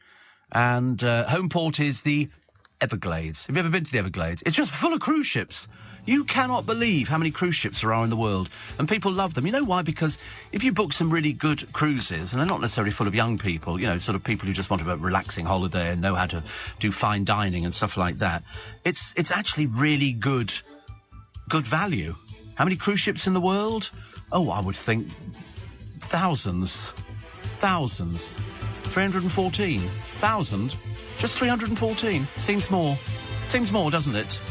Mind you, now we've taken the Titanic out of the equation, I suppose it's sort of come down to 313. But no, you should do one of these cruises because they're not that expensive, and it's all catered for you. You don't have to do anything at all. It's lovely. It's a nice way to live, I promise you. I could manage it quite easily. Shopping online this festive season? It's not just you looking for a steal. Help protect yourself with an email password that's easy to remember and harder to hack. Just look around you right now and choose 3 random words. For me, it's chocolate, keyboard, snorkel. What a bargain. Go on, make your password even stronger with 3 random words and take your email security to another level. Search CyberAware from the National Cyber Security Centre. This is LBC from Global, leading Britain's conversation with Steve Allen.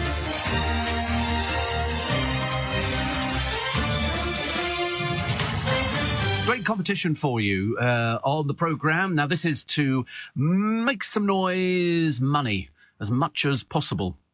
And so we're giving away, as you know, the ultimate tech bundle. And the winner will be drawn very shortly. In fact, Friday, the 7th of October. We are creeping up very fast. And it's your chance to win this bundle of goodies. I say bundle. It makes it... I'm not cheapening it in any way because it's fantastic.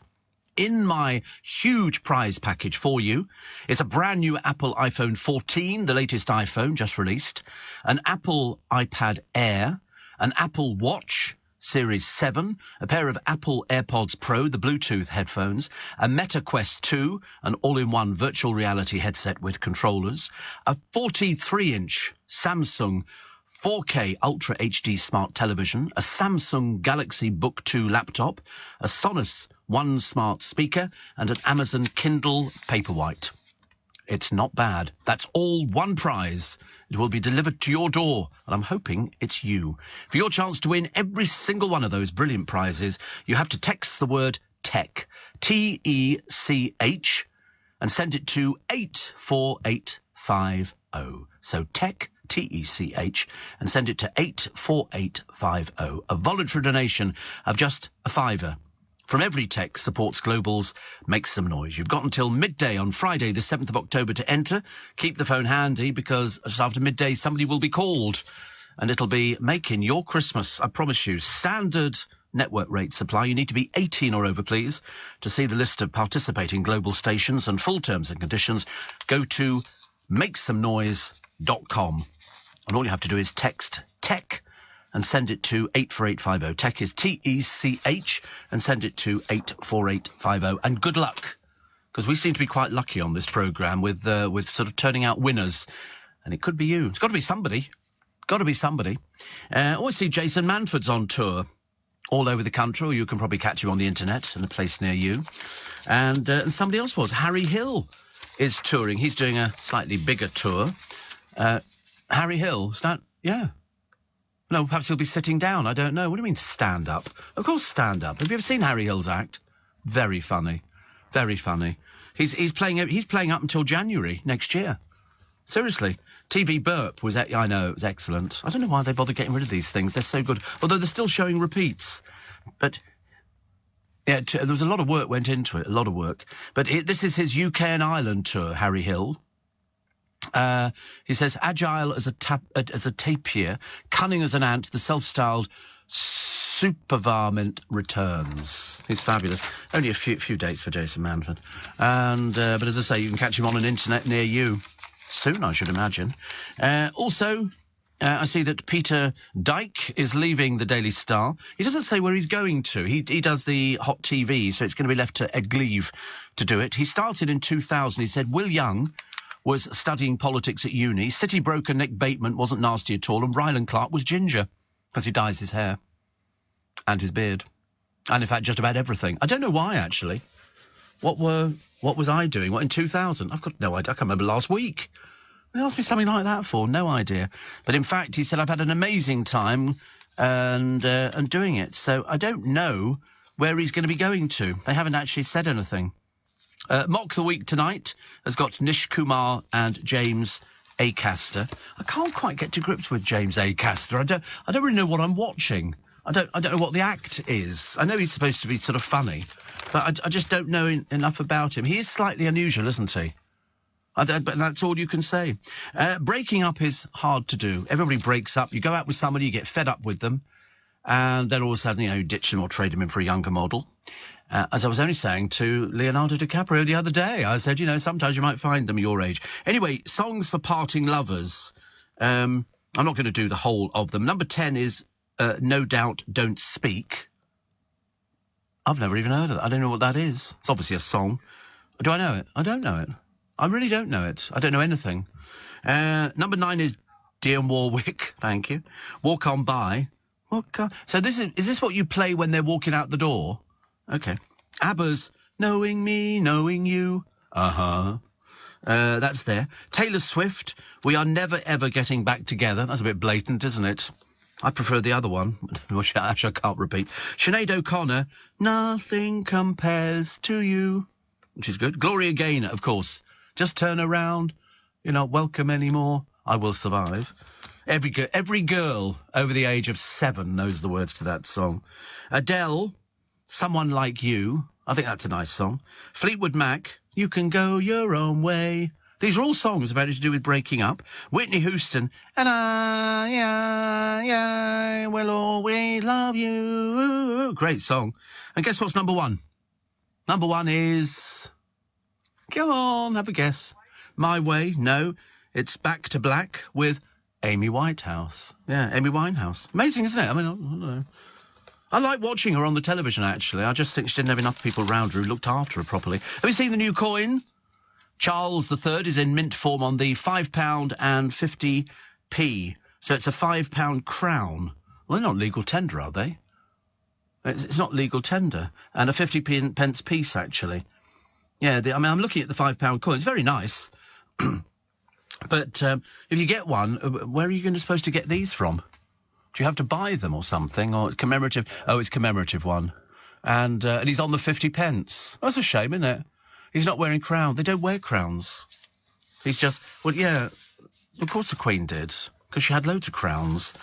There's a very jealous streak coming out in you today, Mr. Producer. I don't know why. All of a sudden, she's got a crown, he hasn't got a crown. Everybody's got a crown, She is the Queen. But you're right, actually. But I think they're always quite nice. I'd love to see them making money. Printing it. I'd like to see what it looks like. Probably just a machine where the thing goes through and you go... And that's how it works out.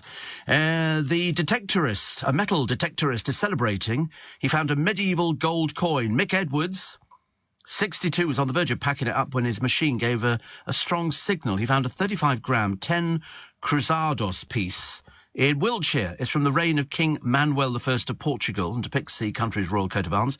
It sold the other day, 16,000 quid. He's very happy.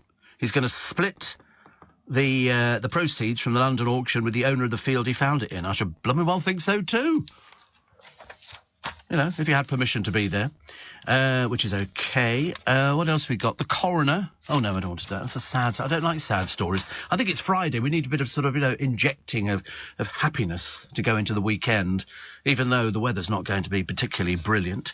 Jodie Whittaker has revealed she can't talk about her Doctor Who exit without bursting into tears. She says fans are in for a huge treat when they watch her big finale. Oh. I've not watched Doctor Who in years. I really haven't. And she said she was delighted with the beautiful dialogue. Oh, right. So she will bow out as the 13th Doctor. But as I've not watched it for ages, I couldn't tell you how many Doctor Who's there have been. I remember the first one, William Hartnell. Very much, yes. I remember watching that on television, black and white. And he had a scrapyard, and the TARDIS was in the scrapyard, and his granddaughter brought kids home from school. And TARDIS was time and relative dimension in space. That's what it stands for. And it was described to me as when you look at your television, which is only maybe 38 inches or 40 inches or whatever, people are very small on it, aren't they? Because it's television. And yet they are full-size human beings. They're not really that size. And that's how they describe the... What? That's how they describe the TARDIS. That it looks little on the outside, but on the inside it was huge. I'm talking to myself here. I mean, seriously, I'm talking to myself into a ditch. Definitely. Yeah, I know you understand. Just wish you a lot more receptive. So we've got the Christmas lights going up, but they're not going to be officially turned on until November the 2nd, which is nice. They say it's important to reduce consumption. Oh, for goodness sake, just get on with it, put some lights up. It's not complicated. You get strings of them, you hang them up there, get a generator. I think all the shops up Oxford Street and Regent Street have to pay for them. I think they have to contribute to the Christmas lights. Because they were sponsored one year. I explained to the producer they were sponsored by a frozen food company. And he said, were they? I thought, well, I've just told you they were. I don't know why people can't hear me properly. But, yeah, it'd be nice to see. People will drive up into town, if they can afford the petrol, to look at the lights. Liz Truss. I wonder if we'll be turning them on this year. That's always the interesting thing for me. Who is going to be Liz Truss? It's the only way you can keep tabs on where she is. Steve, like Mr. M, says Mark in Lincoln, will you be delivering the prizes personally in the Bentley? I've entered the competition just in case. Well, there's a thought. I've never thought about that, actually. Never thought about that. I used to take people out in the car for Make Some Noise. We did that on about 3 or 4 occasions. People would bid for me taking them out in the car, driving them around London. Yeah, just round the block, But that was in the days we had petrol. A little bit different. Michelle in Croydon says Fleetwood Mac, defo the best. So is that... What, you can go your own way, or we're talking about... They haven't done a Bond theme. Yeah, sad song. Do you know, to be honest with you, I mean, people say, do you play a sad song when somebody leaves? No, I couldn't wait to throw their stuff out the window. Couldn't wait to get rid of them. Ghastly people. Horrible, horrible, horrible. Change the locks immediately on the door so they can't get back inside, and send their cat off to the RSPCA. No, that's it. But there's no song that makes me cry. Of course, I'm an adult. Goodness sake, honestly. I'm well aware of how things work now. If I watch a film where they've got a piece of music on, then I can get a bit emotional about things like that. But as I say, I try and be as grown up as I can be. There's a man here, he's a pensioner, and he met a widow on a cruise, and he made the big mistake of driving hundreds of miles to stalk her. And she didn't want anything to do with him. It was on the cruise. He fell for this lady called Wendy, and she made it quite clear, I'm not interested in a relationship. And so he made trips to turn up at the church where she volunteered. He sent her abusive messages and cards, and then she began a relationship with another man. And the other bloke went ballistic on this one. She was very distressed, broke down in front of the vicar. He was asked to leave, only did so when the police were called. He's been in court. He admitted stalking and was fined 288 quid. He's obviously mad as a fruitcake. Mad as a fruitcake. You don't stalk somebody. He sent her a birthday card with nasty comments wishing her bad health and a horrible birthday. He's obviously not the brightest penny in the box, is he? And you seriously think she's going to go out with an old fossil like you? Absolutely not, mate. Absolutely not. Morning, nice happy company. Steve, the item that you will announce next Friday. Now, this is the little bit of news I've got for you. In fact, next Friday, we're not going to be doing this item. It will be around at some point, but it's not around at the moment. Next be about the live show. This item, I wish I could tell you what it is, but I can't tell you what it is because, and if you knew what it was, then you would go, right, we understand why you're going to hold it off for a little while. So we're going to talk about the live show next Friday, which is not going to be till next year. But as I've said to you, each and every time we do these live shows, they sell out fairly quickly. In fact, they sell out really quickly. In fact, mainly it'll be a few hours and it's sold out. And then people say, I didn't know about it. But I'll tell you when the tickets are going on sale.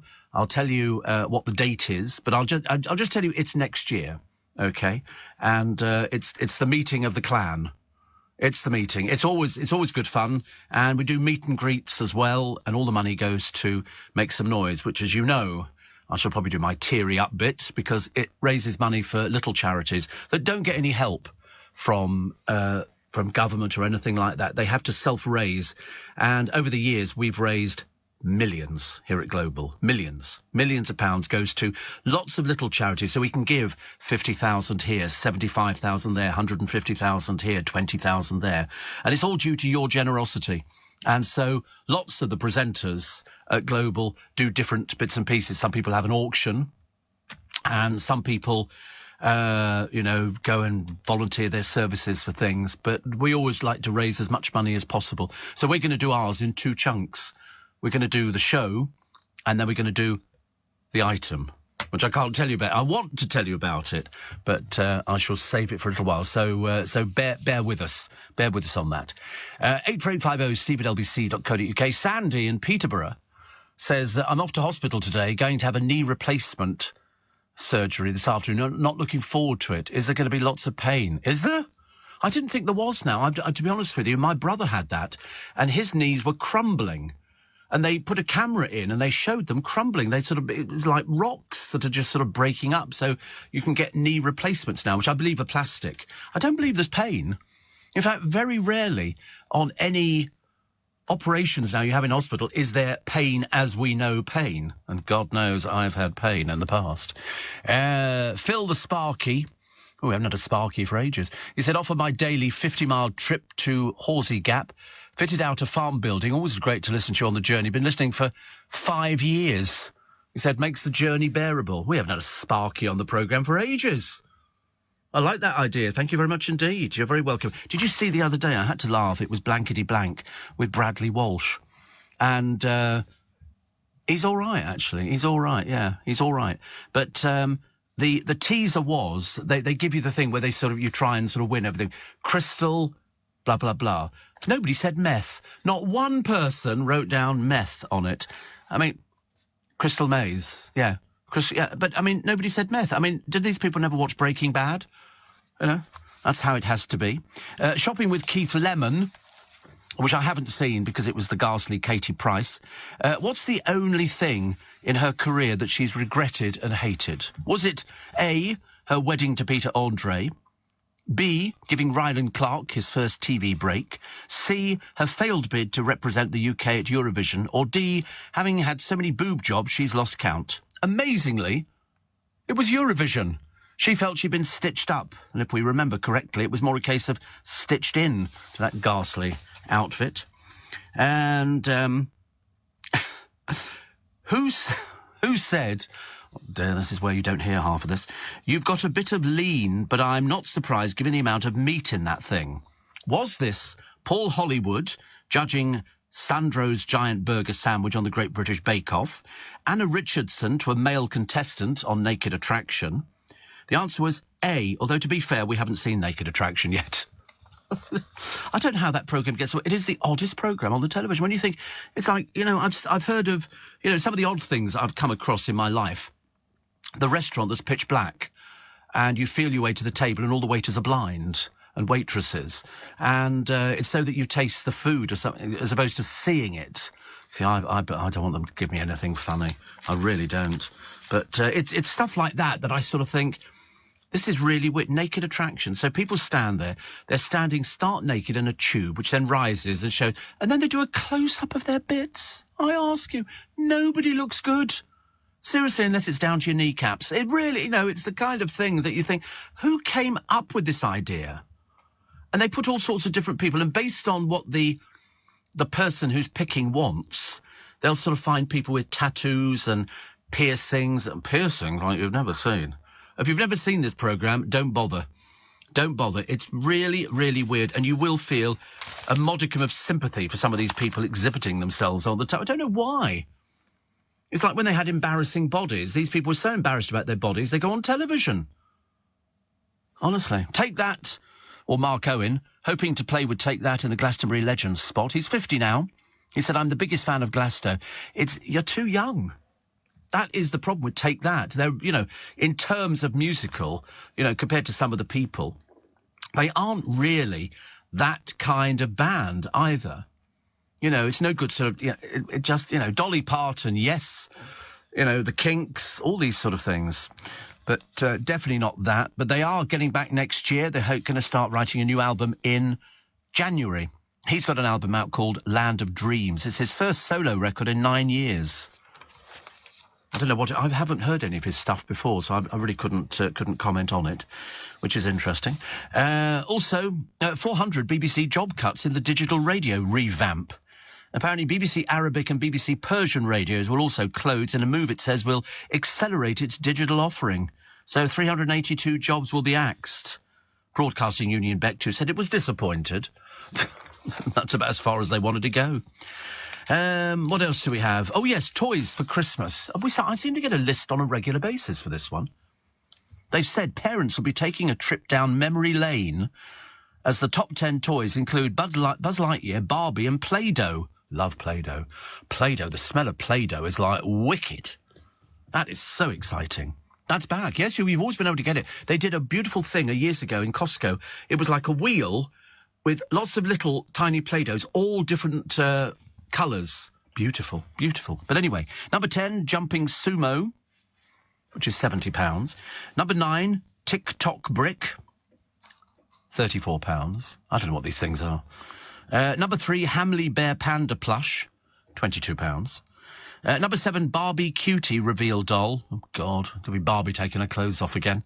We saw them making Barbies on YouTube, and it's in a factory in China, I think. And in one bin, they've got it's a really crummy-looking place. They've got all the heads, and they put them on, and then they make the clothes on a little sewing machine. You have to see it to believe it, really. Number 5, One Trick Pony Game. Kind of speaks for itself, I suppose. Number 4, Go Kamolon Boo Boo JJ Doll. I don't know what that is. We've had dolls that wee and everything else before, haven't we? But this is Boo Boo JJ Doll. Go Kamolion. Boo Boo JJ Doll. I'm assuming it's 44 quid, so it's got to do something. Wait a minute, we've had... Oh, my Godfathers. $39.99. There you go. And what is it? Home delivery. It's just... I don't know. It doesn't say what it is. We don't... Oh, here we go. I bumped my head. Oh, no, JJ is hurt. Oh, Godfather. I've had enough of it already. Disco Peppa Pig is at number 3. Disco Peppa Pig. Number 2, Play-Doh Ice Cream Truck. £100 for Play-Doh. And number 1, X-Shot Skins The Last Stand. What's that? I'm more worried about the roller disco pepper, £37. I'm hopelessly out of touch with the toy market, but it doesn't matter. Listen, as long as Buzz Lightyear's in there as well, to infinity and beyond. Are you receiving tax credits? If so, this message is for you. Tax credits are coming to an end, and most people will be asked to apply for universal credit instead. The Department for Work and Pensions is writing to tax credit claimants. You won't be moved automatically, so look out for your letter explaining what you'll need to do and by when. And there's also lots of support to help you make the move. Get ready for your universal credit switchover. Search Understanding Universal Credit today. Eligibility criteria apply.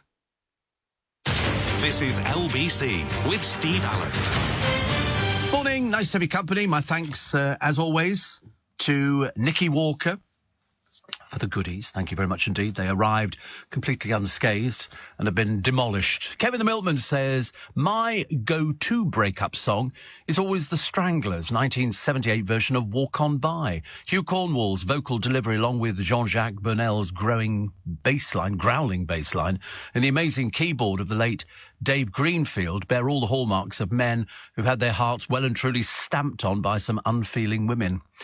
OK, Kevin, and back in the room again. I love it. Here we go.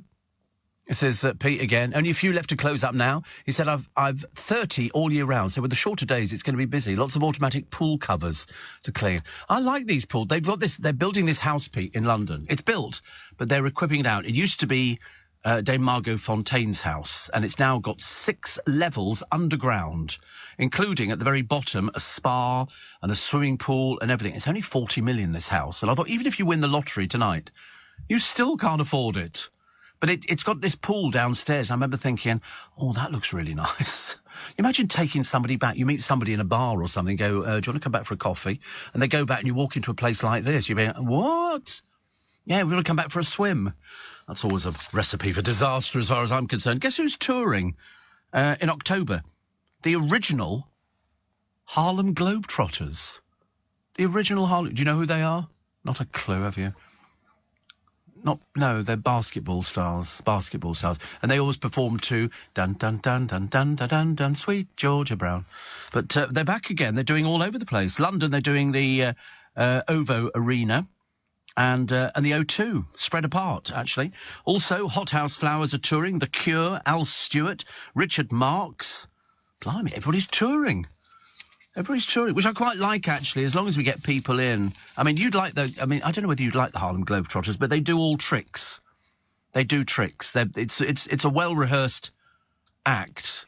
They're very, very good. You think you get bored with watching people bounce their balls along a court and then throw them in a net, but I promise you don't. And they're tall. They're very tall, but they're very entertaining. So, I mean, I've never seen them, but I've seen all the videos.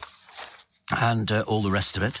So, who else? Oh, blimey, everybody's touring. I can't believe how many people nowadays are touring. And as always, the papers are telling you where you can get cheap things from. You know, if you want to save money, don't buy this particular... Because you're going to pay more for brand items. You can get the looky-likeys, and Lord knows, there's more looky-likeys now than there ever used to be. You know, I'm always amazed, actually. Did I hear about Lidl's Lint Bunny? No. They've got a Lint Bunny in Lidl's, which means it's a looky-likey one. Does it come with a bell round its neck? No. Good grief. I don't know. I mean, can people get away with that now, or are these things trademarked? I mean, that's plagiarism, isn't it? There you go. Melt all your bunnies, Lidl. Oh, the courts have told them. Oh, dear. I can't see it. It's got... oh, naughty. So the Swiss court has told them, destroy everything. So one of those is the Lint Bunny, the foil-wrapped chocolate bunny, and the other one is the looky-likey, the Favorina. Oh, no, you can't do that. That's copyright. So now they've been told to destroy them. Otherwise, it's... I mean, I don't know how many there'd be produced. Millions. Because we all go and buy them, don't we? We all go and buy the Lint Bunnies because it's got the bells and everything else. And the Lint Bunny, I mean, you know, you can tell the difference because there's no ribbon round the cheaper versions, Little Bunny. And but the other one looks really nice. The lint bunny is the one, but you can't start pinching things like that. We've had this before. Did we get this with Colin the Caterpillar or something? I seem to remember there was Cuthbert, and it was all, you know, people do these things, don't they? And they think they can get away with it. But unfortunately, big companies now go, we're taking you to court. You will pay us millions in compensation. He's just, you know, it's like somebody trying to reproduce this programme. Well, I don't know. Anne, Sleepless in Pool, says, read the item. Bear with us. Is that a clue? My lips are sealed. My lips are sealed, but you will want it. I promise you will want it when it comes out. My friend Chris Lowry over in Spain with Steve says the little bunnies are delicious. Now that surprises me that he, with his super duper fitness, would even go anywhere near a lint bunny. I secretly think he's taking the bells off and using them as sort of bracelets. That's what I think it is. Can't believe he's actually sort of eating chocolate. And Richie says, or Richard really, can you tell Dan he's barred from the coffee round for failing to buy his round? Tell him to stop being late in the mornings. Get rid of him. No, it's not you. Poor Dan got quite worried then. He's never late for the coffee. Pete says, the Naked Attraction programme made me feel pleased and reassured about my reflection in the bathroom mirror. Just saying. I think it's the most peculiar programme. Apparently you can get Play-Doh scented aftershave now, says Richard. Can you really? Play-Doh. There's something about Play-Doh. It scrunches in your hand and it smells delicious. It really, I don't know what it smells of. Whatever it is, we like it. But they did this huge wheel of it. There you go. They've got, oh, blimey, they've got Play-Doh Demeter fragrance for men and women. Limited edition, thank God. Who wants to sound like Play-Doh? Or smell like Play-Doh? Oh, there you go. I thought it was right. The little bunnies are delicious, says Chris Lowry, but Steve eats them, not me. I knew. I could tell straight away. And Steve, Naked Attraction is just about the worst concept of TV in modern day. It says it all about modern day society, sadly. I'll just keep my clothes on and let people guess, if they want to, what may lie within. I know. I always think that's nice, having a guessing game on things like that. Never works. Never works. Sean says, went to the musical Only Fools and Horses. Brilliant show. Very talented. It's a great show, isn't it? Great show. So that's very, very nice. What have we got as well? I want to see this film, Mrs. Harris Goes to Paris. I wanted to see it. They keep billing it on the television as a feel-good movie. And it's got 4 stars. 4 stars. It's taken from a 1958 film novel called Mrs. Harris Goes to Paris. They've sort of put an H in, which makes it sound a little bit better, I think, actually. Mr. Neil says, wow, the Harlem Globetrotters. He said they must be in their late 70s. I know it says the original Harlem Globetrotters. Well, I mean, I don't know. He says, but I do love Kevin the Milkman's choice of music, which is lovely. And he's very happy with that. The Harlem Globetrotters. He said, I also love the smell of Play-Doh. Have a great weekend. Thank you. There's something about Play... Have you ever smelled Play-Doh? Oh, it's fab. And you take it out of the pot and you scrunch it in your hand. It's very therapeutic. It's I can't describe what the smell is. It's sort of slightly perfumed. It's whatever it is, it's fabulous. I love the smell of... But mind you, I like the smell of petrol. And also, I know, I'm bizarre. And also, I love the smell of creosote. My dad used to creosote our fence in one of the gardens that we had, which had a fence bound both sides. And I used to go out there and just sniff the fence. There was something about it. We used to have a sink in Hong Kong. Well, everybody had sinks. We weren't unusual in that. And this one was stone, proper stone. And when you used to open the cupboard underneath the sink, this smell of this stone was the most brilliant thing. I used to absolutely love it. I'm just weird. I thought I was pregnant at one point. You know, you like the smell of petrol and eating coal, something the matter with you. But I'm definitely going for this Mrs. Harris Goes to Paris. Could be the best thing. I'll probably wait for the DVD. I never sort of get it. Richard E. Grant has got a book out, A Pocket Full of Happiness. Lovely man. Lovely man. And he and his wife Joan were married for 35 years. And she was a renowned voice coach. He was an out-of-work actor from Swaziland. He's been back there a few times. Lovely. Really, really lovely man. Surfing the Sofa. This is the Graham Norton Show, which must be back on again. They put it later and later, actually, now.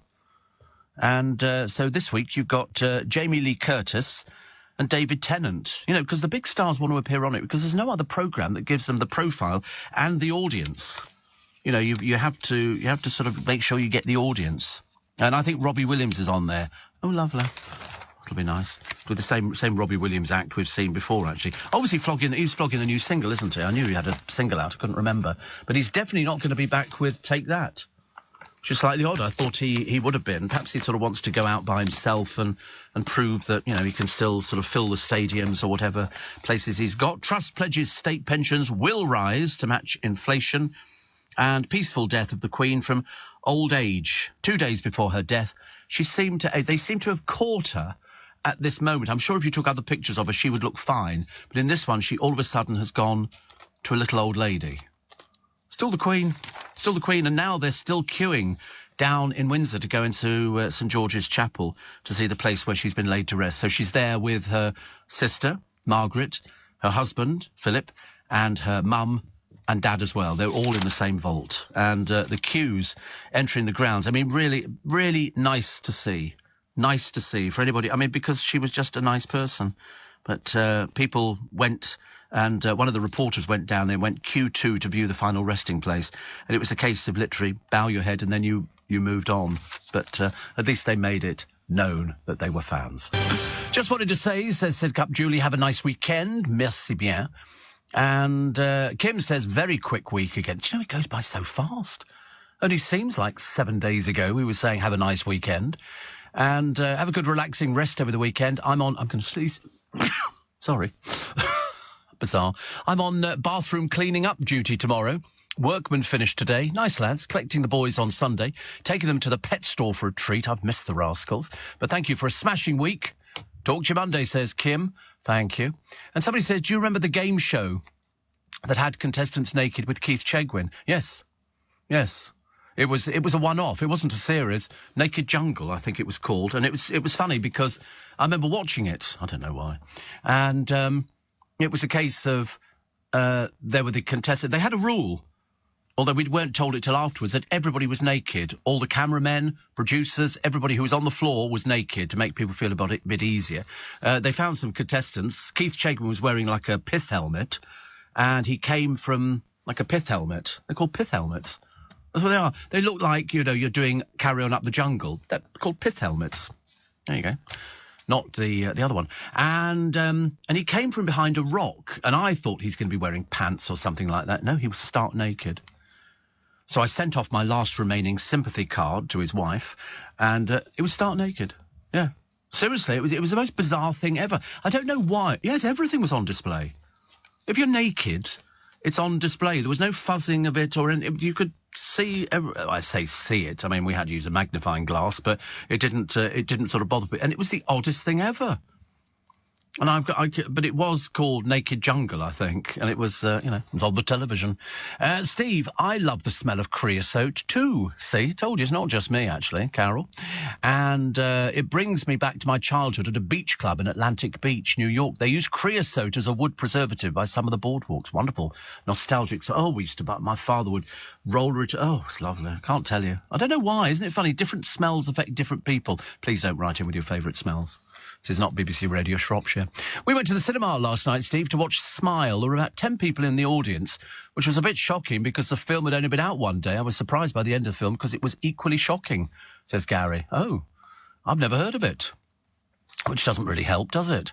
And I don't really go to the cinema. This is... it's a horror film. I definitely wouldn't be going to it. It's a horror film. I don't do horror films.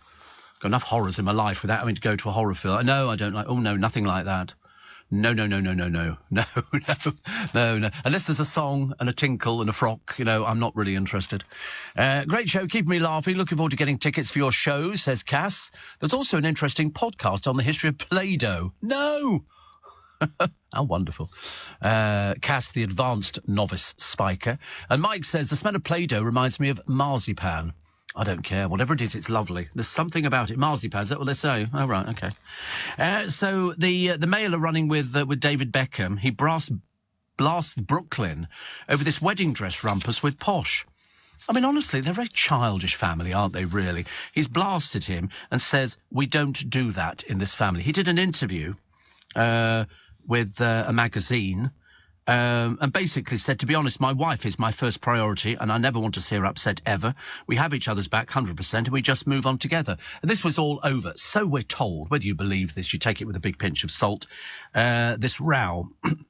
Because, in fact, I think you'll find that Nicola, on her wedding day, changed her clothes 3 times and not once did she wear anything from Victoria Beckham's Emporium.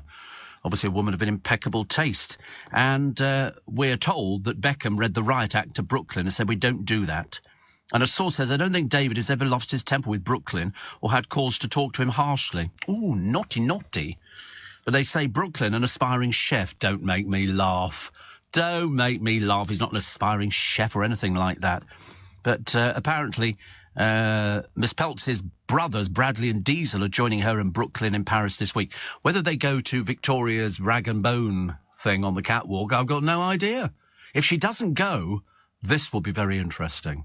I think she'll go, but she's got nothing. She comes from a billionaire family. They live in a mansion. The Beckhams have got a little shack in the outback somewhere with a tent, and David's got some beehives and loads of tattoos. I don't think the Peltz family have got one tattoo between them because they're class. You know, but to sort of read the riot act, if you believe it, if you believe that, that he was read the riot act. Listen, I'm sure they're having a lovely time. He has no talent, but it doesn't make any difference. But we don't do that in this family. I know, we don't treat each other like 5-year-olds.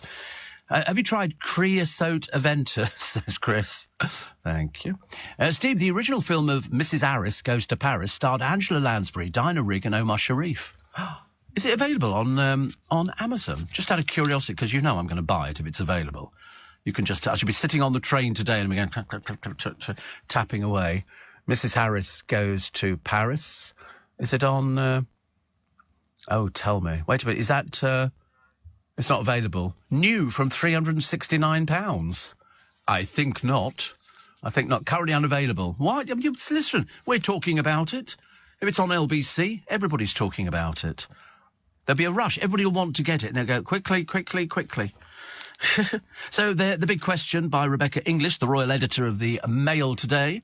The Queen died of old age at 3:10 p.m. But why did it take more than 3 hours to tell Harry? Well, I should imagine there were probably more important pressing things. I don't know where he was at the time, but it took 3 hours to tell. Well, they've got to tell loads of people. Loads and loads of people are being told. So, he's not a member of the royal family anymore. He's out of the loop. So they probably didn't think it was important. And that's it. It's not going to make any difference. But at the moment, they're waiting, the royal family, so we are told, to see what his book says about the royal family. As to whether or not his children get HRHs. They want them, of course they do. Of course they do. He didn't want to be in the royal family or do anything. But he wants HRHs, and they've said, let's see what's in the book, shall we first? If they start dissing his grandmother, because I think he was trying to change little bits and pieces, the publishers were not keen to change things, because they're looking for revelations that will sell the book. Because they paid him some ridiculous amount of money to spill the beans. It's a bit unnecessary, but that's the way it goes. I see that the Labour MP Rupa Huck has pulled out of a planned appearance on Have I Got News for You. This is after she was suspended from the party for describing Kwasi Kwarteng as superficially black. And nobody got their head around that one at all. But the programme producer's hat trick says Rupa Huck MP has decided not to appear. They'd have had a field day. They'd have had a... Can you imagine?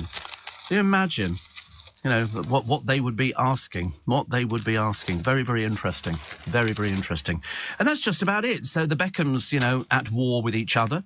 The Queen dying of old age, and now we've been shown her death certificate. But she was still lovely. And Truss pledges state pensions will rise to match inflation. What a weekend we're in for. I can't even imagine what's going to be happening over the weekend and what's going to make the Sunday papers. But I buy them every week just to see what's going on. So I wish you and Suzanne from Largs a fantastic weekend. I hope the weather's all right. So far in Leicester Square, we're fine. We don't have any rain. The producer occasionally sticks his head out the window, and he doesn't think that we're going to get rain. I think we are, just a bit later on, I start. Morning, nice to have your company. Welcome to Monday. Welcome to October the 3rd, and I can't believe it's October the 3rd already. Can you? Nope. I went to get my COVID jab over the weekend, Saturday. Talk about fast. Literally, I think I turned up. I was booked for 1:45. I turned up at just after past. I walked in. There were two people in front of me in shirt. Well, first you had to take your jacket off. In and out in 5 seconds. I kid you not. And I said to him, I said, I'm expecting to get some sort of, backlash on this one because I haven't had any problems with any of the others. He said, you won't get any problems at all. And if I haven't, you just get a slight stiffening of the arm. But that's only to be expected. I got that from the flu jab as well. And nothing at all. And left arm. For some reason, they've started doing the left arm, haven't they? I don't know why. Perhaps it's if you're right-handed, perhaps they do the opposite one. Anyway, loads to talk about on the programme this morning, as you can well imagine. The reason it being very nearly Christmas. Even though the shops are now full of Halloween. I can't get used to Halloween. The Americans do Halloween. We don't. It's not really our kind of thing, is it? I've often sort of worried about it. And for Christmas, it's only 83 days. Count them, isn't it? On your fingers. 83 days. Can't be too bad, can it? Although they're saying that bird flu could stuff the Christmas turkey supply. Absolute codswallop. Absolutely. They're putting all these stories in to make you think, oh, it's not going to be a good Christmas. You don't need to worry about it. There'll be loads of turkey. Listen, there's loads of frozen ones currently sitting in Iceland's freezer, so I wouldn't worry about it at all. Quality Street have changed some of the colours of their wrappers because they want to be more greener. Why don't you just leave it alone? Sorry, I'm trying to control myself there. Why do people have to keep altering it? They go, oh, to make them more green. It's a piece of chocolate, for God's sake. Get over yourself. Royal book sensation, Harry snubs William. But there again, listen, Harry isn't a member of the royal family anymore. Charles was looking the other day, so the papers tell us, as to whether they can get the book banned in this country. I don't know. To be honest with you, Harry's a bit of a dipstick. He's a bit of an old has-been. It's all passed on. He lives in America now. He only came back. Fancy giving up all that money. And Frogmore and everything else, I should imagine. But no, nobody cares anymore. He's obviously, the person in the family who nobody talks about anymore. So all the pictures. Do you know that William makes money out of the king because he owes him rent on different bits and pieces? Because now he's the Prince of Wales. He gets that income. It doesn't go to Charles. So Charles better come up with some good ideas. How about sort of Christmas decorations or Christmas at Sandringham? Could be a nice little book, couldn't it? Is he in charge of the Prince's Trust? I don't know. I don't know what's gone on there. I shouldn't listen. Whatever it is, it's all well protected. Even their wives can't get their hands on their money. It's as simple as that. It's all tied up in trust funds and everything else. Paul O'Grady says he hasn't watched the new Blankety Blank. You should. It's okay. It's okay about all the different people on it. I used to like Les Dawson on it, but Bradley's fine. Absolutely. The fraudster who duped more than 8,000 people got caught. I think he duped them for about £200 million. Anyway, he's spending the next 12 years in prison. Hurrah! That's good news, isn't it? I do like that. Peter Andre wouldn't mind being a grandfather. What is it with this drip? What does he keep going on about? He wouldn't mind being a grandfather. I mean, that's the story, is it, love? Well, I don't know how long we'll have to wait. This fraudster is David Ames, 70. He's going to be about 80 when he comes out of prison from Basildon. And he paid his wife and son $10,000 a month while thousands of victims lost their pensions and life savings. It's a £226 million fraud, but they've sent him to prison for 12 years. He convinced more than 8,000 people to invest in the Harlequin Group, a hotel and resorts development venture endorsed by celebrities, wouldn't you love to know who they were, and politicians, including the Prime Ministers of Barbados, St Lucia and St Vincent and the Grenadines. And he managed to rake in $226 million. It's hilarious, isn't it? He took $6.2 million for himself, and then, as I say, wife and son, $10,000 a month. Fraudsters, honestly. Anyway, he looks fairly ancient now. He's going to look even more old after he's done the first 10 years. And did you see that disgusting person in the papers? I'm not allowed to say what I really, really want to happen to her. She's an eco-warrior, for that reader, Pratt of the First Order. She took human excrement and poured it over a statue to Sir Tom, the man who raised more than £30 million for charity. What a disgusting piece of filth she is. That sort of, as far as I'm concerned, that's desecration. I don't care who she is. I don't care what she stands for. And her name is Maddie Budd, or as we prefer to call her, that Pratt, who's 21 years old. Even her parents are embarrassed by her. You can well imagine, can't you? One of these stupid people.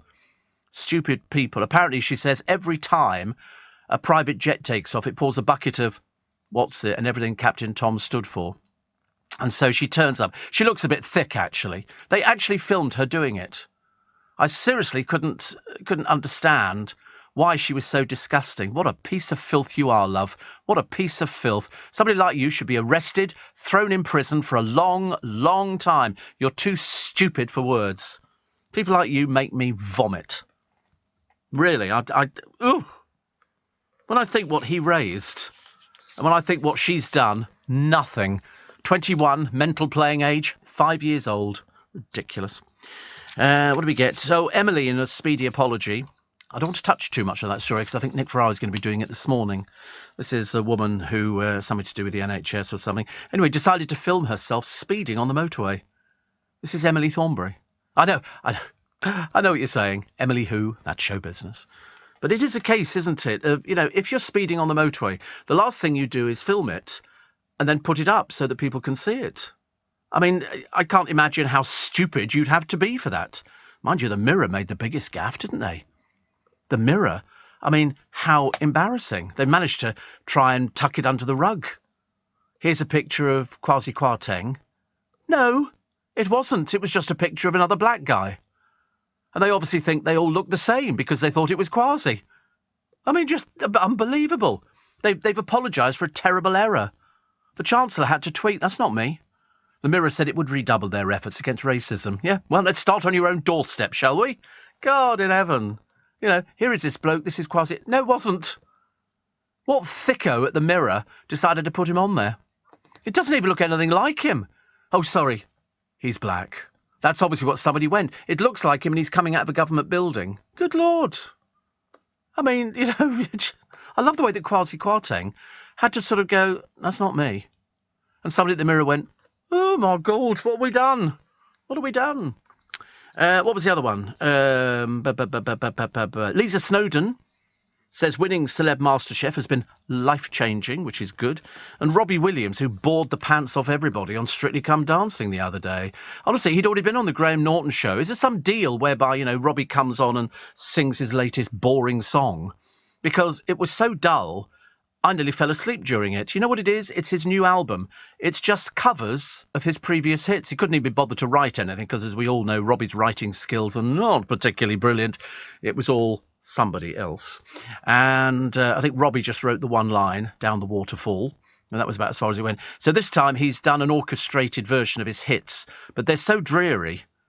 And he was allowed to sing one on Strictly Come Dancing, wearing a pink suit. I mean, perhaps he thinks he's a popsicle star or something, but it didn't fit him properly. When you look at this, is supposed to be a fitted jacket. I wish they'd show you sort of close-ups of it. They don't match up. The one side is higher than the other side. He was obviously wearing nothing underneath it. I mean, it's a pink vest underneath. But look, one side of that jacket is lower than the other side. I mean, I began to wonder whether he was dressed by somebody who's... Look, I mean, you can see it there, look.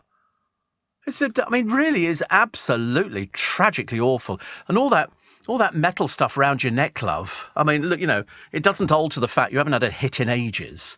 And this album is just rehashed. They've obviously brought in an orchestra. I bet it's a cheap one. I'd love to find who the orchestra is, but I bet it's nothing British. It'll be the Prague Symphonic or something like that. They record all the tunes, then they bring it over here and he just sings along to it. It was the most dreary thing I'd ever seen.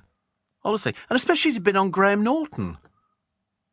And then he suffered from jet lag, so he gave the most turgid interview. And I remember thinking, God, blimey. Mind you, poor old Matt Goss, he's clinging on for grim death, isn't he? Did you see him? He obviously thought he was John Travolta, but unfortunately, when he started dancing, he just looked like Nelly the Elephant. He didn't look like John Travolta at all, John Prescott. A little bit. He didn't know how to do because if you watch John Travolta on the front cover of the album of Saturday Night Fever, that arm in the air is as high as you can get it. Matt's was a bit limp, little bit limp, and didn't look as good. He was in the dance-off, and he was with Kay Adams. I mean, to be honest, she was doomed the moment she set foot on that programme. Doomed. She's way too old for being on there, as they'll discover today. Even she was going, I want to prove to people you can do... No, you're not proving anything. You're doing it for a fee, love. That's what it is. Don't be... Because otherwise you might as well donate all to charity. And you look at John Travolta, he was lithe and slim. Matt's a little bit chunky, little bit chunkier than John Travolta. Admittedly, if you'd been into a discotheque and John Travolta had turned up, he'd be pouring a drink over his head. What an irritating little person he turned out to be. Yeah, what a horrible show-off. And look, and he's doing those arm movements, and they're really... Matt was a little bit laboured. But they put him through, so I reckon he's got about another week to go. 2 at the outside, and then he's going to go back to America. But I thought, unless I've read it wrong, I'm totally convinced he told us he was moving back to this country because he's missed this country. Funny, doesn't work for us. You know, we didn't miss him. And he got rid of everything in America, didn't he? People could go round and he'd dish out all his stuff and all the rest of it. So where's he going back to? He hasn't got any work in America. And once he's out of Strictly here, because based on what we saw the other day, he needs to up the ante. You're either a natural dancer or you're not. I mean, Kay Adams was a little bit lumbering. You know, that song that she was dancing to was really meant for somebody a lot younger. You know, I don't want to be sort of ageist about this, but, you know, if you're doing that kind of song, it's a bit woo, woo, woo. You know, and you watch dancers on a West End stage, they work their bums off, I tell you. She looked like she was just going through it, or put a pretty outfit on, get my hair done differently. But it wasn't good enough. In fact, don't take my word for it, the judges all agreed. But Matt, I think, has only got about another week to go. I don't know what they're going to come up with. He just doesn't have natural rhythm. I don't know what it is, but when he said he's not going to stay in this country, I thought, well, wait a minute, this is different to what you told us. I've come back to stay, but there's no work for him here. What is he going to get? I don't know where that, you know, they're not going to put him in Les Miserables, are they, unless he's going to be part of the barricade. You know, I don't really know what else you could do with him. Perhaps he could be Phantom of the Opera. Maybe not. That's the trouble.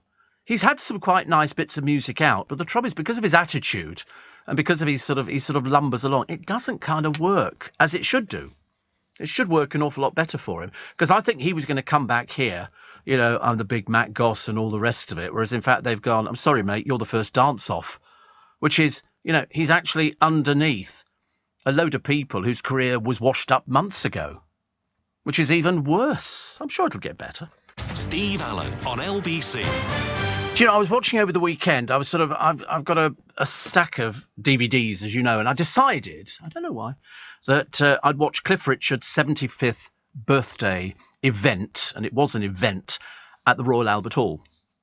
And I sat down and watched it, and I suddenly became transfixed. He had a really tight band, and his voice for his 75th was as good as I've ever heard it. I mean, you'd never know he was 75 in a million years. And he had lots of special guests. Lily Savage came on, and Olivia Newton-John came on, and the crowd went berserk, and they had a few of the Shadows sitting in the box, and it was really good. But it was his 2 backing singers. Now, you might be able to help me on this one, because I was looking at them yesterday, and I can't remember what their name was, and I've been through everything on the internet to find out. It's 2 blokes who play guitar. They also do backing singers, and they dance. They dance to every single song. I mean, they must have been exhausted at the end, but I thought they were brilliant.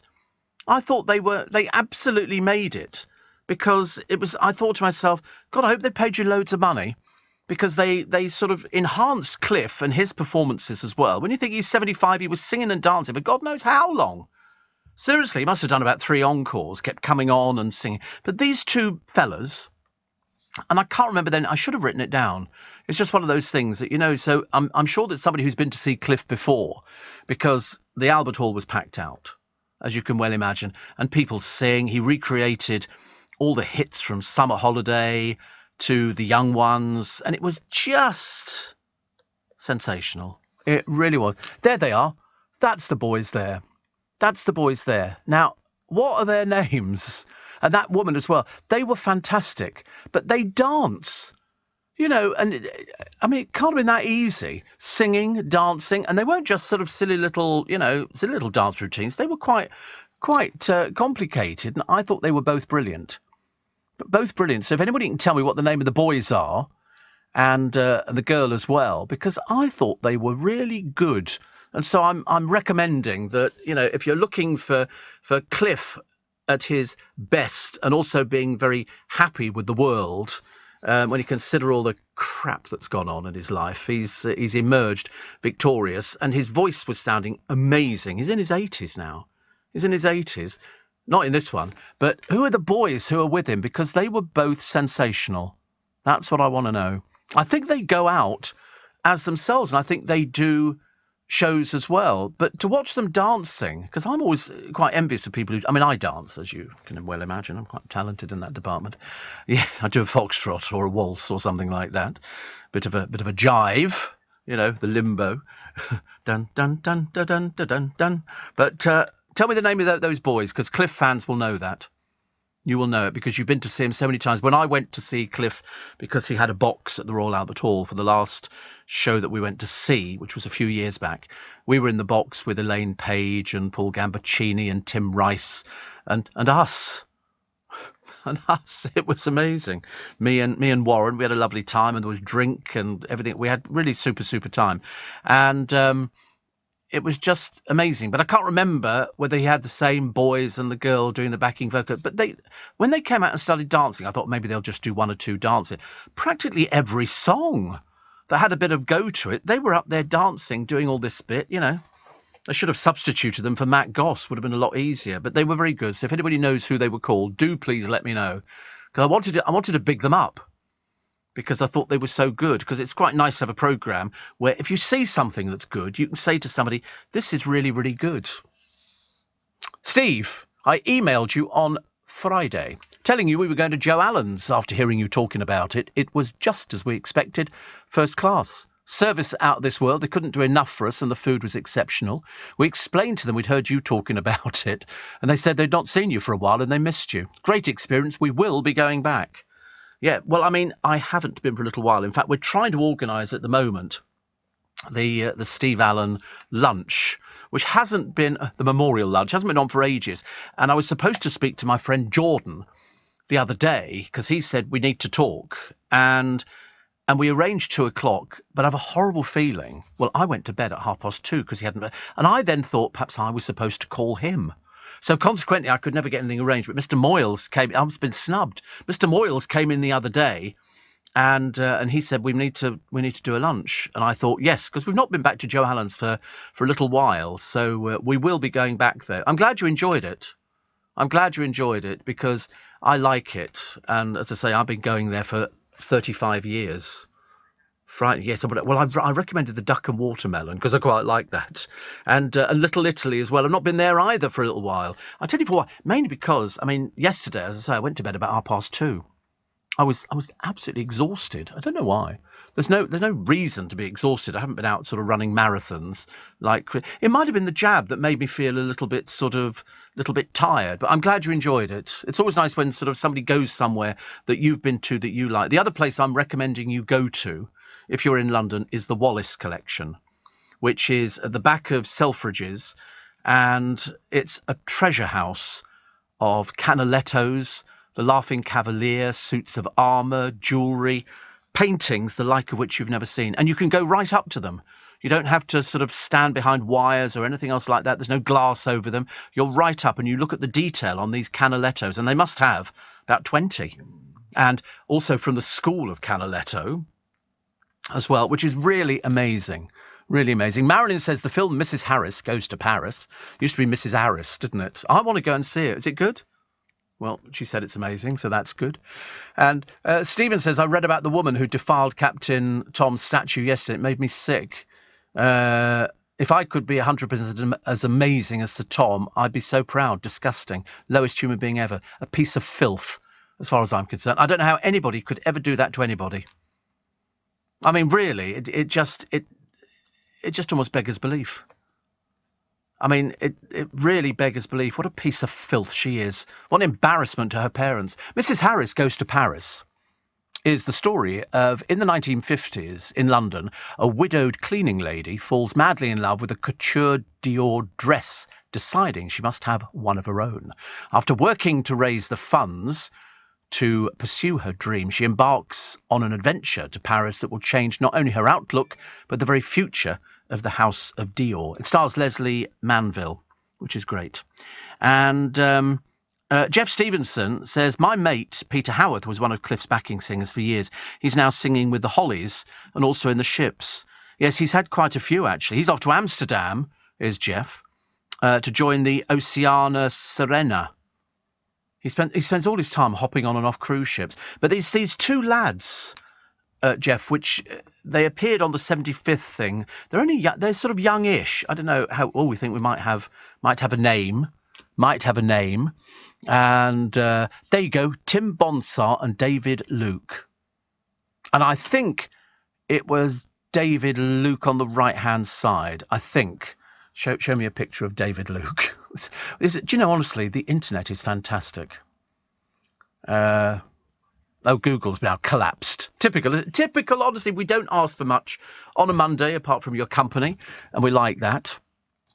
I'm glad that you've told me, Ian, who they are, because I thought they were really, really, really good, and I think they have their own show out there, but I'm pretty... Or was it Tim... That's Tim, isn't it? Tim Bonsor. He's the choreographer. He's versatile. Guitarist, singer, actor and dancer. Performed globally. And he's been in the band for about 5 years. Amazing. He's been in South Pacific. There you go. He's on Cliff's 75th birthday DVD.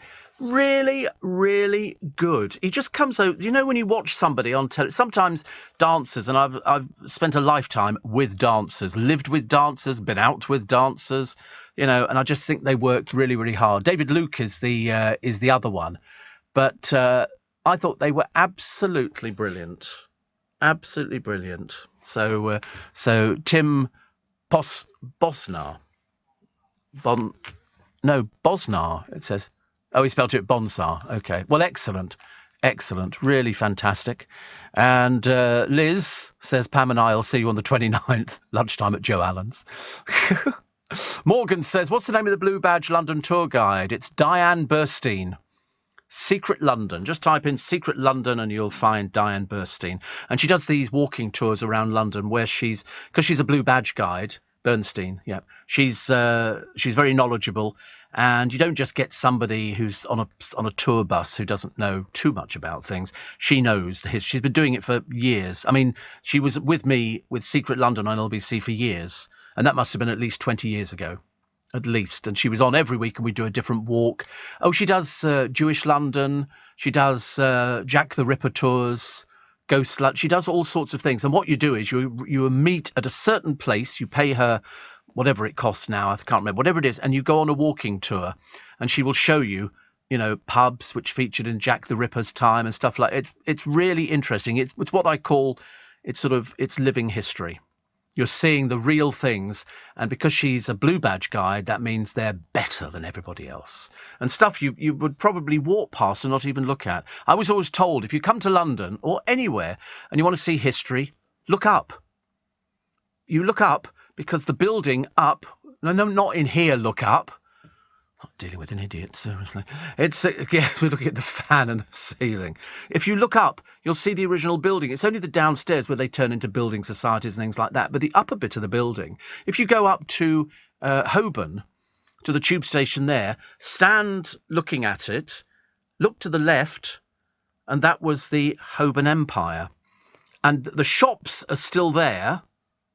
But above it is the original Holborn Empire. That's the brick-built part of it. And I always love seeing it. So you look at it. So we go, there you go. No, you're going left. You go, no, you've gone the wrong way. Go to the left. Can you go down that road there? Not too far down. In that, wait a minute. Where are you? Go up a little bit. No, left. Don't make me shout. And it's down here on the right-hand side. You see where it says... that it's that bit there. You go along a bit further. You see on the corner. Look on the right hand side. Just like dealing with an idiot. I'm so sorry. Yeah, no, along. You can see it. It's got there. No, it's there. This is where you see that building above Pret-a-Manger. That's part of the Holborn Empire. And if you look at the early pictures of the Holborn, I'm quite stressed out now. I don't normally get stressed out. Not on a Monday. Tuesday and Wednesday, I'm definitely stressed out. Are you receiving tax credits? If so, this message is for you. Tax credits are coming to an end, and most people will be asked to apply for universal credit instead. The Department for Work and Pensions is writing to tax credit claimants. You won't be moved automatically, so look out for your letter explaining what you'll need to do and by when. And there's also lots of support to help you make the move.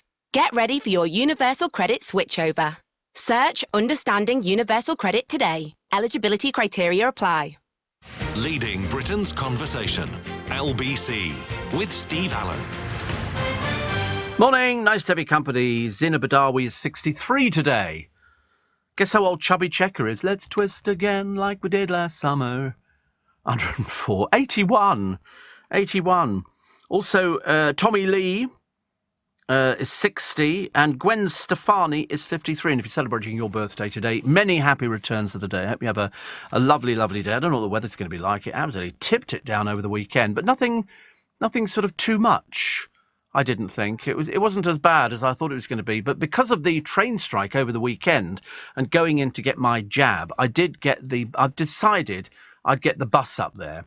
Opposed to taking the car and having to pay for parking. I mean, it's all right because the place is on a main road and it's okay. I could probably have got away with it. Because I could have parked in their car park at the surgery.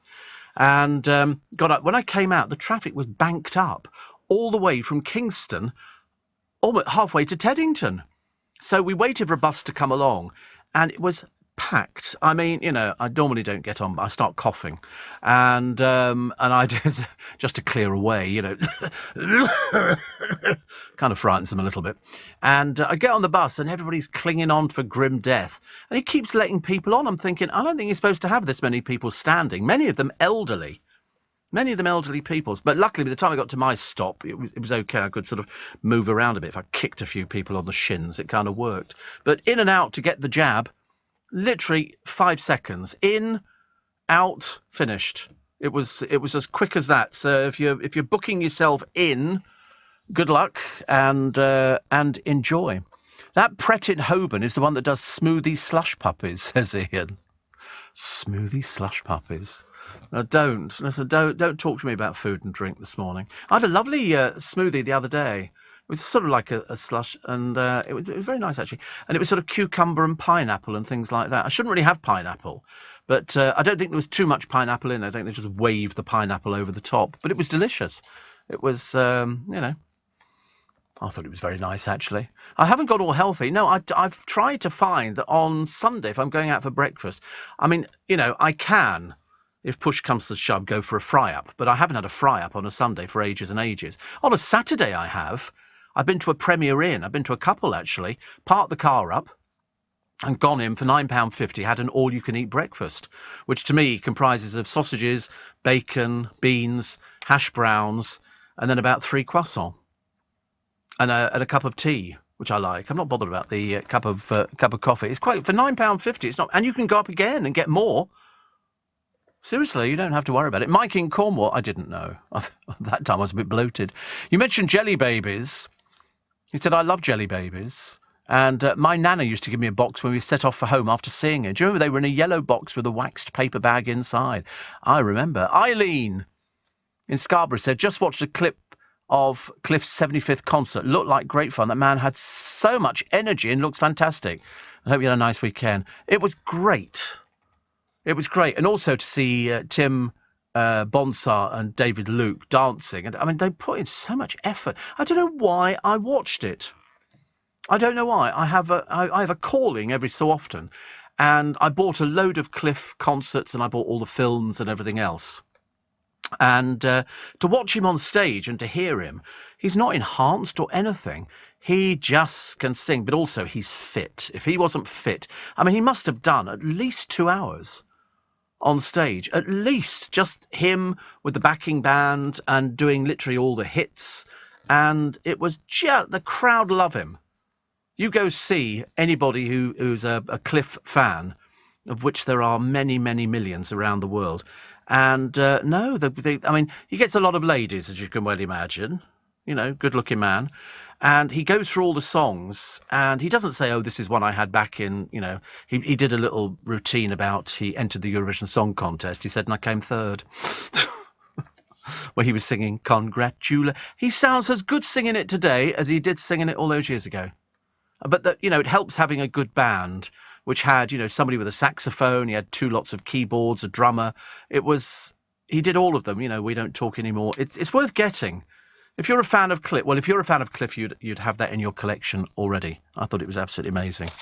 What else we got here? This is Vernon Kay. He brushes his teeth 4 times a day. He says, I clean my teeth 4 times a day. I'm obsessive. He is known for hosting All-Star Family Fortunes. Not anymore, he's not. That's gone to Gino D'Acampo. He does All-Star Family Fortunes now, doing this sort of, I don't know where they get the once. Once. You do more than once? Twice? Oh, right. Do you know that you're not supposed to rinse your mouth out after you've used toothpaste? Did you know that? Because the toothpaste then loses its effect. So you're supposed to, basically, because I've got electric toothbrush, well, Sonic the Hedgehog toothbrushes. They were only like 20 quid on Amazon, and you just charge them up. They last forever and a day. And you're supposed to sort of do it and then spit out the excess toothpaste and then leave it. You're not supposed to rinse with water. I always thought you're supposed to rinse with water. What do I know? Honestly, totally useless. But sometimes I just take mine out and pop them in a glass at night. It's so much easier. There you go. Brush your teeth with fluoride twice a day for about 2 minutes to help keep your mouth and teeth healthy. Plaque is a film of bacteria. Toothbrushing stops plaque building up. So there you go. How lovely. So 2 minutes a day. What do you do before you go to bed? Oh, 2 minutes twice a day. Do you see? I do about 3 minutes. That covers for the second one. Much easier, I think. Protesters shouted Tory scum at MPs. Pathetic little weasels, aren't they? Tory scum, Tory scum. God in heaven, honestly. You want to hear some of the people I've heard over the weekend? My God, I tell you. There's some right loony tunes in this country, I tell you. Some of them I've heard on Andrew Castle. In fact, quite a few on Andrew Castle's programme. You begin to wonder what planet they come from. There was one bloke the other day complaining about everything else, and it was disgusting, and this was awful. And so Andrew, I think, asked him, he said, have you got a mortgage? I thought, no, of course he hasn't got a mortgage. You can tell by the way he sounds. Do you have any savings? No, of course he didn't have any savings. You knew exactly where he was coming from. Steve says, Simon, you need to go to the O'Neill's pub chain for a large breakfast. Best fry-up you can get. How much is it, though? I need to know price. Breakfast at O'Neill's. Here we go. They always ask you, when you go in, even to the Premier Inn, they always say, are you allergic to anything? I said paying would be top of my list. And they've got here. And they do all sorts of, so allow all. So here we go. Let's have how much is breakfast? Small, it doesn't say, actually. It's a bit odd, isn't it? Oh, they do a nice burger. That looks very nice, doesn't it? But they're open from 8. Well, Premier Inn, some of them open from 6:30. And they welcome people who sort of come in from the outside. Because they always go, oh, breakfast? I go, I'm paying. Or they just, the lady there will deal with you. No prices. Oh, they do a small Irish. Don't make me say it. They do the mega Irish. Do you get the feeling there's a theme following? Irish breakfast hash. It's called O'Neill's, that would be it. A hearty Irish breakfast. This sounds nice. You're going to get 2 Irish pork and leek sausages, 2 rashers of grilled back bacon, 2 fried free-range eggs, white pudding, 2 hash browns, Heinz baked beans, grilled tomato, 2 flat mushrooms, your choice of toasted white or wholemeal bloomer bread with butter. Blimey. What's white pudding? I don't know. Same as black pudding, only white. They do a small veggie breakfast. I quite like the sound of that, actually. A vegan sausage, a fried free-range egg, hash brown, have you noticed all in the singular, Heinz baked bean, tomato grilled, a flat mushroom and your choice of toasted white or wholemeal bloomer bread with butter.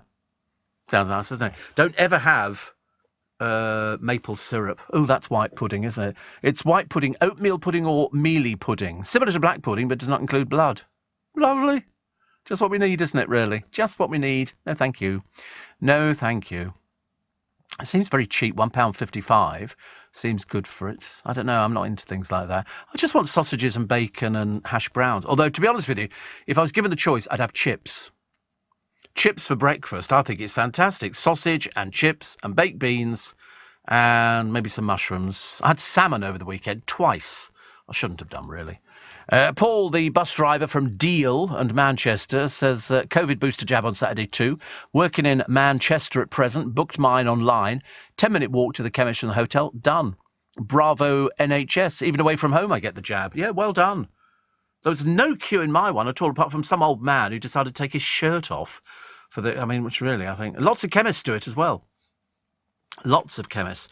I should have fit my Libra under my arm today. I went out to get it the other day. I've got it home ready to run. and I've charged up my little reader thing. I know it's no good. You're right. It's no good at home at all. It should be fixed under my arm, but I didn't have a chance to do it yesterday. I don't know why. Yes, I was too busy eating. What I did some Parmentier potatoes, which came with like a garlic butter. They're just sort of little cubes of potato. I don't know why they call them Parmentier. Might as well just call it potato. And you put them in a saucepan and fry them off. And then on top of that, I did flaked salmon. And then on top of that, I put some hollandaise sauce and some asparagus, which was very nice. But that's what it looks like. It looks lovely, actually. It's a bit like sauté potatoes. Very nice. You know, sort of thing we all like. Parmentier potatoes. I like anything like that, actually. I just feel I should be getting potatoes. It's like if I go to Costco, most of the time, unless I've got something else in, I'll have one of their baked potatoes.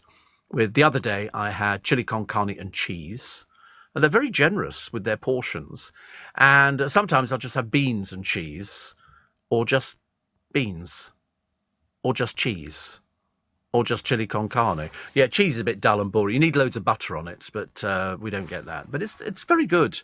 Yeah, a good sized portion. And you know me and my portions. Cara and Margot flee street fight. Cara Delevingne and Margot Robbie at the centre of a street brawl, which saw 2 top British filmmakers arrested.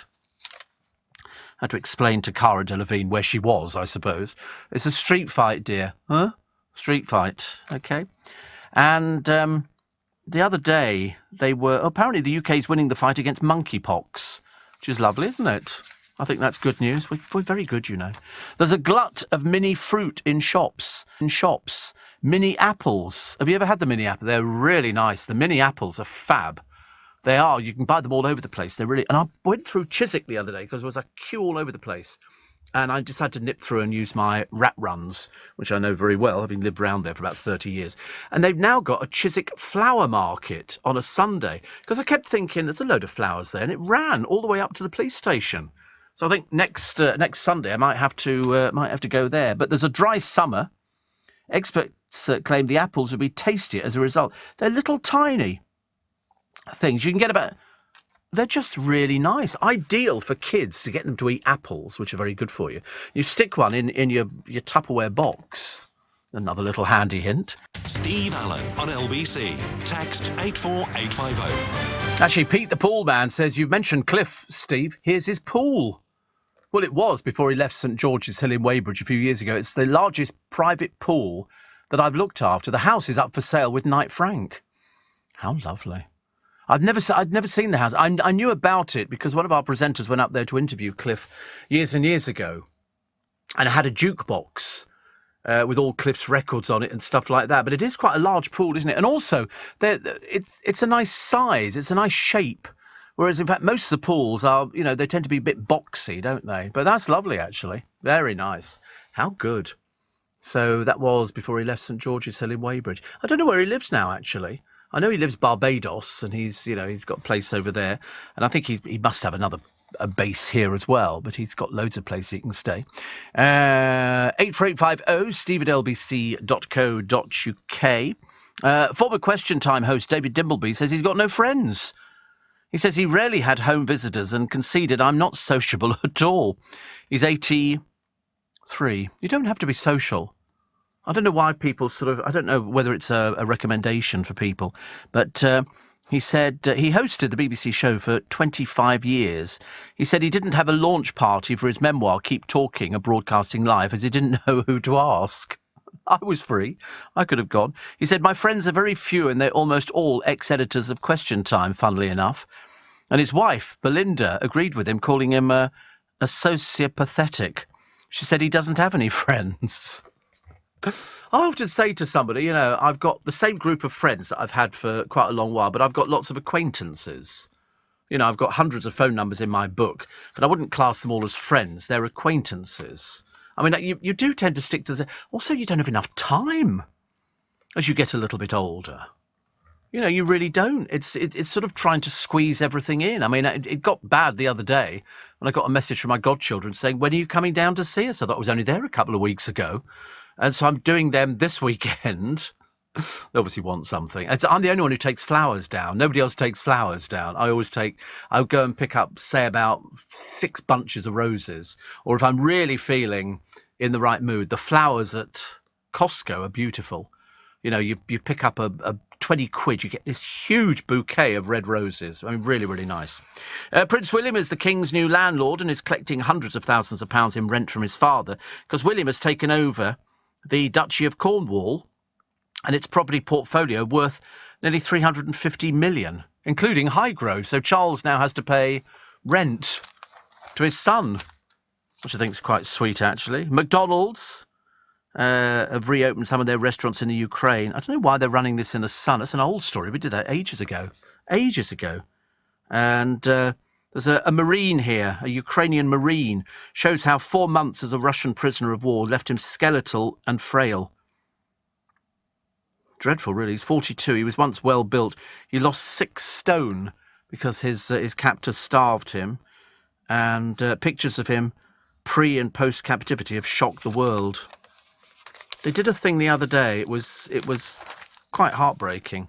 And I think it might have been the History Channel or something like that. And they were showing you pictures of after the concentration camps were liberated, they decided to take round German citizens who had no idea what was going on. They had no idea. It was exactly the same for, if you remember, when we had the Live Aid, people were partying down the road from where people were dying in Ethiopia. They had no idea that people were dying. And these Germans were taken in to the concentration camps where there were literally piles of bodies. And they had no idea. They were coming out in tears with handkerchiefs clutched to their mouths. It was very, very, very, very, very moving. And you think, what did they think was going on? What did they think was going on? These people were starved beyond anything that you could ever imagine. It was just, I was so moved by it. I keep watching things on the television. I keep getting moved and affected by, which actually is good. Steve, oh no, now I want ham and eggs, chips and beans for breakfast instead of marmalade on top. Oh, ham and eggs and chips. Ham and eggs and chips. You can do so much with ham and eggs and chips, can't you? And the beans as well. That'd be quite nice. Steve, COVID jab in one arm, flu jab in the other on Saturday, says Gareth. Fantastically run clinic at the surgery, in and out in 2 minutes. Just on my way to Heathrow to fly to New York for a week of work. Left Jen and the kids snoring in the bed listening to you. How rude. Yeah. Oh, so you had one jab. I've only ever had the left arm. In fact, when I went in to get the flu jab, they went left arm. And I thought, oh, don't know why. And then when I went to get the COVID, Saturday, left arm. Funny. Well, I don't know. I wasn't... Anyway, it's fine. It's okay. I didn't have any... And a friend of mine said to me, he said, do you think I should go and have it? I said, of course you should go and have it. It's free. Go and put it this way, given the choice of having COVID or not having COVID, because I developed for 2 days a cough. And I remember thinking, this was 2 days just gone by, and I remember thinking, I don't normally get a cough, actually. I'm one of those I'm quite lucky, actually. I thought, have I had COVID or have I not had COVID? The producer's convinced I've had COVID, but I mean, he thinks the moon's made of green cheese, so what's the point? Doesn't make any difference. No, it's not, sadly not, no. But, so COVID jab in one arm, a flu jab in the other one. Seems okay, doesn't it? The stars on the charity bash in memory of Sarah Harding, but they're not going to be singing. I don't know why. And it's a year now since she died of cancer. A year. Kimberly says the group have vowed not to sing together at the event, saying it doesn't feel right without her. We miss her so much. See, the trouble is, at the end of this article, where they're talking about in memory of their best pal known to cancer, and it's all very sad and all the rest of it, because everybody remembers Sarah Harding, they then go, the Kimberly Walsh Styled for You collection is available at Dorothy Perkins. And you think, that kind of cheapens it a little bit, dear. It kind of cheapens it. I wish they hadn't mentioned that. I would think it would be an awful lot better. Yuri Geller says he's planning on duplicating himself so he can live forever. He's 75. He wants to train somebody to look, speak and dress like him so they can take over from him when he dies. He says people are forgotten very quickly. Well, you will be. You will be, definitely. He said, I certainly won't be here in 20 years. Lucky to make 10, I should imagine. He's 75 now. And he says he's bent more than 1 million spoons, and his museum was really somewhere to keep his belongings. He said it's a great storage place. Yeah, he hasn't bent spoons with the power of his mind, I have to tell you that. I don't know why people insist on lying. Well, no, he was an Israeli magician, that's all I can tell you. And then he hit on this idea of spoon bending. And it was all done with the power of the mind. And I thought, I mean, everybody's always said to me, they've said, listen, if you had the gift to bend metal with the power of your mind, what in God's name are you doing with a spoon? Has he ever bent a knife? No. Forks? Maybe. But, you think to yourself, if he stood on the Forth Bridge, could he actually buckle it? And the answer is, of course he couldn't. He doesn't have any power of the mind. You have to explain to people. It's just, he's a magician. Okay? He's doing magic. Because loads of magicians do spoon bending and everything else, but it's gone a bit out of date now, a little bit.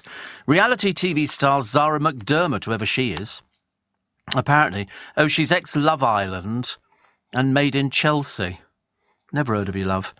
And she'd parked in a street near Westfield, in West London. I don't know why she parked in a street near Westfield. They've got a huge car park under Westfield in West London. You just drive in and you park your car. Well, she locked herself in after putting her shopping away. She was checking her mobile phone when the gang thought to be carjackers appeared.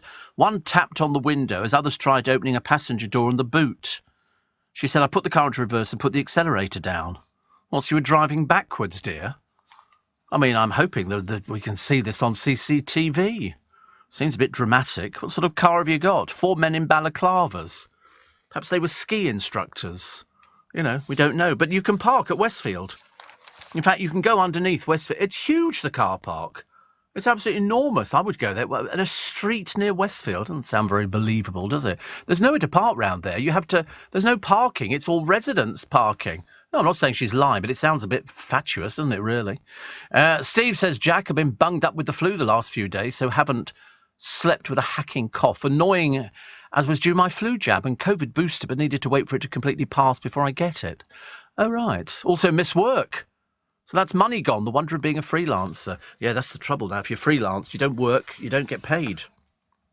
But I mean, they didn't ask me when I went. I wore my mask when I went in to get my COVID jab. They didn't ask me, have I got flu or a cough or a cold, but I did have a bit of a cough.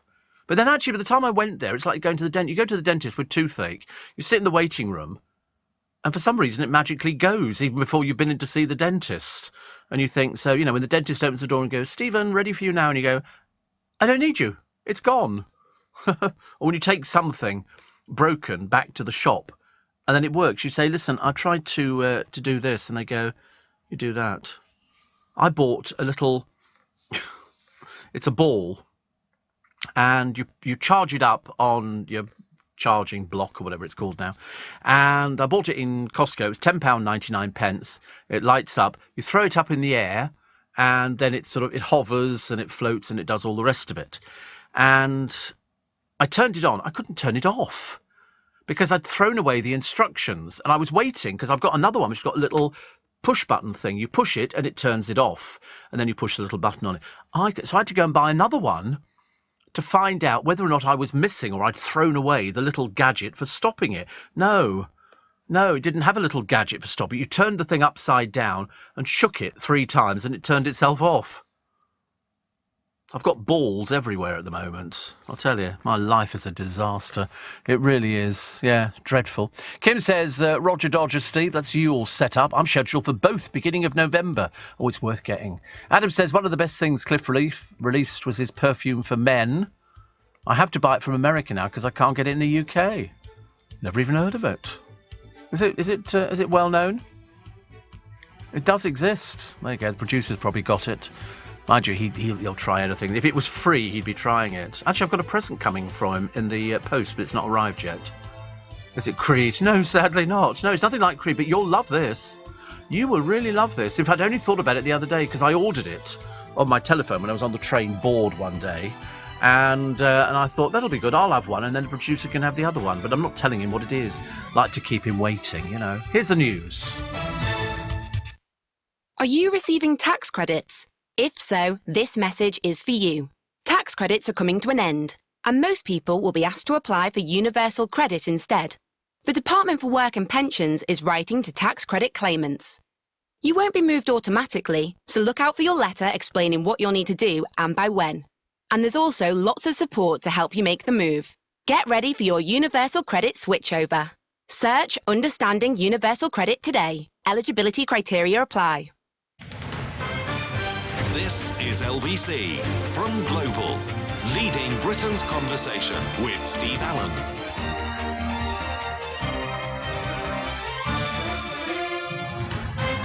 Morning, everybody. It's nice to have your company. It's 3 minutes past 5. Welcome to Monday. I know.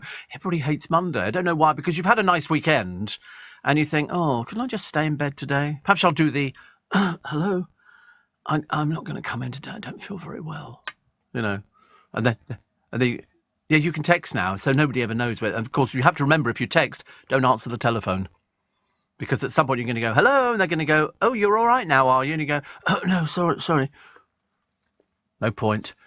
Speaking of ham, egg and chips, says Ben the trucker, had it for tea Saturday night, popped down the shops in Sherborne, Dorset, 17 quid, box of 6 eggs, sliced ham, bag of McCain's, a once cheap tea, cost a bloody fortune. Yeah, but I mean, come on, ham, egg and chips. That's about as good as it gets. Doesn't get any better. My hotel in Salford, says Paul, non-residents, all-you-can-eat buffet, continental and English fry-ups, unlimited, and lush, all for £10. So it must be a way of making money on these things. Adrian says we went to Tenterden yesterday, only to discover it was their annual folk festival with lots of Morris dancers. Wonderful. Watching them, amazing costumes and great fun. It is, isn't it? Yeah. And wait a minute. Oh, I've lost the mouse. Do you know, sometimes I whiz my mouse around. It's ridiculous. Jackie is in Pitsea and says, can you mention my dad Ron from Pitsea? It's his funeral today. It's his funeral. He was a big fan of yours, and you've kept him company through the night, every night, for many years, whilst he was living with emphysema. Whoa. Good grief. Well, he's still listening, Jackie. He won't be... People don't not listen anymore just because they're not with us. I am the most listened to thing on the third cloud from the sun. I'm telling you. You can't disprove it, and I can't prove it. You just have to take my word for it. You know, in heaven, we are numero uno. Thank you very much indeed. So your dad, Ron, up there with all the other nice people, he doesn't need to worry. He doesn't need to worry. They always say, you know, whenever you go to heaven, you don't need to worry about anything. Everything's taken away from you. Any worries, any laughter lines or anything at all, it's all taken away. You just end up sitting around and just being nice. It's a bit busy at the moment. It's a bit like being in an NCP car park because there's so many people up there. But what a lovely place to go to. What a lovely place to go to. And I'm glad that he was a listener as well. I've lost a few listeners over the years, you know, which, I mean, stands to reason. You know, as people get a bit older and people write in and say, my mum, who you met on numerous occasions, she passed away, but she listened to you all the time. Jack says, like Mondays, it means you can actually get hold of someone who to get your problems resolved. Also, I live right by a Wetherspoons. Well, I hope we don't find you in there every day, Jack. Nobody likes a tubby newsreader, as they say. I mean, because it, you know what telly's like, puts weight on. It doesn't make you look thin. I wish it did. My God, that would be an achievement, wouldn't it? If you could sort of buy a pair of glasses. Actually, I was wearing a pair of glasses the other day, sitting down in my favourite spot. And this lady passed me and went, morning, Steve. And I went, morning. And she went, love the glasses. I think they're my favourite. I have a favourite spot where I sit in Twickenham. I like to watch the world go by. I'm a people watcher. You have to be if you're in my business. People watching is a bit... Where do I get most of my stories from? I can sit there and watch stuff going on the high street and, you know, and just being naturally curious, or as some people prefer to call it, nosy. I get loads of material. I mean, every day there's something that happens. Somebody said to me, you know, do you make the stories up? We go, you don't need to make them up. There's there every day. I can tell you, you know, stories about my driver this morning, you know, coming in what we talk about, you know, and just loads of different things. It's called life. Life. Oh, life. That was a song from Cliff Richard from a great film, and I loved Cliff's films. I loved them. Did Desiree cover it? Oh, really? Oh, I don't think it was this particular song, Life, Oh Life, and yeah, And I just loved the films. They were fun. He was great.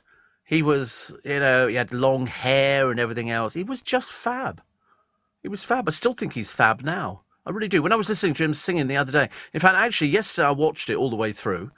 Whilst my dinner was sort of doing itself on the stove, on the hob, and then I watched another bit back this morning again, just to realise just how good the boys were dancing, So when you actually get them dancing on the stage and they're singing and they're dancing and everything else, and I remember thinking, fantastic, Tim Bonsar and David Luke, I thought were just.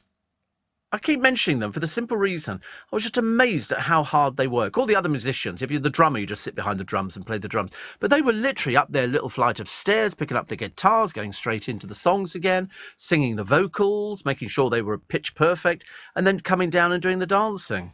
It's really, really, really good. Really good. Big fan. Big fan. But that's just me. What else we got? A lot of people talking about ham and eggs.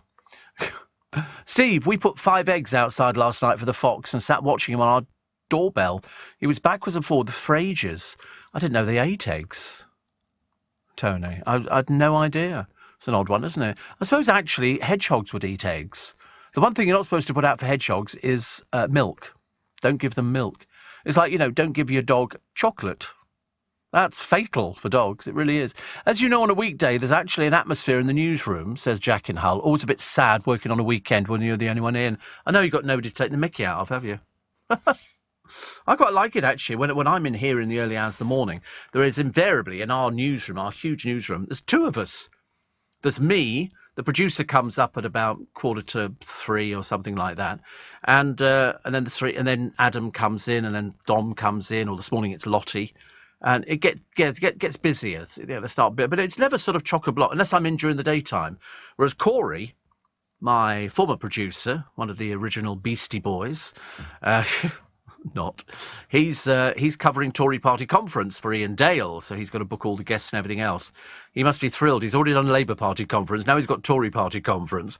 Can't imagine what it's going to be like by the time he gets round to. He's in Birmingham at the moment. In fact, when I texted him yesterday, he just arrived in Birmingham. Bless his heart. His little items in a carrier bag, as he trudges off to a Premier Inn. You've no idea what people have to go through to bring you the news. Britain's most pampered pooch. I always worry about these sort of things. And this one eats at the dinner table. I'm sorry, no. Loves ice cream and enjoys film nights with doggy popcorn. It's a cockapoo and has a bed in every room in case she wants a kip. Oh, no. Owner Ellie Beach of Ivor Heath says her table manners are great. No, dear. Sorry, they're not. The pup will even have her Christmas dinner at the table this year. No, dear. No, I'm really sorry. No, I'm terribly sorry. You're out on a limb on that one. No, it's a dog. It's a dog. You don't have them eating at the table. You really don't. And so a bed in every room. Well, it can't lie down on the floor like normal dogs. I've noticed that you can't afford carpet, so and eats ice cream. You're going to end up with one very fat cockapoo, I'm afraid. But no, they don't sit. If I was sitting at your place at Christmas and the dog was sitting at the table, I'd be off somewhere else, I'm afraid. They do that. Do you remember on the Come Dine With Me programme where somebody cooks in these ghastly kitchens? And there was one woman, her cat was walking along the tabletops and everything else. So people were finding cat hairs in their food. Oh, and dogs licking people's faces. I mean, I'm a dog lover, but not licking people's faces. You know what they can lick, don't you? Goodness sake, honestly. Steve, I look forward to listening to you. Well, that'll be useful. I have a teen who has ADHD. It can be very stressful, but you're my downtime. Oh, thanks. I don't want to be downtime. I've changed my mind. I don't want to be downtime. But if it keeps you sane, that can't be too bad, can it? What have we got? Rita Ora. Oh, look, another picture on boring old Brooklyn Beckham, the man with no job. I mean, what does he do? He's not a chef. Stop it. And he was at Paris Fashion Week. Nicola sat on the front row with her hubby after his mum invited him to the debut Paris show, putting paid to rumours of a rift. Although, actually, they left as soon as it finished. Apparently, Victoria was in tears as she walked the runway after the hit show. Well, if only the shop could be a hit as well, it'd be fine. But poor old Brooklyn turns up. His wife is a model. Brooklyn apparently can't make a sandwich. But there you go. Why should we be surprised? Why should we be surprised? And Robbie Williams says there'll be no rules when it comes to filming the Netflix documentary. I think they'll be the ones who'll be deciding on that. You don't know anything about programmes. He'll be allowing cameras inside his Kensington mansion. We know who that was owned by. That was owned by the filmmaker. You know, come on, honestly, don't you know? Robbie Williams' mansion. He spent £17.5 million on this mansion. He sold another one, actually. No, Jimmy Page is around the... Michael Winner. That's Michael Winner's old house. There's some lovely houses around there. Jimmy Page is just around the corner. Just around the corner. But Robbie Williams, he doesn't really do anything. As I say, having seen this pitiful performance the other day, but he says it'll be full of sex and drugs and mental illness. Well, just what you need, isn't it, on a quiet, wet evening in? But he says they haven't started. I'm sure it'll be warts and all. I'm looking forward to getting it started. It's just basically a reality show again, with Robbie talking about the only thing he can talk about, Robbie. He did admit, actually, that he sort of has been very lucky in his career, you know, and I couldn't disagree. Jag says, I saw Corey following Ian around at Labour conference. Can't imagine he'd want to be anywhere else. Well, he'd want to be here with me, I think you'll find. Definitely. You know, given the choice, you know, if he was sort of, you know, I don't say it too loudly.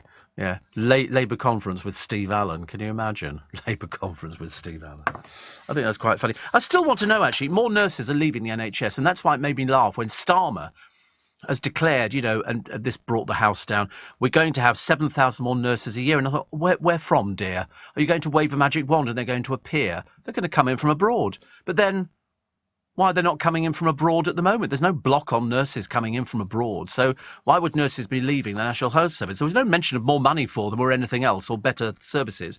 I mean, lots went home after Brexit. And he says 7,000 every year. And I think, oh, here we go. It's like, didn't we hear from the Lord Mayor, oh, there's going to be 20,000 more coppers on the street? No, there's not. No, there's not. You show me where they are around here. Somebody gets stabbed. Where are all the police? Nowhere. Oh, I tell you what, they're in McDonald's walking back across the square with their bags of whatever they buy in there. I don't know. Or perhaps they don't have a canteen at the police station around the corner at Charing Cross. But we're told more coppers on the street. Well, I don't know where they are. I've not seen them, and I come in here every single day. Even when I go to Marylebone High Street on a Sunday. Do I see any coppers? No. Do I see a police car? No. Where are they? Answer, they're not there. Steve Allen on LBC. Text 84850. Morning, almost a matte finish. Yes, poor old Matt Goss has to face the Strictly Dance-Off. It was a lacklustre performance, but it was a lot better, I'm afraid, than Kay Adams, who did actually say, you know, they made the right decision. You know, I mean, she never should have been in there in the first place. It all looked a little bit too much of an effort, whereas Matt just didn't put as much into it as he should have done. Or perhaps he put too much in, I don't know. But I never saw him as a dancer. And, as I say, he scraped through by the skin of his teeth on this one. Former Strictly winner Cara Toynton has split from her fiancé, who's been pictured kissing a mystery woman. He's a Norwegian chiropractor, Marius Jensen, who's seen leaving a central London nightclub with a brunette on 30. He's 37. What sort of nightclub lets an old man in like that? 37 in a nightclub? Do me a favour. Apparently, it was later confirmed that the ex-EastEnders star Cara and Marius, father to her 2 children aged 3 and 1, are no longer a couple. Doesn't take long, does it, really? He goes out to a nightclub at 37. He must have been the oldest person in there. When did I last go to a nightclub? Oh, about 40 years ago, I should imagine. Dreadful. Yeah, a source said Cara and Marius quietly separated around 10 months ago. There's no wrongdoing on either side. Yes, there is. He was leaving with a brunette out of the nightclub. What do you mean there's no wrongdoing? They do talk garbage, don't they? Cara, who won it in 2010, Strictly, with Artem, has been with Marius since 2016. He was unavailable for comment. Too busy tied up in the brunette he just pulled at the bar. I mean, let's face it, nobody knows who he is, so, you know, I mean, when you see a picture of him, I don't want to be rude, but he looks like the life and times of Grizzly Adams. Seriously, you have a look at Marius Jensen. It's almost unbelievable that he could pull somebody like Carr in the first place. I mean, I'm assuming they've not sort of, added the beard and the long hair. That's not cruel at all. I think that's about the most... Have you ever seen somebody who's let themselves... Look at the state of him. It looks like... That's Grizzly Adams. There's a voice, someone calling me. Do you remember that one? There's a place when I... Do you ever see Life and Times? No. The Life and Times of Grizzly Adams. He had a Ben, the bear, who was with him all the time. Littlest Hobo was something completely different. Blimey. Mess around with that one. You won't be playing the guitar anytime soon. I put food out most evenings for the foxes, says Cheryl. All leftovers, let your listeners know, if they contact the Fox Society, they can get natural drops to add to the food that treats mange. Yes, you don't want to go near any foxes who've got mange. Definitely not. Hannah says, last Thursday was a terrible day for receiving post. First, I got a parking charge for staying too long at a service station on the way back from Bristol. Second letter was a notice of prosecution from Sussex Police for speeding on the M23. October is going to be a very expensive month. Time for my first speed awareness course, methinks. Yeah, it costs you 90 quid and it's 3 hours. You can either do it at home, online, or you can go to a place. I loved it. I went to the place. They got another speeding ticket through. So I'm waiting for the results of that one. Although if you remember the first time I got the speeding ticket, I'm very good with things like that. I fill them in and send them back immediately. They then wrote back to me about 3 weeks later saying, you've still not filled it in and sent it back. I thought, what are you doing? You're just doing this to be stupid. Because I did it. So I filled it in a second time and sent it off. So I'm waiting for them to come back and go, you still haven't responded to the whole thing. Knowing damn well I have, because my brother filled it in for me and I signed it and we sent it off. It's as simple as that, honestly. These people, they're just after your money, aren't they? They don't care. The difference between 30 miles an hour and 36 miles an hour is negligible. I defy anybody to sort of go, oh, 36 on that one. 36 on that one. Very dangerous, isn't it? Yeah, everybody's dangerous nowadays. Dangerous crossing the road. 10 years after unmasking an evil DJ, a victim tells of hell. This is Jimmy Savile. She's now in her 60s. And she says, there's a forthcoming programme coming out, as you know, about Jimmy Savile. She says, I feel like I'm being abused all over again. This drama will cause immense suffering. Well, probably. I don't know. I've not seen it. But the last Top of the Pops he did was in 2006, and they're all pictured with him because he was friendly with the royal family. He was very friendly with the royal family. In fact, he knew lots and lots of it. Nobody realised what an old perv he was. And how disgusting. I never encountered him. Apart from he phoned up drunk one night when we were in Gough Square. And he accused me of something. I can't remember what it was. Whatever it was, I remember thinking, oh, it's Jimmy Savile. Yuck. But we used to, people used to tell jokes about him for years and years and years. And it was known at the BBC. I can't understand why. They never knew about these sort of things. But the Louis Theroux documentary was very interesting. On him. He went to meet Jimmy Savile, lived in that flat where his mother had lived and all the rest of it. And slightly peculiar kind of setup. But Theroux said Savile tricked him completely. Oh, yeah, well, that's how he was working with patients. He was working with dead patients. How they ever allowed him to get away with it, I've got no idea. Stacey Solomon and Joe Swash are set for a war of words after she learnt they're releasing books at the same time. Loose Women's Stacey moaned, he's got a cookbook out. What? Joe Swash has got a cookbook out? God in heaven. And I'm like, babe, you could have told me. And he's like, oh, yeah. She's on... Her book's called Tap to Tidy at Pickle Cottage, about how to build the perfect home. Yeah, well, stay well away from somebody like him. And her actor husband, when was the last time he acted? I'm sorry, I'm obviously missing the point here. Landed a lucrative deal for Joe's Kitchen. It's homemade meals for a happy family. And Stacey says she's got 5 million online fans. Says her husband does not know where the fuse box is and finds fixing things intimidating. Yeah. I find him creepy, actually. Oh, here we go. Joe Swash. Oh, they've rearranged his hair again. Look at that. Homemade meals for a happy family. I mean, in their right minds, they're going to take a blind bit of notice of turkey meatballs with spaghetti.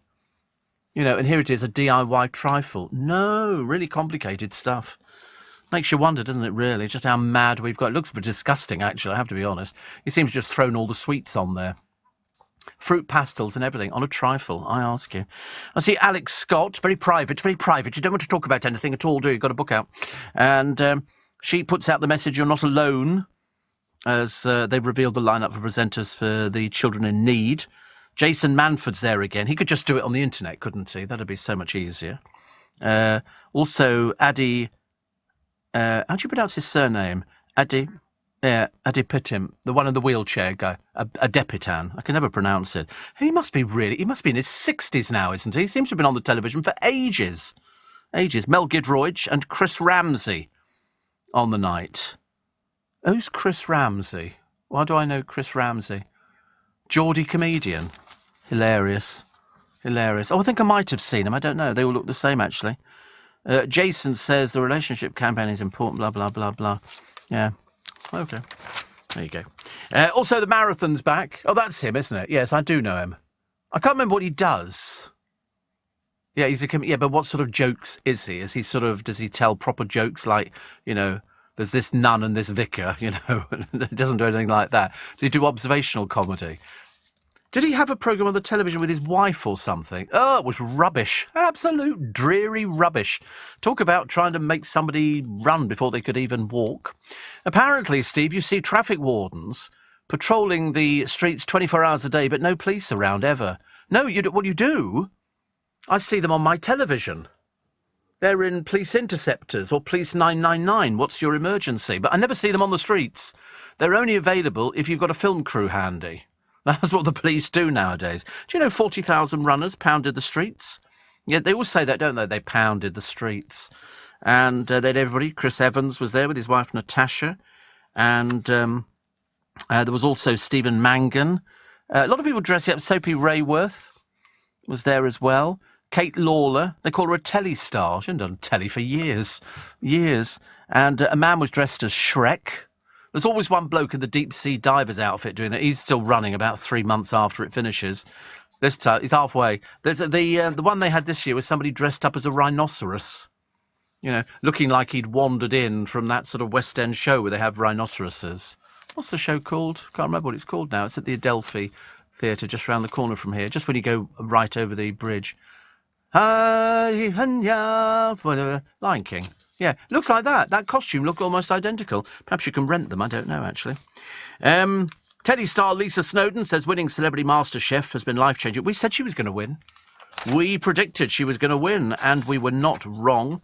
And Steph McGovern's not very saucy. The programme gets more dreary. Too many people on it. Too many people. She obviously needs people around her. But, it's a bit embarrassing, actually. I don't know what her audience size is. She was one of the Masked Dancers. Not really. And, you thought she was good, did you? Yeah, I know, but do you think she was any good at dancing? No, you'd missed nothing.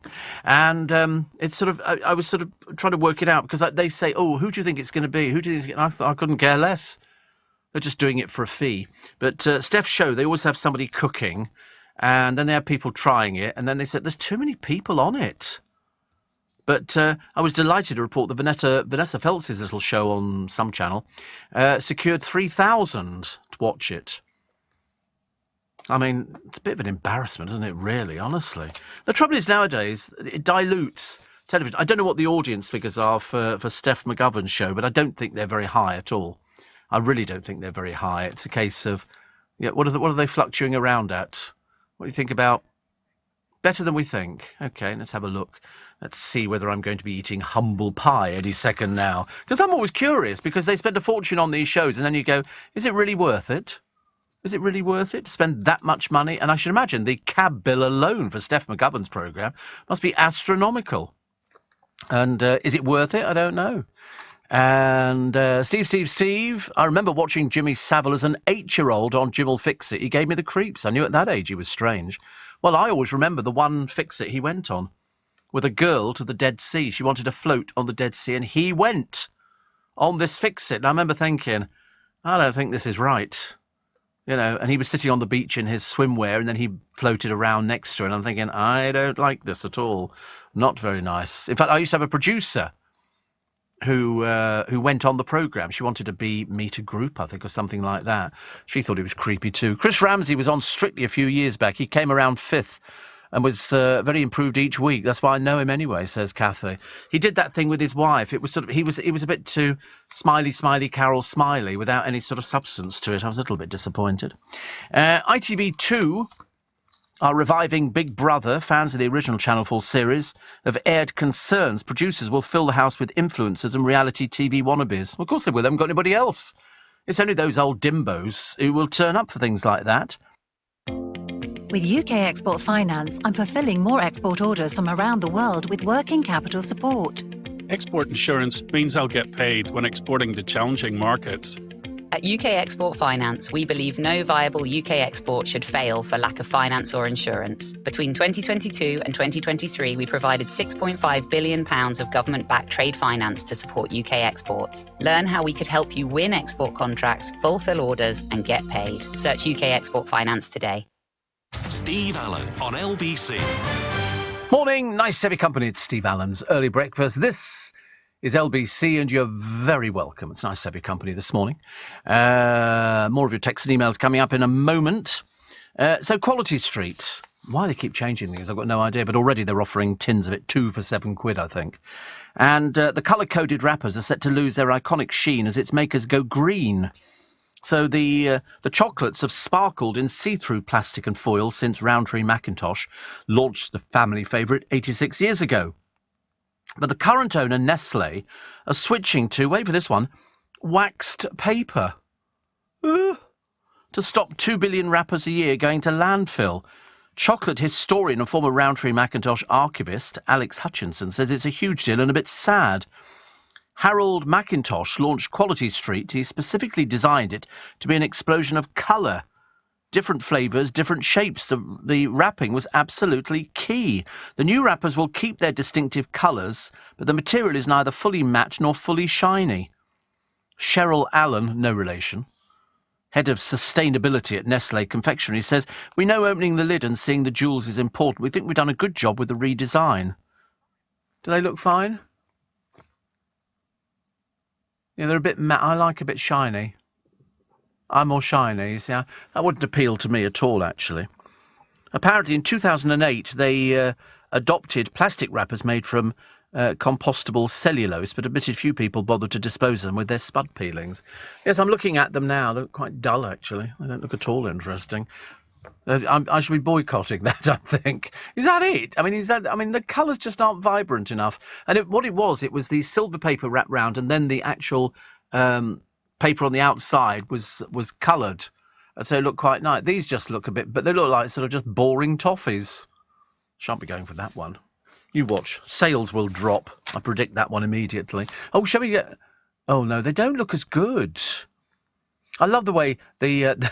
Richard Watson, Business Executive Officer of Nestlé Confectionery, says, "These major packaging innovations have been pioneered by our teams here in the UK." Oh, hold me back. Hold me back. How long did it take to think, what should we change them to? How about slightly matte? Yeah, that'll go well. You've got an innovations team for that. I think God knows what it probably cost.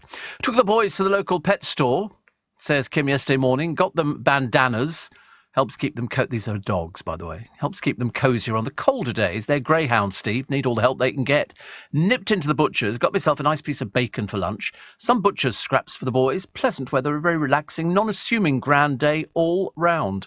I like that. South Downs, Nick says, "In my 13 years commuting to the airport, I've almost racked up enough miles to travel to the moon and back. Do you think NASA should buy a cheap Nissan diesel and spend many billions on expensive rockets?" No, I don't, actually. Daniel says, "I finished the marathon in 2 hours, 52 minutes, 4 minutes quicker than last year. Would you consider running with me?" I don't think so, Daniel. That sounds a bit like stalking as far as I'm concerned. Would you consider running with you? I don't think so. No, I have a motor car. And I wouldn't dream of running. Running at my age? Are you mad? Good heavens above, honestly, I don't think my little heart would hold out. Mike says, talking of fried sprouts, I tried making Hasselback potatoes yesterday using Phil Vickery's website. Phil's a bit busy at the moment, we discovered the other day. His results look great. Mine really didn't get the crispness, even in the hottest oven. When you see him next time, will you ask him why? Well, he might be listening. You never know. It depends if he's sort of up early. I love Hasselback potatoes, I really do. I don't know why can't you get them right? It's so straightforward, honestly. People make such a drop. They do look nice, actually. I know. I don't mind things that look really normal. Well, I mean, I just sort of like. Oh, they just look delicious. And also, I would have you pull them out. They make like a Christmas decoration because they do so because your cut doesn't go all the way through. Doesn't go all the way through. I love it.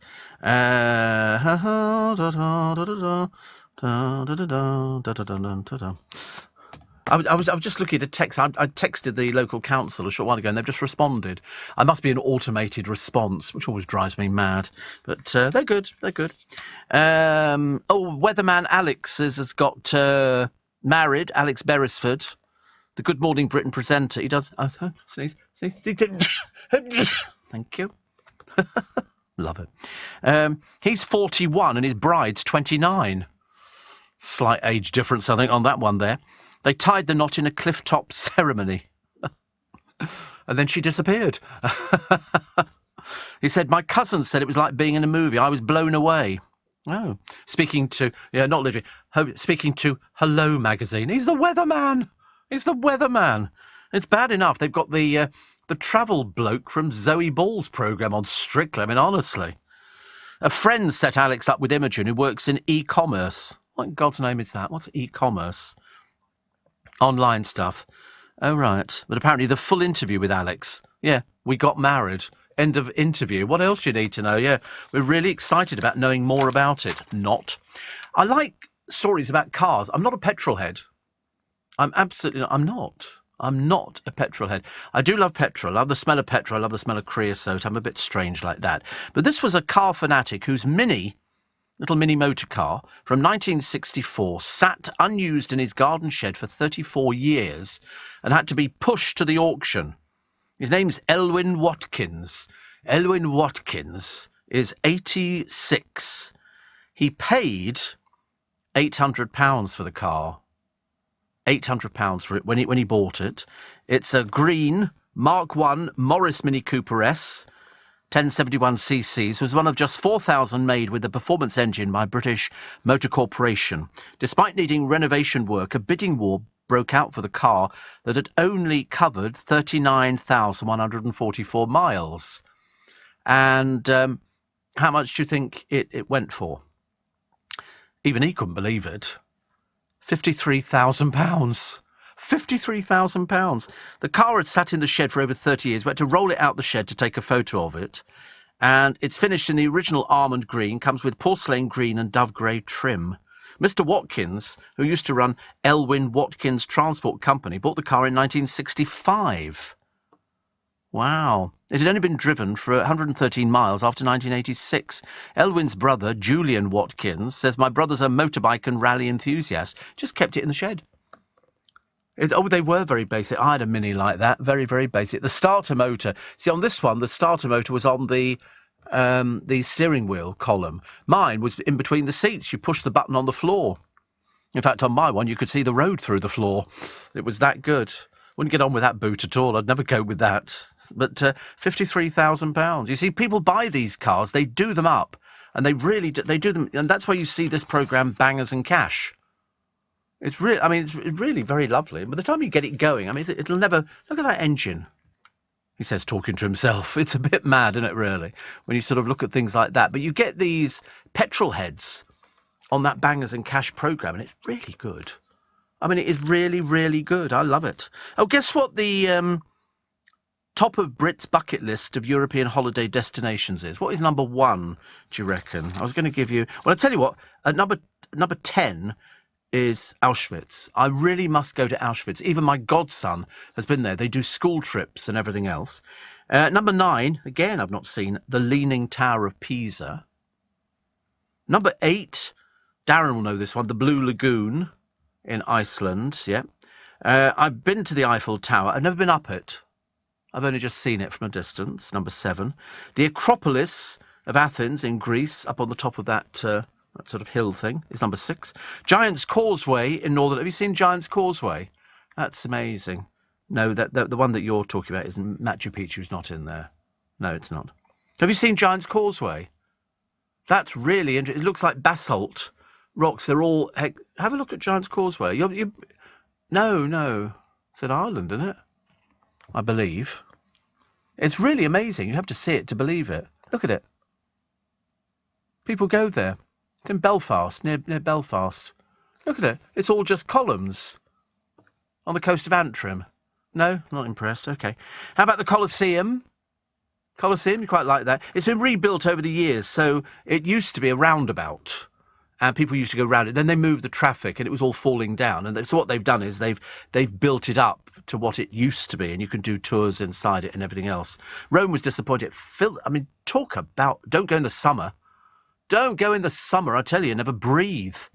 But the graffiti all around Rome, they must be really immature over there. And also all these people dressed up as Roman gladiators, if only, who demand money if you want to take a picture of them.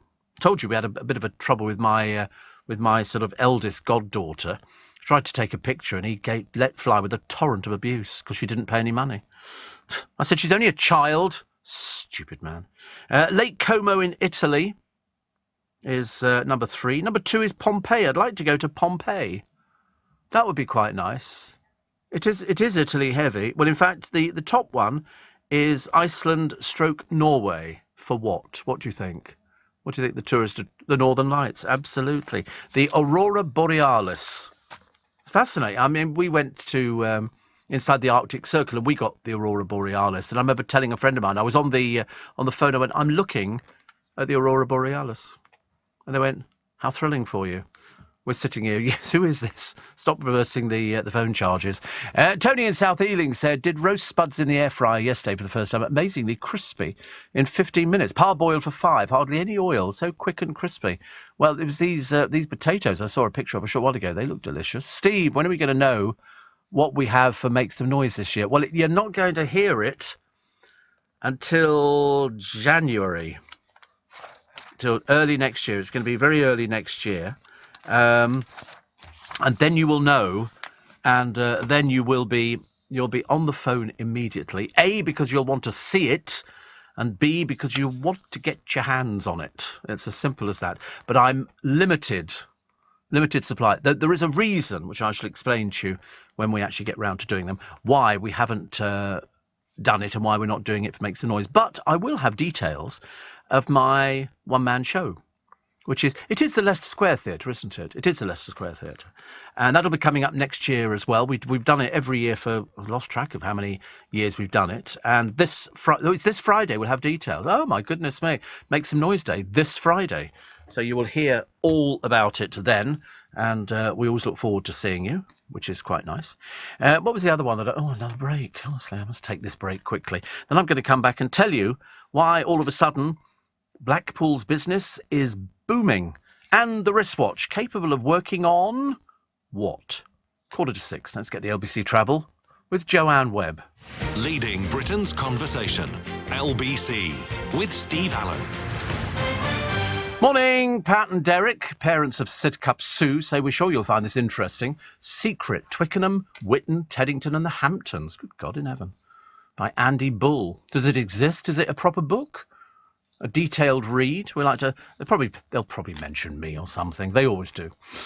I'm not secret anymore, actually. And Kate says the Giant's Causeway is right at the top of Northern Ireland, part of Old Rocks. It's a big tourist attraction. Isn't it? People love it. I like things like that. Here we go. Secret, Twickenham, Whitton. How much is that? $11.99. It's out on the 15th of September. It's out now. It came out in 2020. There you go. What does it say about it? Oh, we're talking about Hampton Court and everything else. Oh, I shall have to buy that. There we go. Why not? And Andy Bull, my latest book. Oh, he's done another one, The Pilgrimage Guide. I think I'll read the Twickenham one first, okay, before I get into pilgrims and things like that. But lovely memories. I like memories, which is good. Peter Andre's in the Daily Star today, only because nobody else is interested. And he says he wouldn't mind becoming a grandfather in the next decade. He's undecided as to whether he and his wife Emily will have a third child, but said it would be nice if his eldest son Junior became a dad. Is that the story? He hopes that his son Junior will become a dad. No mention of anything else. I mean, just really, it's almost like, have you got anything to talk about? Well, I'm hoping to become a grandfather in the next decade. Well, yeah, 2 pages. Paul O'Grady says he's not watched any of the new version of Blankety Blank. He fronted it as Lily Savage. He admits he's not interested in the revival. Asked if he's seen, he says, no, I don't want the horrors. When you've done so many episodes of it, I can't face it. He says it's not just Blankety Blank he's dodged, because he barely watches telly. He prefers to tune into repeats of shows from years ago. He said, everybody thinks I watch a load of telly, but I don't. I watch the news, Father Brown, and repeats of The Avengers, and that's your lot. Actually, you can get some nice repeats of The Avengers. There's box sets and everything else, which are good.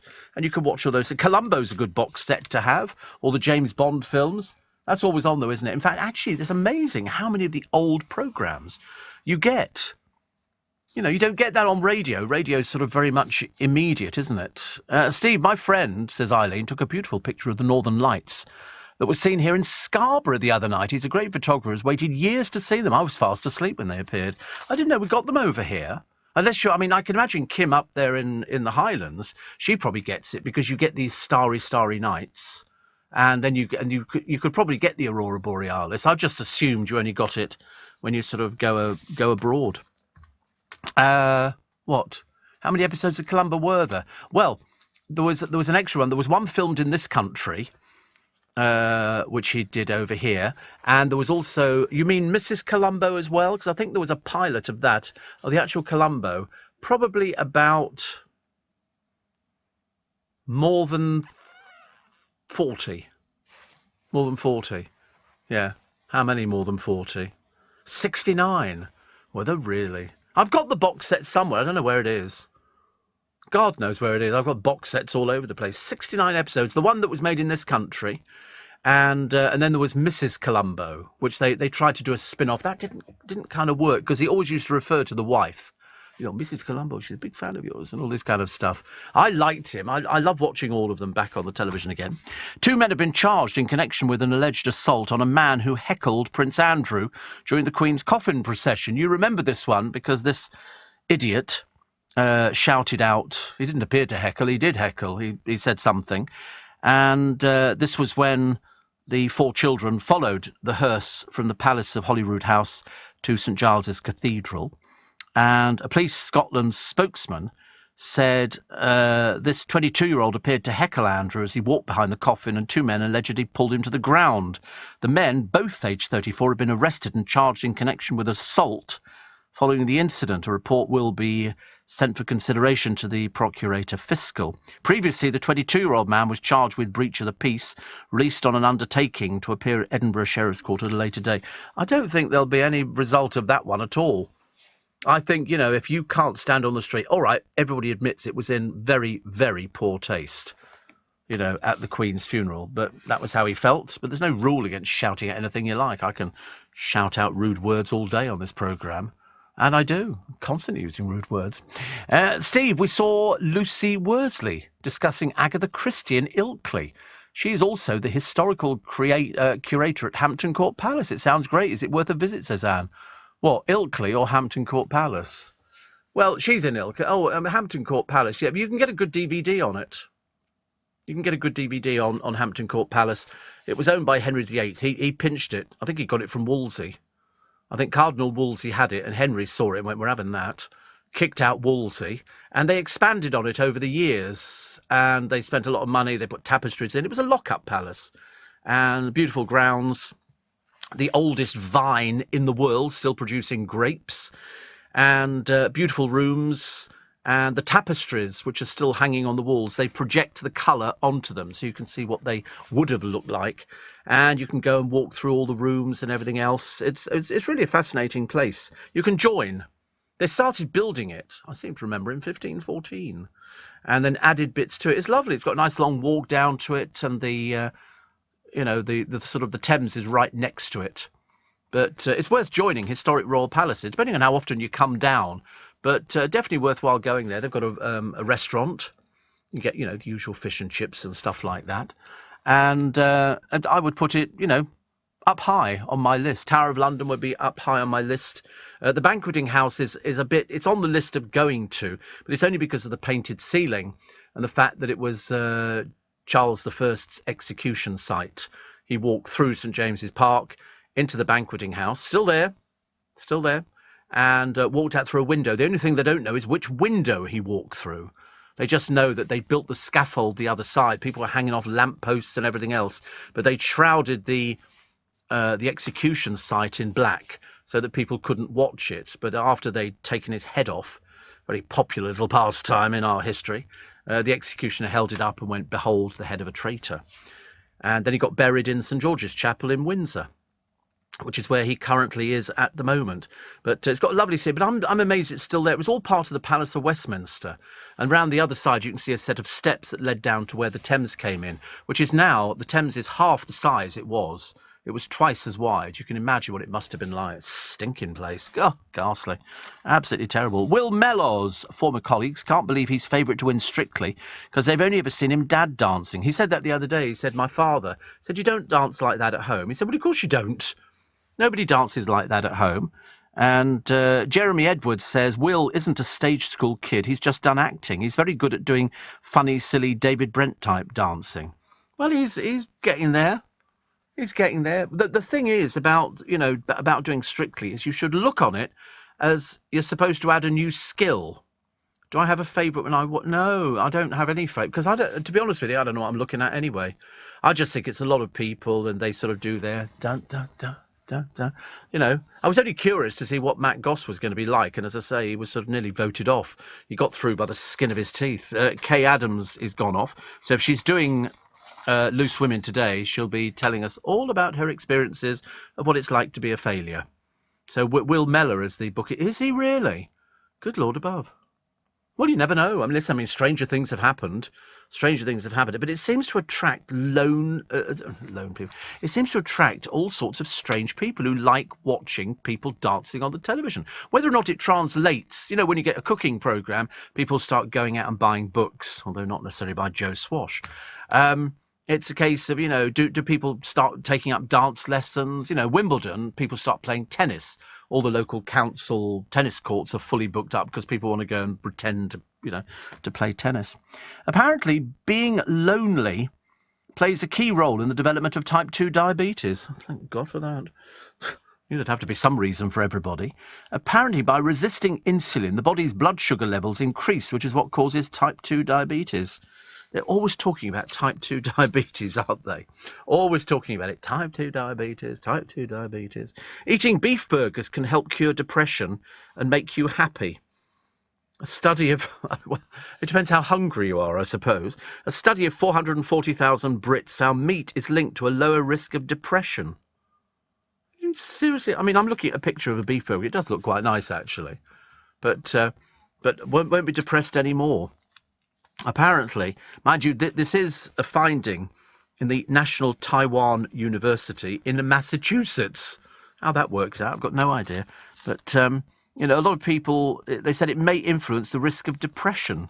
So there you go. And the Rosetta Stone, one of the busiest items at the British Museum. You go in there and what are people heading for? The Rosetta Stone. It celebrates 200 years since Egyptian hieroglyphics were decoded. The ancient slab is at the heart of a special exhibition unlocking ancient Egypt. The inscribed stone, discovered in 1799, became the key to solving ancient Egypt's unique script. Apparently, the Greek Prime Minister wants it back. Also quite like their Elgin marbles back as well at the same time. We seem to have got quite a few little bits and pieces. And David Beckham, the man who'll take anybody's money, he doesn't really care. Even if it's Qatar's human rights, it makes no difference to Dave, the fact that they're anti-gay and women are treated as second-class citizens. He should speak out on Qatar's human rights, but of course he won't, because he probably doesn't understand it. He really doesn't understand it. The human rights group want Beckham, who won plaudits for queuing for 13 hours, to use his position to demand change in Qatar or risk tainting his Golden Balls image. Well, he's pictured smiling with the Qatar Sports Investment Company because it's money. It's £10 million, and David Beckham would rather have £10 million than worry about anything else, which is a great shame, isn't it, really? Because I thought he had gay fans. Shouldn't imagine for much longer. But there you go. What does David care about Probably just worried about trying to prop up his wife's shop. You know, got to do these things, haven't you? Let's take the news at 6. We'll take more of your texts and emails. 84850 steve@lbc.co.uk. And especially if you're celebrating your birthday today, we want to hear from you. Are you receiving tax credits? If so, this message is for you. Tax credits are coming to an end, and most people will be asked to apply for universal credit instead. The Department for Work and Pensions is writing to tax credit claimants. You won't be moved automatically, so look out for your letter explaining what you'll need to do and by when. And there's also lots of support to help you make the move. Get ready for your universal credit switchover.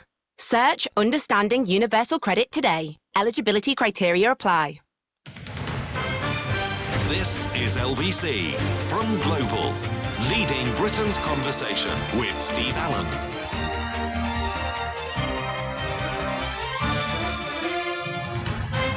Morning, everybody. 3 minutes past 6, Monday, October the 3rd. They've unearthed a rare photograph of the Beatles playing at the Cavern Club. This is dated July 1961, which was a year before they found fame. And it's got John Lennon, Paul McCartney at the microphone, and they look whippet thin. They look like children. They look like children, which is, of course, what they were. 1961, when you look at Paul McCartney, he looks about 14 or 15 or something like that. It's amazing. Absolutely amazing. So I don't know who actually had this picture or where it's been hidden for ages and ages, but just the year before they became famous. Look at them now. Whatever happened to them? Whatever happened to them? Yeah, one hit one. They'll never make it. They'll never make it at all. Americans are heading to Britain to take advantage of the plunging pound. Tourism bosses said they book breaks in droves. Virgin Atlantic's Shay Rice said the UK is on sale. Come and see the new king, half price. I don't care where they're coming from, just come over here as well. And Blackpool is booming, due to its snow, ice skating and winter log cabins. They brought in loads of things to promote it as a year-round destination, including Christmas by the Sea, featuring a free skating rink, artificial snowfalls, light projection shows and log cabins. Do you know 19 million people went to Blackpool last year? God knows why. God knows why. No, it's 19 million people flocked to it despite lockdown and COVID restrictions.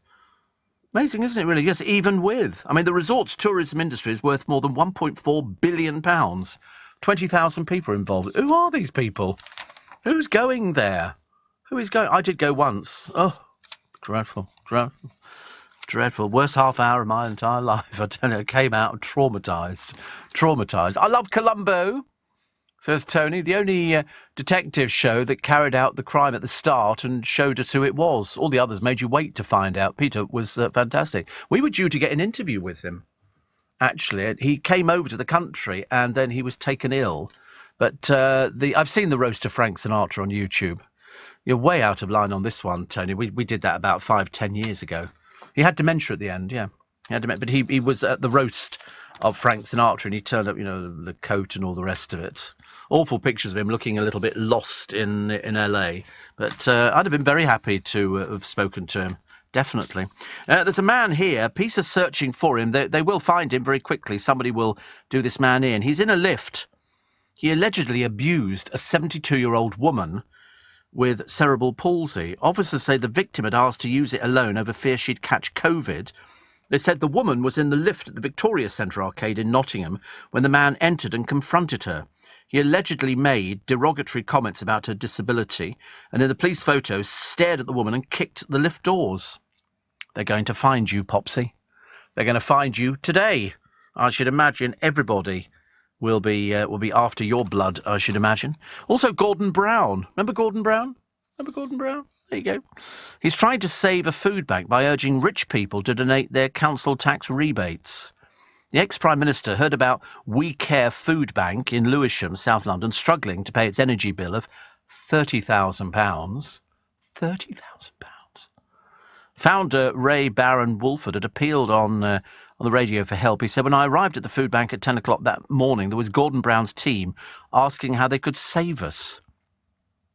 Sorry, Gordon Brown's team? What does he do now? He has a team of people. But apparently Mr Brown tweeted support and urged those who can afford it to donate their £150 council tax rebates. I don't think I've had that just yet, actually. Mr Brown sounds funny, doesn't it? Mr Brown, he goes to town and he's helping them out. But so they got an energy bill of £30,000. I mean, is that are we talking electricity and gas and stuff like that? Is that what an energy bill? Wow, blimey. Seems an awful lot, doesn't it, really?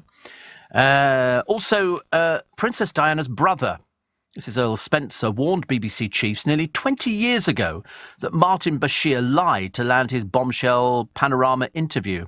A newly unearthed letter shows Earl Spencer told corporation bosses in 2005, a decade after the notorious chat, he had a dossier detailing Bashir's deceit. He turned out to be a nasty piece of work, didn't he, Martin Bashir? And a trio who stole cars worth £500,000. I love stories like that. They were always thick as bricks. Thick as bricks. They were caught as they ordered at a McDonald's drive-thru. I mean, really unbelievably. Rory Fitzgerald, thick. Harry Beresford, really thick. And Zachary Shellis from Birmingham were found after a botched raid.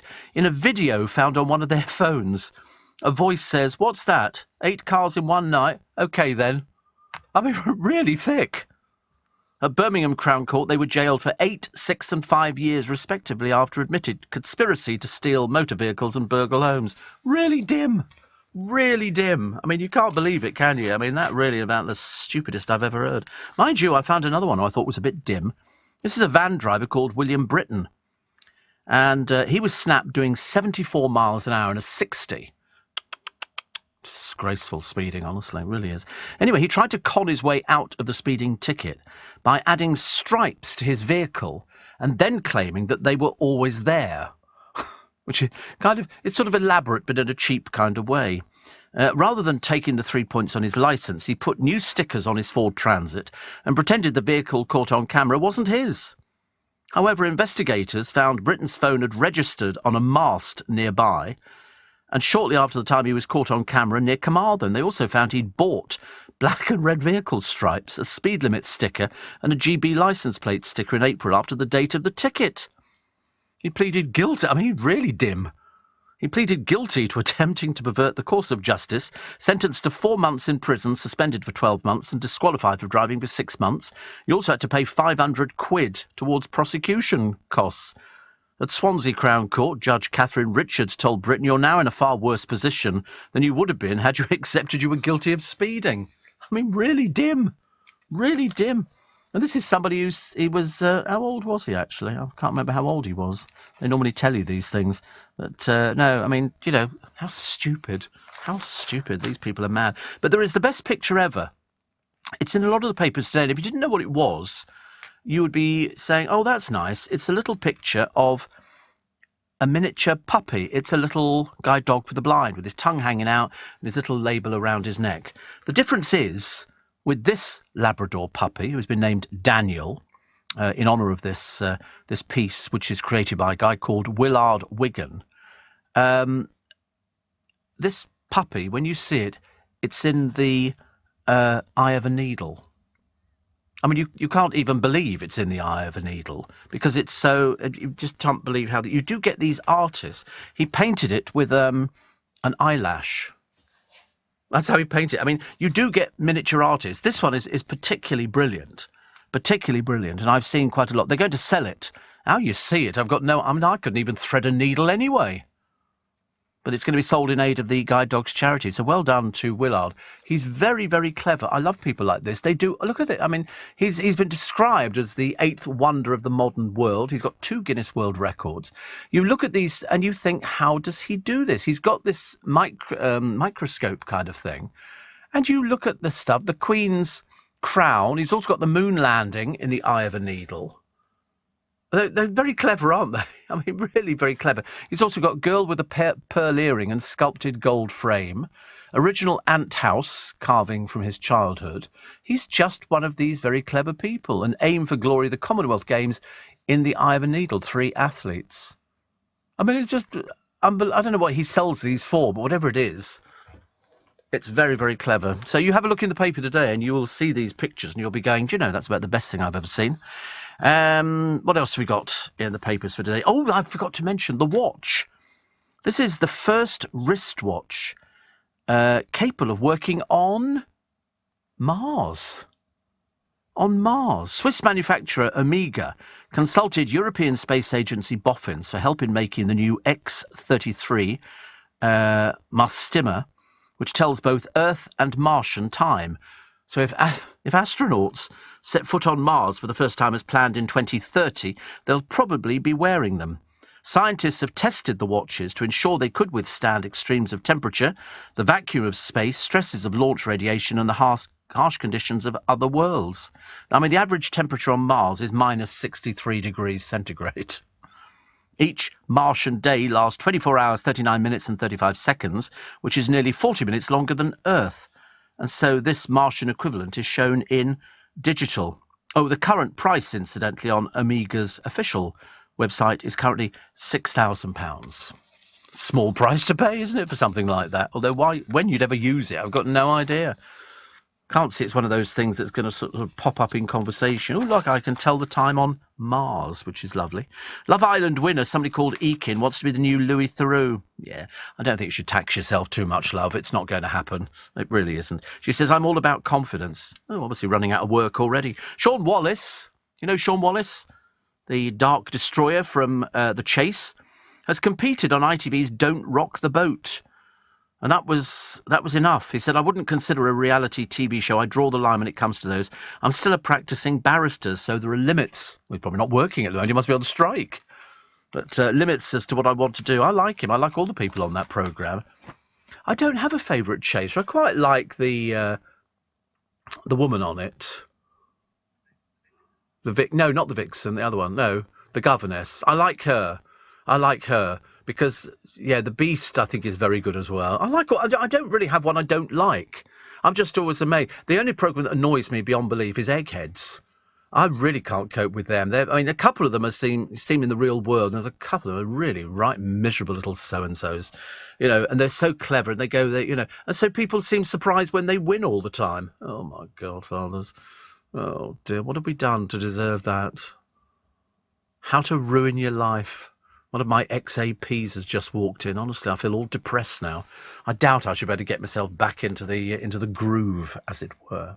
Leading Britain's conversation, LBC, with Steve Allen. Morning, nice to have your company. 19 minutes past 6. It's Steve Allen's early breakfast. Daily Express running with Kay Adams. Strictly were right to show me the door. Yeah, because you couldn't dance. There's no point. I mean, they have whittled it down. It was just a bit too... It was supposed to be cutesy as apple pie, and it didn't turn out to be cutesy as apple pie at all.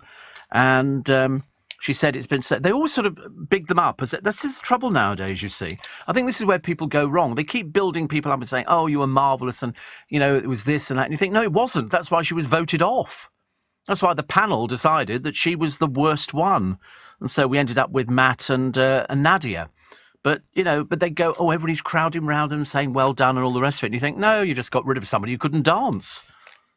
Still not sure about the Quality Street story. I'm slightly disturbed by that, slightly disturbed. Kwasi says, I'm the wrong type of black man for Labour.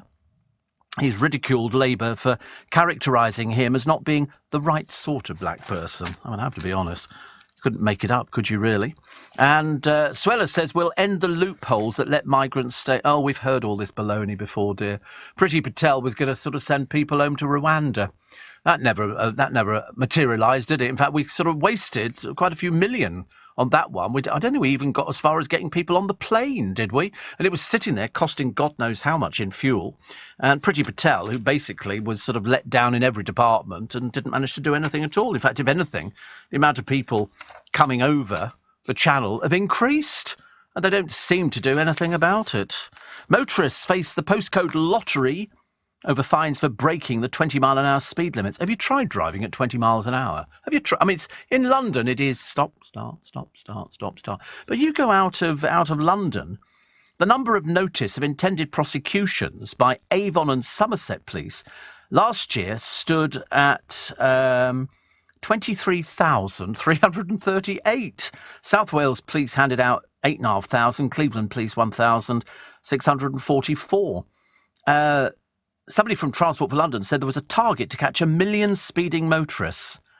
I mean, it's just absolutely ludicrous. 20 miles an hour? Horse and carts go faster than 20 miles an hour.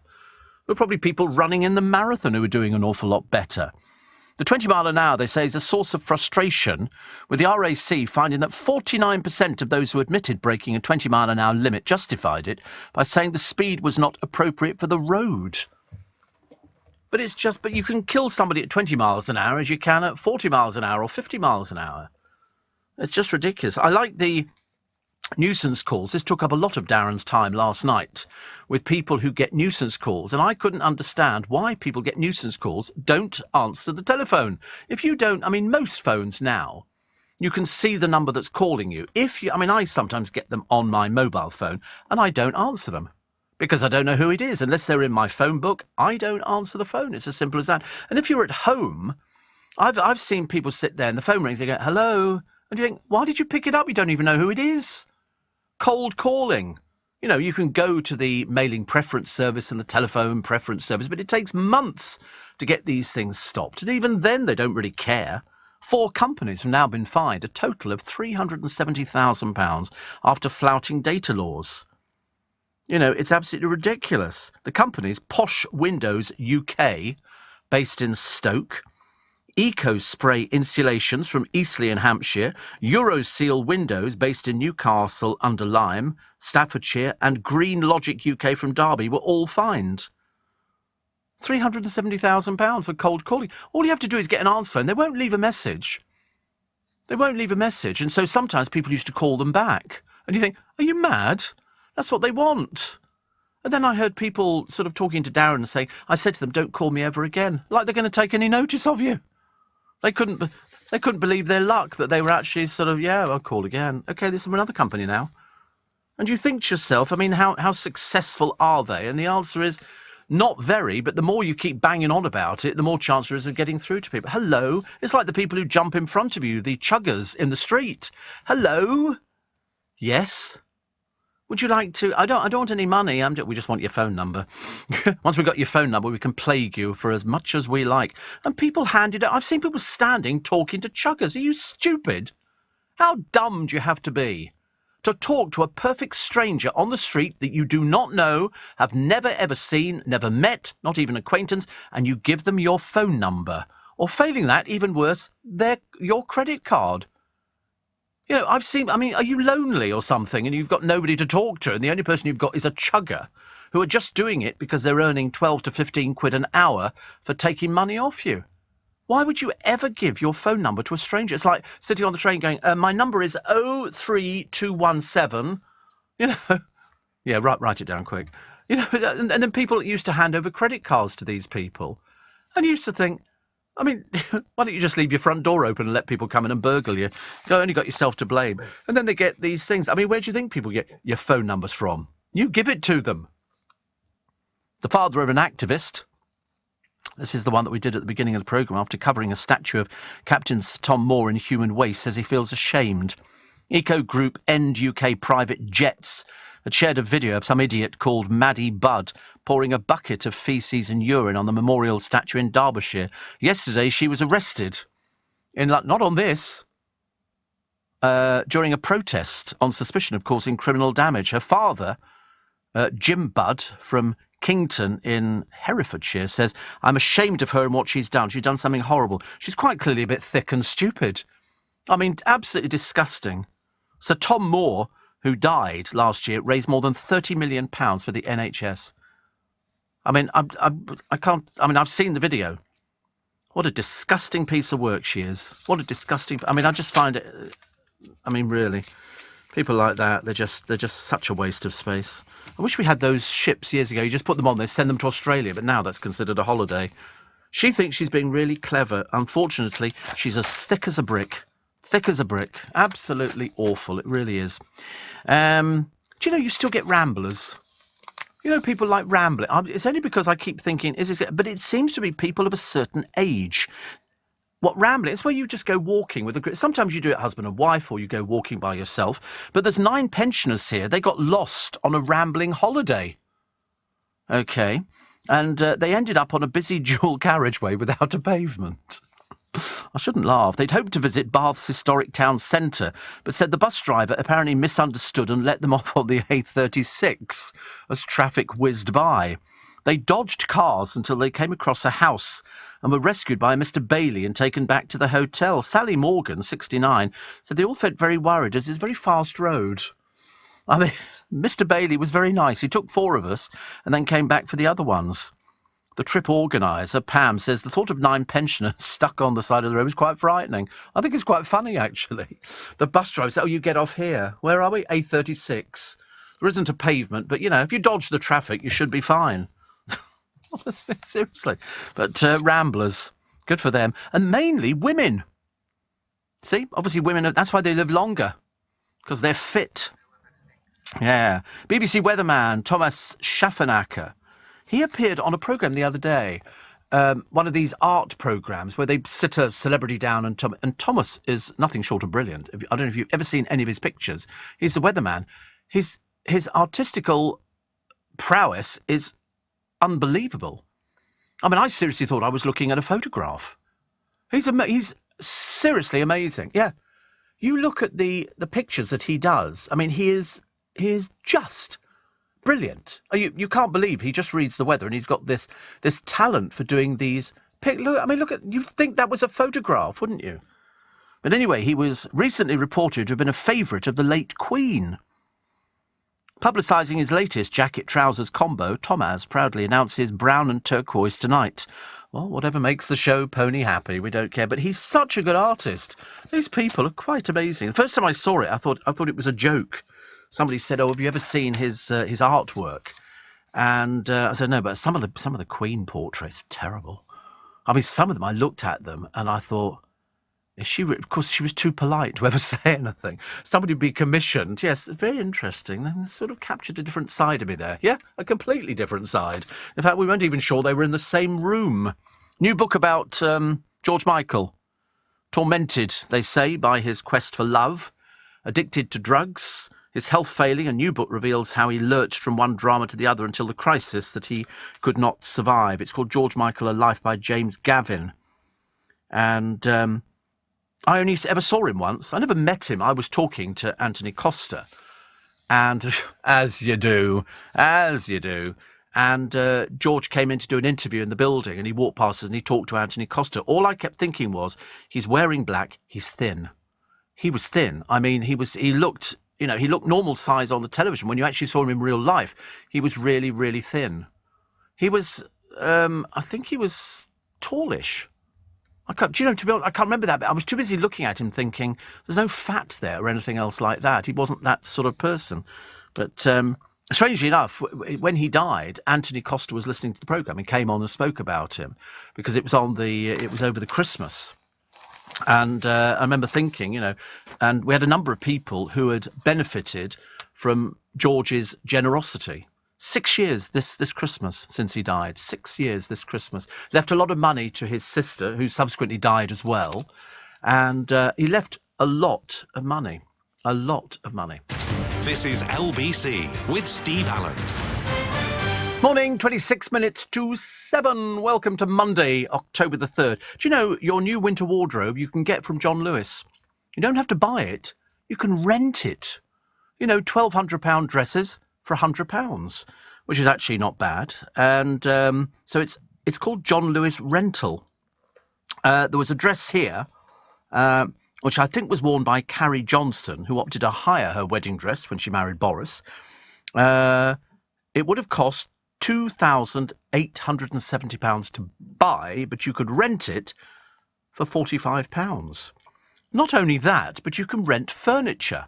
Now, I know you can rent furniture. I didn't know John Lewis did it. Well, it depends how long you need it for. Most things are only just used for a day, aren't they, or a couple of days or something like that. Because when they did The House Doctor, she would come in and she'd sort of dress the house. So she would go to this company and they would bring round a couple of suites or tables or different bits and pieces like that. And so they would say, to sell the house, this is what we do. We sort of set dress it. But you can hire all these things now. Marks and Spencer's launched a dress rental service last winter, and I think that's quite a good idea, actually. Because, I mean, I don't know why I don't know why people ever buy wedding dresses. I've never fathomed this out. You wear it once, and then it sits in the wardrobe, but it could have cost thousands. I mean, I should imagine some of Bruce Oldfield's dresses could be upwards of £20,000. I mean, really. I mean, some fantastic dresses. But if you rent them, because you're only going to wear the blooming thing once, aren't you? And then you sort of give it back, which I think would be sort of far better. But, you know, when people pay... I mean, perhaps people like buying them. Perhaps they keep them in the wardrobe. But, I mean, they don't put it on again, do they?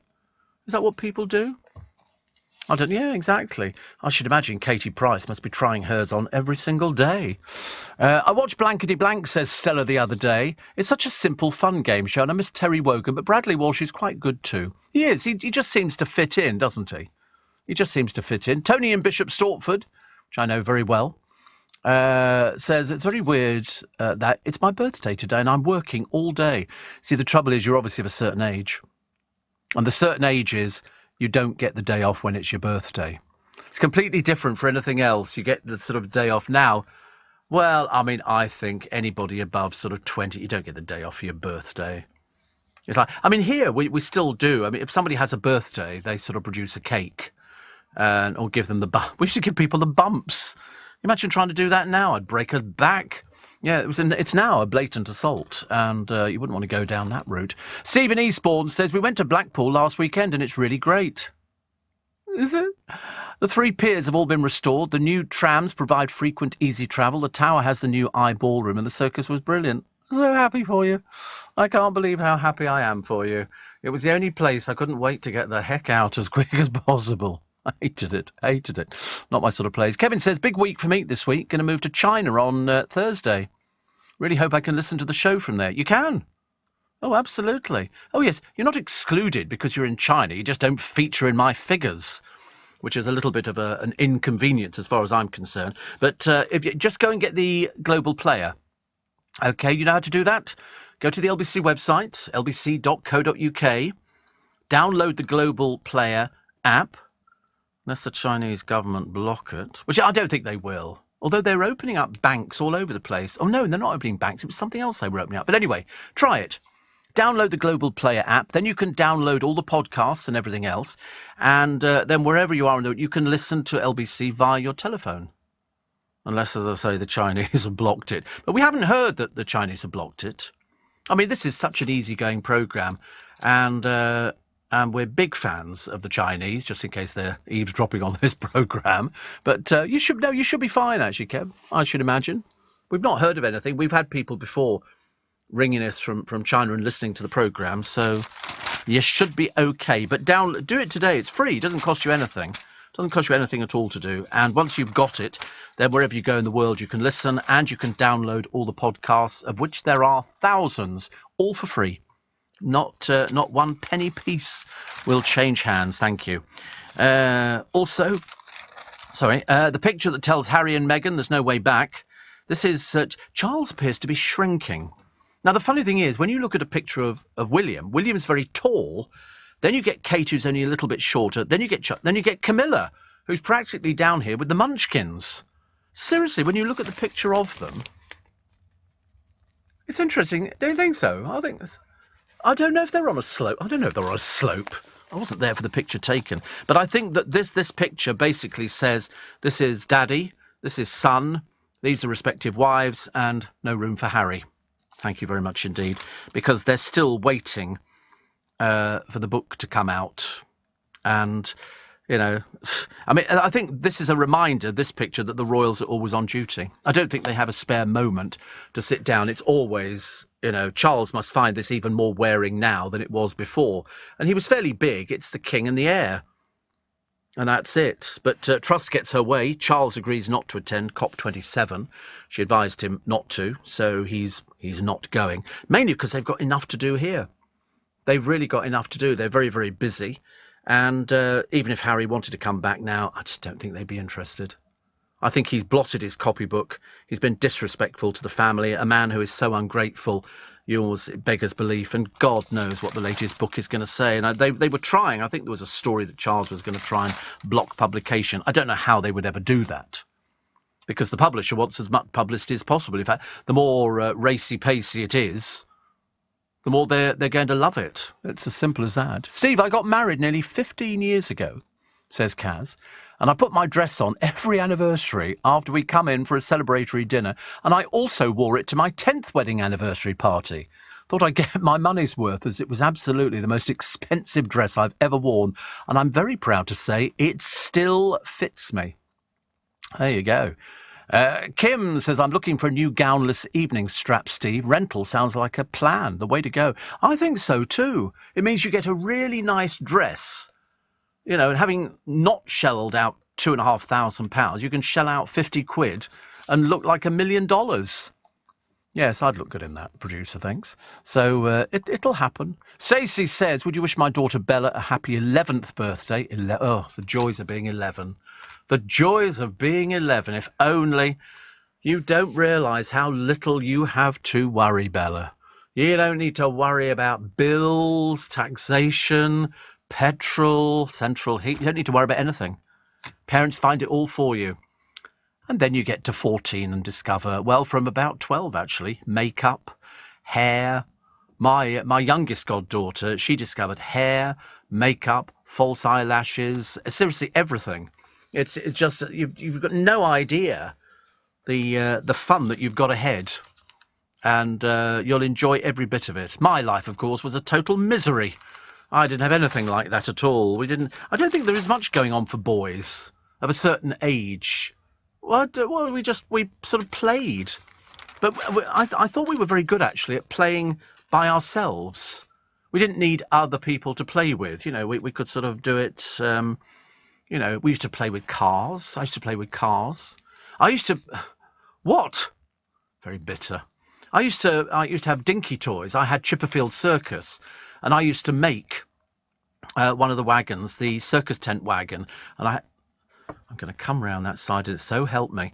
And I put the poles into the grass and then make a tent and, you know, have... You're laughing at me. I can tell you're laughing at me. I know I'm laughing at myself. It sounds so ridiculous. But we did things like that. You know, we went out on our bikes. You know, we didn't, you know, that was the exciting thing. There weren't as many cars on the road. I mean, now it's a nightmare. You tried taking a bike on the M4. It doesn't work. Really doesn't. Steve. Oh, no, sorry. I've just realised this is another piece, actually. It's the first real sign of the trouble to come. In a bombshell TV interview, Harry pointedly said he and his brother were on different paths. Yes, he's knuckling down and working, and you're just being bone idle. That's what it is. But when he suggested a crisis meeting, the response was heartbreaking. Harry snubbed William's offer of a secret summit. Yeah, because he thinks he's doing the right thing. But I don't think he's got any friends. I think he's very sad in that department. Gwen Stefani has a birthday today. Many happy returns of the day. The Grammy-winning US singer-songwriter was frontwoman of No Doubt, which had hits with Don't Speak and Hey Baby. Platinum Bombshell meets futuristic Japanese cartoon. She's 53.